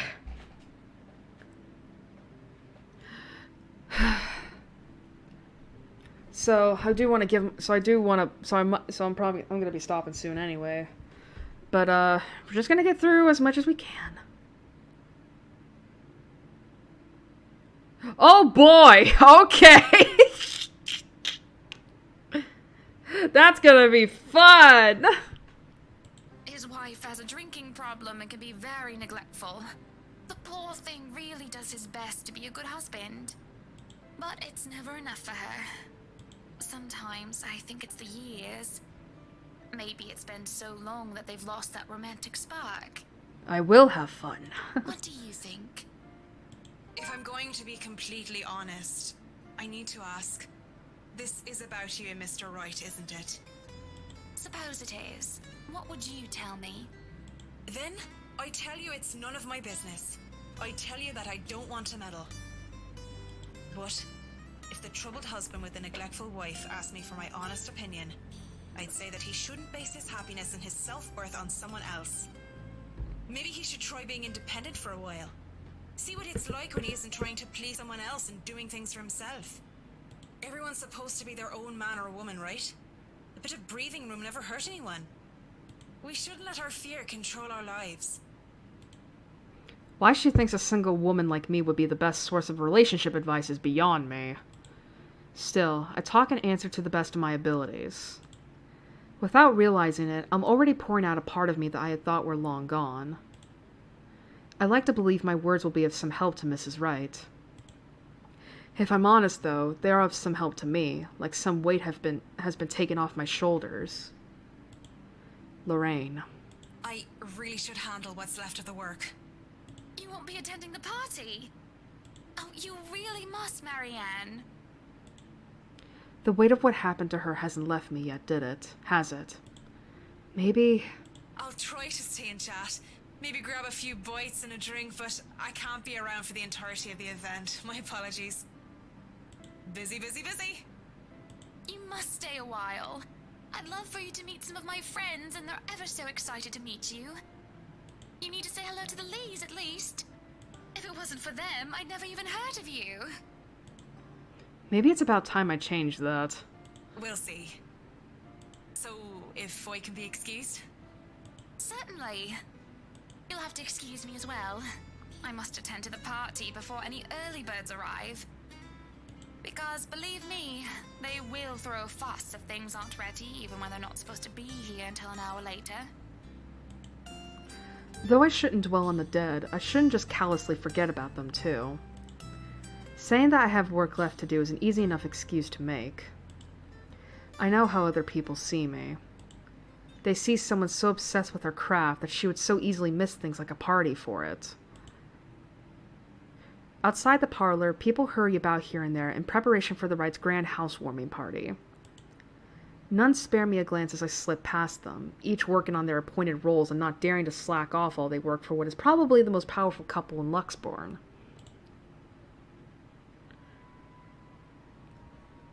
I make it into the kitchen with ease, the wine cellar being my final destination. But when is a great task ever simple? Probably never. And this is a great task, isn't it? My greatest one yet that is worthy of being called a quest. I'm not acting as Marianne McCullough, the professional interior designer, when I chose to lie about being too busy for a party. I'm Marianne McCullough, a lawful neutral cleric with 9 points in wisdom and 8 in charisma. Just thinking of it like that makes it a bit cheesy. But it helps with the fear. It helps overcome the insane thought that I'm actively seeking out something that has been plaguing me for years. I might face my worst nightmare, or I might see nothing and find my self-imagined grand quest fall flat. And who would have thought that the gatekeeper to my final quest would be someone I thought would be a valuable ally? Schnell! Hurry up, you snails! We are on a deadline and you are wasting my time! The butler comes from the cellar and into the kitchen, tailed by a couple of others, people who I assume are most likely chefs and bartenders. He raises a brow, seeing me just standing there by the hatch, by the trap door. It almost looks like he's going to throw me out for being in the kitchen without permission. But then, he motions for the others to disperse and familiarize themselves with their surroundings. Meanwhile, he continues to stand there, preventing entry into the darkness beyond. What are you doing here, Fraulein? This is not the place for guests or in an architect right now. I request you leave. I was just looking around for any last-minute things, yes? Yes, you have been doing that a lot. Looking around, snooping about. Now is not the time for such things. If you're not careful, people might think you are up to something. The look he gives me as he says this is almost chilling. If life was a game book, he'd probably be the true neutral warlock guarding the treasure room. A difficult opponent to beat with 9 points in wisdom and 8 in dexterity. Well, I'm not done yet. I actually need to go into the wine cellar. Just need a quick go at the place. So, just don't mind me. I'll be out of your hair soon enough. Go outside, enjoy the party. Bask in the praise and adulation they will no doubt shower you with when the madam speaks highly of you. Surely you've had enough of this stuffy old kitchen by now. You do not want to cause trouble. Both the bratwurst and Hannah want this to be perfect. It would be a disservice and a disrespect to toe out of line and risk it being anything otherwise. And more importantly, I will be blamed for any failure that happens tonight. His intervention almost turns me away. Maybe this is a sign I'm not meant to seek Lorraine out. But... Please, it's really important. 15 minutes. 9, 10 minutes. Any longer and I'll pull you out of there myself. The Bratwurst would be furious if he thinks anyone is touching his precious find without his permission. Of course he would. Thank you. This seriously means a lot. He steps aside begrudgingly. At this point, it looks like there's no turning back. Oh boy. The cellar greets me ominously as I descend. The space feels smaller, with a lot more bottles lining the wall compared to before, and knowing what might be waiting for me here makes things worse. The mirror that had been moved from the study is my goal. I didn't return to it after my initial discovery, but the thought of Lorraine, how much I want to see her again, even if it's just for one more time, keeps coming back to mind. As I walk through the cellar, I have to stop when I feel something crunch beneath my feet. Whatever few bottles were left behind here are now nothing but glass under my heels. Perhaps dropped by one of the many chefs and bartenders the butler had escorted through here before. And it made a downright mess, with red slick pooling from the remnants of a good drink. With how dark this place is, a person with a dark enough imagination can easily mistake it for blood. I can't help but think it is, despite the easy logical explanation that had come to my mind, only because of what I'm about to do. It's merely a momentary distraction as I continue to the end of the cellar where the mirror stands. Propped up on the far wall, it gleams innocently while pretending to be a simple and ordinary mirror. How morbid to think this thing can show a person their deepest, most desperate desires, then twists it to an image so dark. That's what I had seen that day. Though I heard Lorraine many times, I had only seen her here within its frame. I wonder if people have discovered it before. How many were wasted away in front of it, enamored, and how many were frightened away by what they saw. Yet as I stand before it now, nothing. I can barely see my own reflection in this darkness. How does this even work?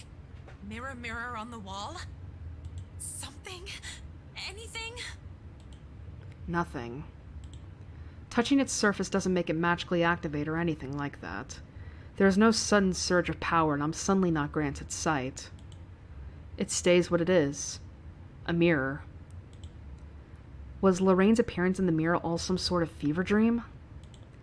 Am I really that burdened with guilt and despair that my mind would eat itself in my stress and have me hallucinate such things? Either way, just going here on some crazed obsession for a girl long gone must warrant me a trip to the doctor. Already I feel ill. After a few more minutes, in the hopes that something would change, I turn around to leave. I could just go back upstairs like nothing ever happened, perhaps drop by the party for some hors d'oeuvres, and then go home and collect myself. Besides, Mrs. Wright is expecting me and I'm... Going to leave me again then, are you? I stop at my tracks, but I don't turn back. As much as it pains me, I don't look back. If I'm just hearing her again, desperately delusional, and I look back to see nothing, I don't want to give myself false hope. But when I feel fingers around my wrist pull at me, I look back in shock. What the fuck? My first thought is, how in God's name is this possible? And the second is, Lorraine. Her hands are cold. Are you that mad at me that you're just going to ignore me, Marianne? I don't know what to say, and I can only stare at her in wonder. She stands there, in the mirror, with only her arm extended outward for my sake. I look at the hand still holding my wrist, and when she sees me looking at it, she moves it so that our hands are intertwined, fingers weaved together. Seeing her there and feeling her touch meant I'm not crazy, though however impossible and unexplainable this all is to me right now. It just takes my breath away. Pulling her out from there is tempting. I can imagine doing so with ease. We can be together again, Lorraine and Marianne, like nothing had ever happened. But that would be all a great big lie, wouldn't it? What? Pack out your tongue? Don't just look at me like that. Say something.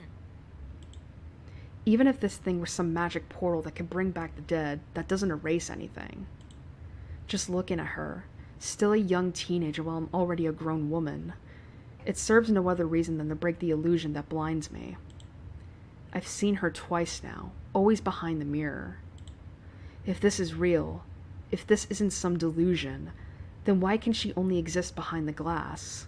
Yeah, you have no idea how happy I am to see you. It's been so long. You don't look happy. I really am happy. But at the same time, I can't help but think about what happened to you. And what does that mean? What are you saying? She gives me this peculiar look, and before my eyes, she moves a step out of the mirror. In turn, I wrench my hand from her and take a step back, almost as if I'm afraid. I don't know how this is possible, but whatever this is, it isn't real. You can't be real. I'm right here, aren't I? What other proof do you need? No, I see you. I hear you. I feel you. But even with all that, you can't be real. You just can't. I saw your body. I helped bury you. You're dead. A deep hurt crosses her face, and it just breaks my heart in two, seeing her wear that expression. Burying me wasn't the only thing you did. Don't you dare lie. But I'm going to be the bigger woman, aren't I? Let bygones be bygones. I'll forgive you, as long as you stay with me, Marianne. No. That's why you came down here, right? To find me? That was the plan. I came down here looking for her, for closure. But this isn't just closure. This is something else entirely. I didn't think I would be forced to make such a choice. Do I leave or do I stay? Oh, fuck.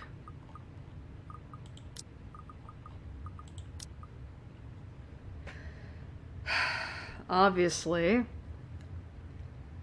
this is probably one of the easiest choices I've ever had to make. I want to move on. It's not healthy to stay. Closure. That's all I came here for. Whatever this is, it might as well all be just a devil's trick. And I might as well make some use of it, right? I say nothing at first, for fear of angering whatever phantom this is. I take Lorraine's hand and bring it up to my lips, pressing a kiss to her knuckles. She takes it as some sort of invitation to pull me along, to step back into the mirror until only her arm is extended again. I should have been more honest back then, both to you and myself. I know it's too late. I'm sorry. But the thought of being with the dead did not agree with me, not one bit. I can't stay with you. Goodbye, my first love. So what? You're going to leave me for some old trophy wife? That's it, isn't it? You're going to leave poor Amy Lorraine and go after the next rich, pretty blonde that you see. This is a mistake. All these years, guilt has been my driving force. I felt so guilty for what I did, what I didn't do. She thinks she can guilt me into being complacent, but she realizes otherwise as I pull my hand from her. And, going by the look of anger on her face, an anger that runs cold, she didn't like the fact that I'm not some puppet on a string. Had she chosen her words carefully, I would have accepted whatever punishment Lorraine chooses to give me. Guilt had ran my life, and it might have very well ended it. Because I deserved it. But what I did to me. The blood in my hands is mine, not yours. Whoever or whatever this shadow is, my gut tells me she's not Lorraine. Yet I keep talking as if she is. I broke your heart, not your neck. Don't you dare deny it! It was your fault! Because I loved you more than I dared to admit? Yes, that was my fault. But I never meant to hurt you like that. Despite my words, no matter how sincere they are, she appears angry. Enraged, in fact. It's been years since I last saw that face, and even now, the memory of it is still etched deeply in my mind. The hurt, the tears, and the hate spilling from her eyes that day, the moment I rejected her. Rejected myself for who I am. And she definitely will hate what I'm about to do next. To my left, a wine rack.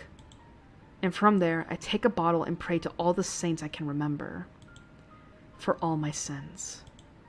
For every hurtful word I've ever uttered. For what I have driven her to do that day.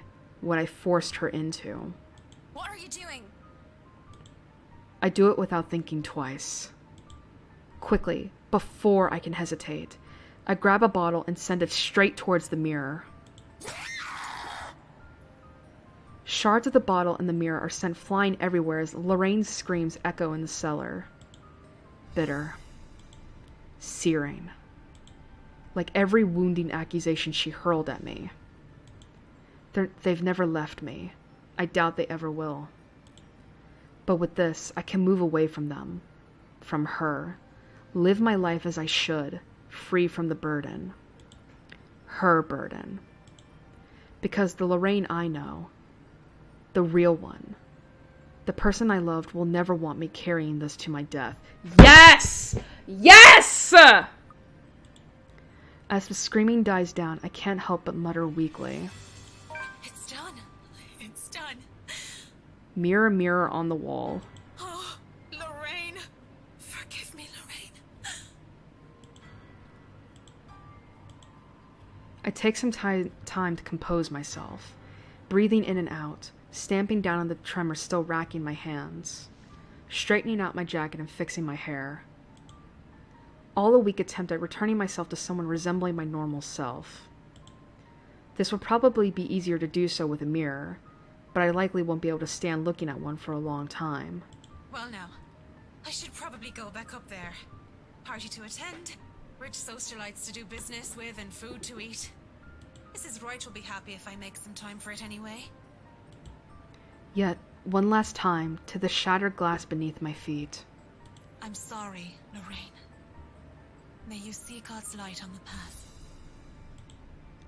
Turning around to leave, and for good this time, the uneasy smile on my face falls as I see Lorraine, whole and well.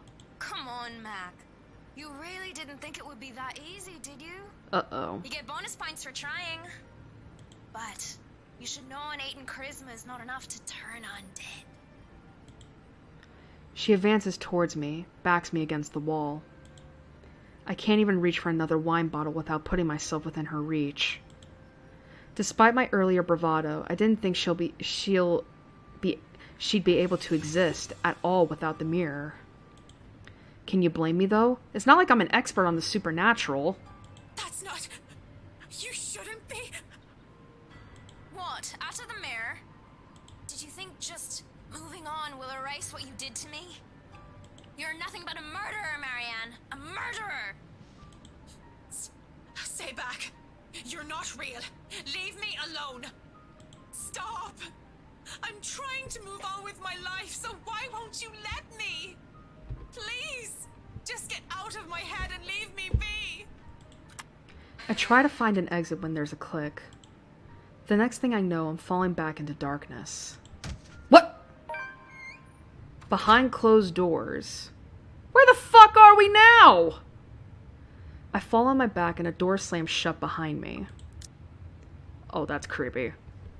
Desperate to deal with her painful past, Marianne McCullough excused herself from attending the housewarming party to search for Amy Lorraine within the mansion. Seeing her ghost in the wine cellar, however, a realization hit her and she finally let go. Okay. In a daze, I look around warily and find myself in another room entirely. On the other side of the wall, some sort of secret passage perhaps, an underground tunnel that has me wary and frightened. It also proves that the oddities in the mansion's floor plans are a little more than just little discrepancies. I expect Lorraine to jump out at me from the darkness at any time. A breeze blowing through the tunnel has me relieved, though, at the idea that there is still a way to escape should that happen. That is way better than being trapped underground with... only God knows what that was. A funny thought comes to mind as I start walking to where the exit might be. I think about how Mrs. Wright would be so disappointed if I didn't show up to the party. I imagine how furious Mr. Wright would be for breaking one of his wine bottles. Even Johannes' reaction comes to mind, though I don't really know with that guy. One thing's for sure, that I would be calling Cam and Haruna for a drink as soon as I get out of here. Oh no. That noise has me wary.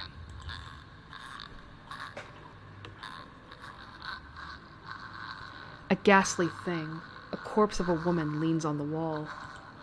Her arms and limbs, almost every inch of her lithe body, is peppered with wounds and rotting flesh.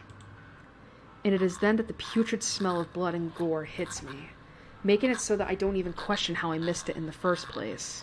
How long has this been here? Oh, that smell. Oh, you're a nasty one, aren't you?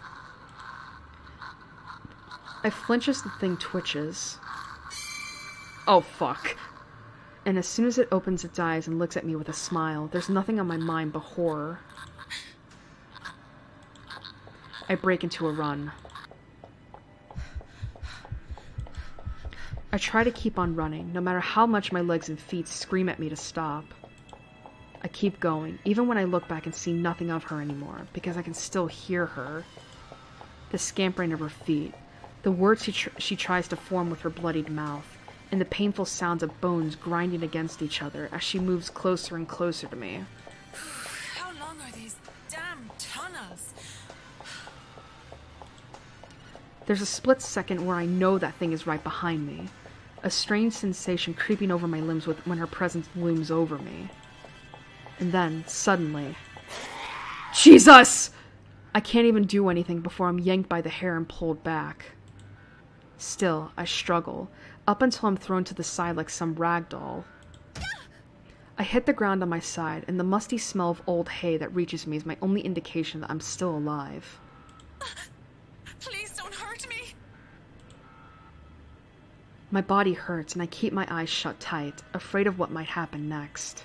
What's wrong, Marianne? Are you really afraid of little old me? Oh my god, will you leave me alone? There's only dread, seeing how she's followed me even here. She looms over me, backs me further in the cell that I was thrown in. Please, it's so cold. I don't want to be alone, Marianne. Why won't you stay with me? Why would you leave me? Why? What are you?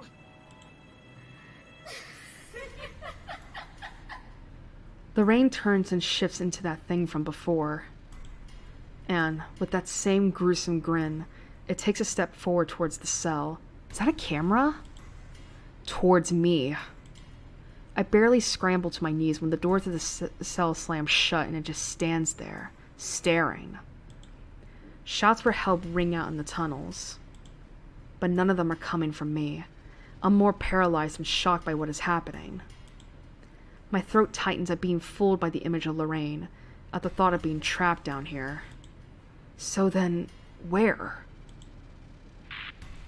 Help me! Help me! Oh, help me! Are you getting all this on camera, Carl? Yeah, but are you guys sure this is a good idea? What's going on here? Don't worry, the owners of this place haven't been here in a long time. Look at this thing, though. It has writing in like some cheesy 80s horror prop. Wait, I have an idea. Oh man, that's genius! What kind of butthead would even take this thing seriously? Maybe we can stick this in Rowan's backpack. That's Suarez kid would panic. Hannah? Prank gone wrong.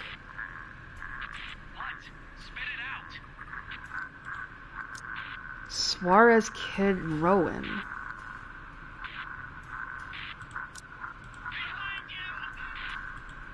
There, in the corner of the cell. Oh, shit! There, in the corner of the cell, a digital camera comes flickering to life, and a video has played back on the screen. It was hard to even consider paying any attention to it when my life is on the line. But when the ghost doesn't move and the teenager's mocking shouts of "help me" filled the cell, I just had to watch. And what I had seen Students, judging by their St. Goretti uniforms. They were holding... That letter. And that thing, the woman, she... It's Charlotte!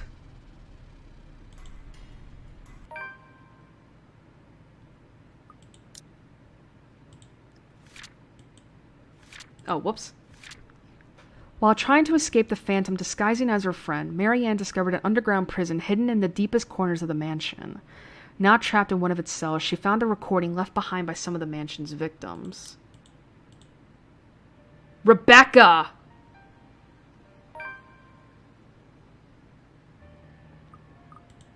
Alright, we're good. We're good.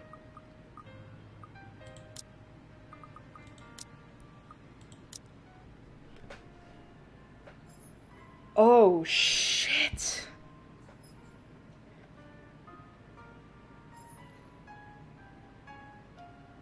I think... Oh, fuck. 91! Wow. Just missing one CG. 84 for the item sprites. 80% for the CGs. Interesting.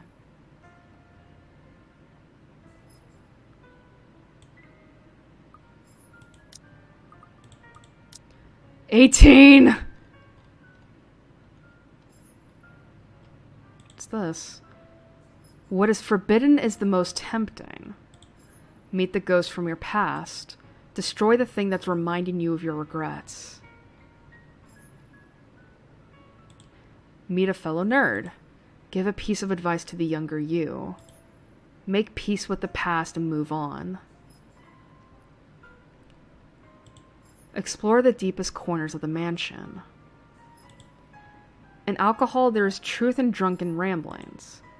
Discover a hidden recording left behind by some of the mansion's victims. Say no to a night of sexual congress.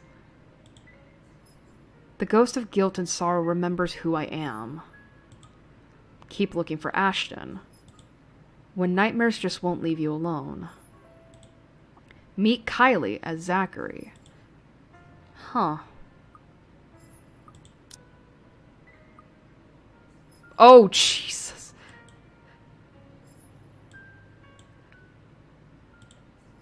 Okay, okay, did not expect that to happen. Just pulled up Steam. Alright. Alright, we are good. Alright,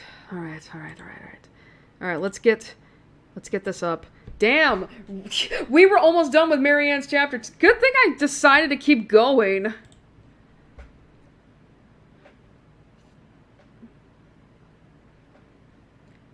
Man, good thing I decided to keep going. Otherwise, we would have just had a little bit more of Marianne's to go through.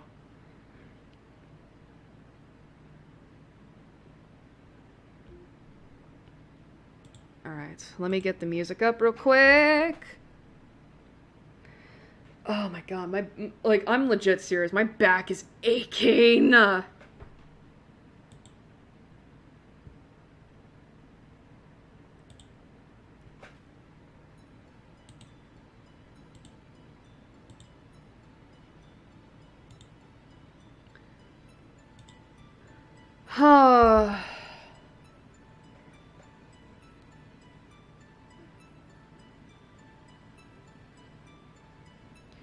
God, I'm legit serious. My back is killing me.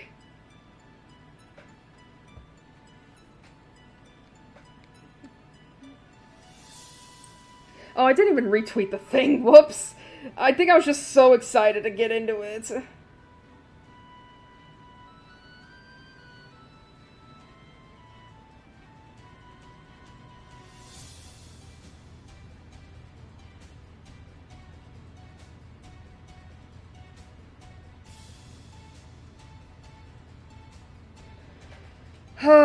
God, I'm legit serious. My back is killing me.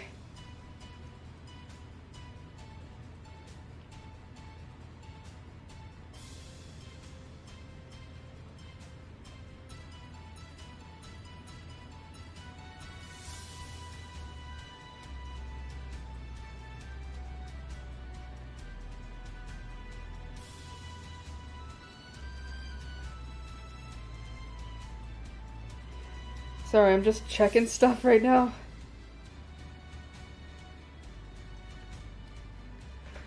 But, alright, so... I will... Okay, so...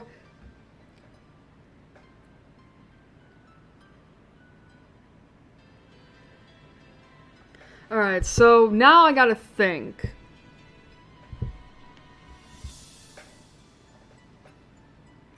What is going on here? Okay, so I think I am right in that the ghost is definitely targeting individuals that have something going on with them. Like issues, if that makes sense.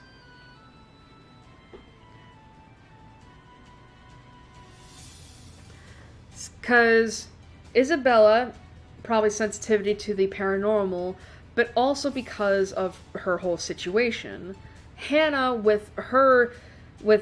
Hannah is because of her marriage. Zach is with his PTSD, and Marianne now has that whole thing with Lorraine. And I want to give I actually really liked that conclusion to the chapter. You know, the idea of Mary Ann confronting Lorraine and telling her, like, listen, I gotta move on with my life. I can't keep living with this guilt. But, you know what I mean? Because it's like, she was seriously, like, torturing herself. Like, she was seriously torturing herself with the guilt and all that, you know? But it's also not healthy to live in that way. So I'm really happy that, like, I was able to get the choice of having her move on or staying in the past. You know? But there was one line that she said that really stuck with me, was that, like, I broke your heart, but I didn't break your neck. And honestly, it kind of does, like, it kind of, and it's, now granted, I don't know if this is what Marianne realized, or if it was just a line that she was just like, you know, whatever about, but what I was thinking, right, was that Marianne pretty much realized in that moment that what Lorraine did, that was her choice at the end of the day. You know, like, yes, I mean, because if it's true that Lorraine did commit suicide because of Marianne's rejection, you know, at the end of the day, that was still Lorraine's choice to make. You know what I mean? Like, I'm not saying that Marianne is not allowed to feel guilty and all that. Like, I'm not saying that at all. But I think, but again, at the end of the day, Mary Ann did not push her to kill herself. You know, Lorraine did that to herself.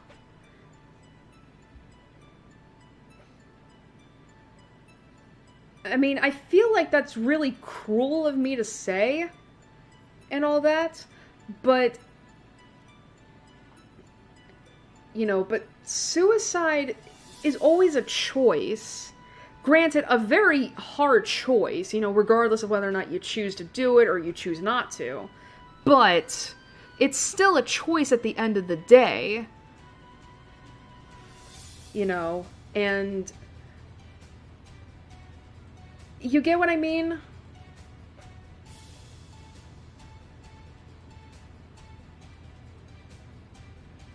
Like,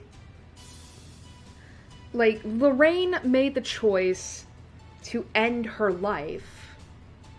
And Marianne has been holding on to that guilt for years. And all that.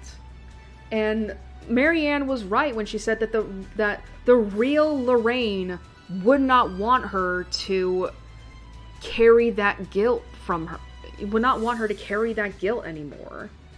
She was right in that regard. Whoever this Lorraine is, it's just an imposter.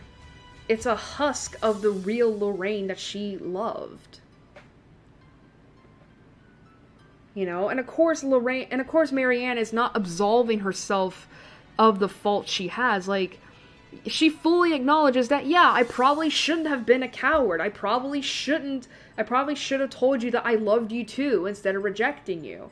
And I'm sorry about that, and I'm sorry that my internalized homophobia prevented me from that. That's my fault, and you're completely right in that. However, I didn't choose for you. I didn't make the choice for you to jump out the window and kill yourself. That was your choice at the end of the day. And I really like that. You know? But now, of course, I'm worried that we might have just screwed Marianne. Because it's like, now she's stuck in a fucking cell. And now I think that ghost we saw is Charlotte. The thing is, though, is like, why did she look like that? Why does she look like that? And, I mean, I guess to throw people off?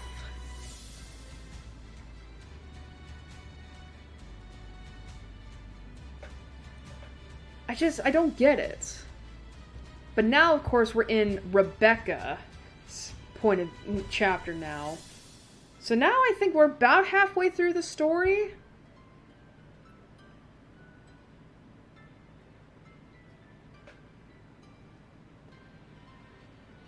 I honestly don't know what to expect now.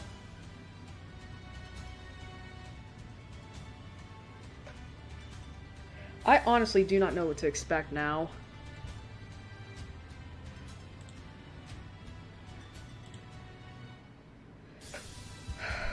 I honestly don't know what to expect. It's like, I mean, but now we're getting into the skeptics. So now I'm thinking, okay, what are they gonna see? Because if the ghost is going after people that have their issues and all that, going after these people who, for one reason or another, have insecurities or mental illnesses and whatnot, or anything really, what's gonna be the thing here? So, I feel like, I think the only person I can't pin down is Ash. Because at least, I think with Rebecca, the ghost is probably going to target her feelings for him. And her jealousy over Isabella. And for Luke, probably his family. Because again, it does seem likely that Luke and his family are not on the greatest of terms. But we don't know anything about that. But it must be pretty severe if even his own wife, who he has been married to for 7 years, doesn't know anything about them. So, yeah. But again, we'll figure that out in the next stream, which, by the way, will be on the 17th, Sunday night at 8 p.m. Eastern. At 8 p.m. Central. There we go. 8 p.m. Eastern. Yeah, sure, okay. You haven't lived in that time span in forever, Airi. But yeah, so yeah, so part 4 of the letter will be on the 17th of October at around 8 p.m. Central. And we'll be continuing on from Rebecca's point of view of her whole situation. So, I'd like to thank everyone for coming tonight. Hope it was enjoyable. We actually got some scares out of it. That's it. That's always fun.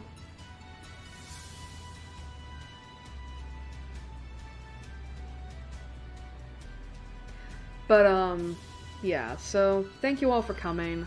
Hope you enjoyed yourselves. And I will see you all again on Sunday night at around 8 p.m. Central. So, have a good night. Stay safe. We're still in the middle of a fucking pandemic. Please get vaccinated for the love of God. And I'll see you all at the next stream. So, all that's left to say is good night and goodbye, everyone.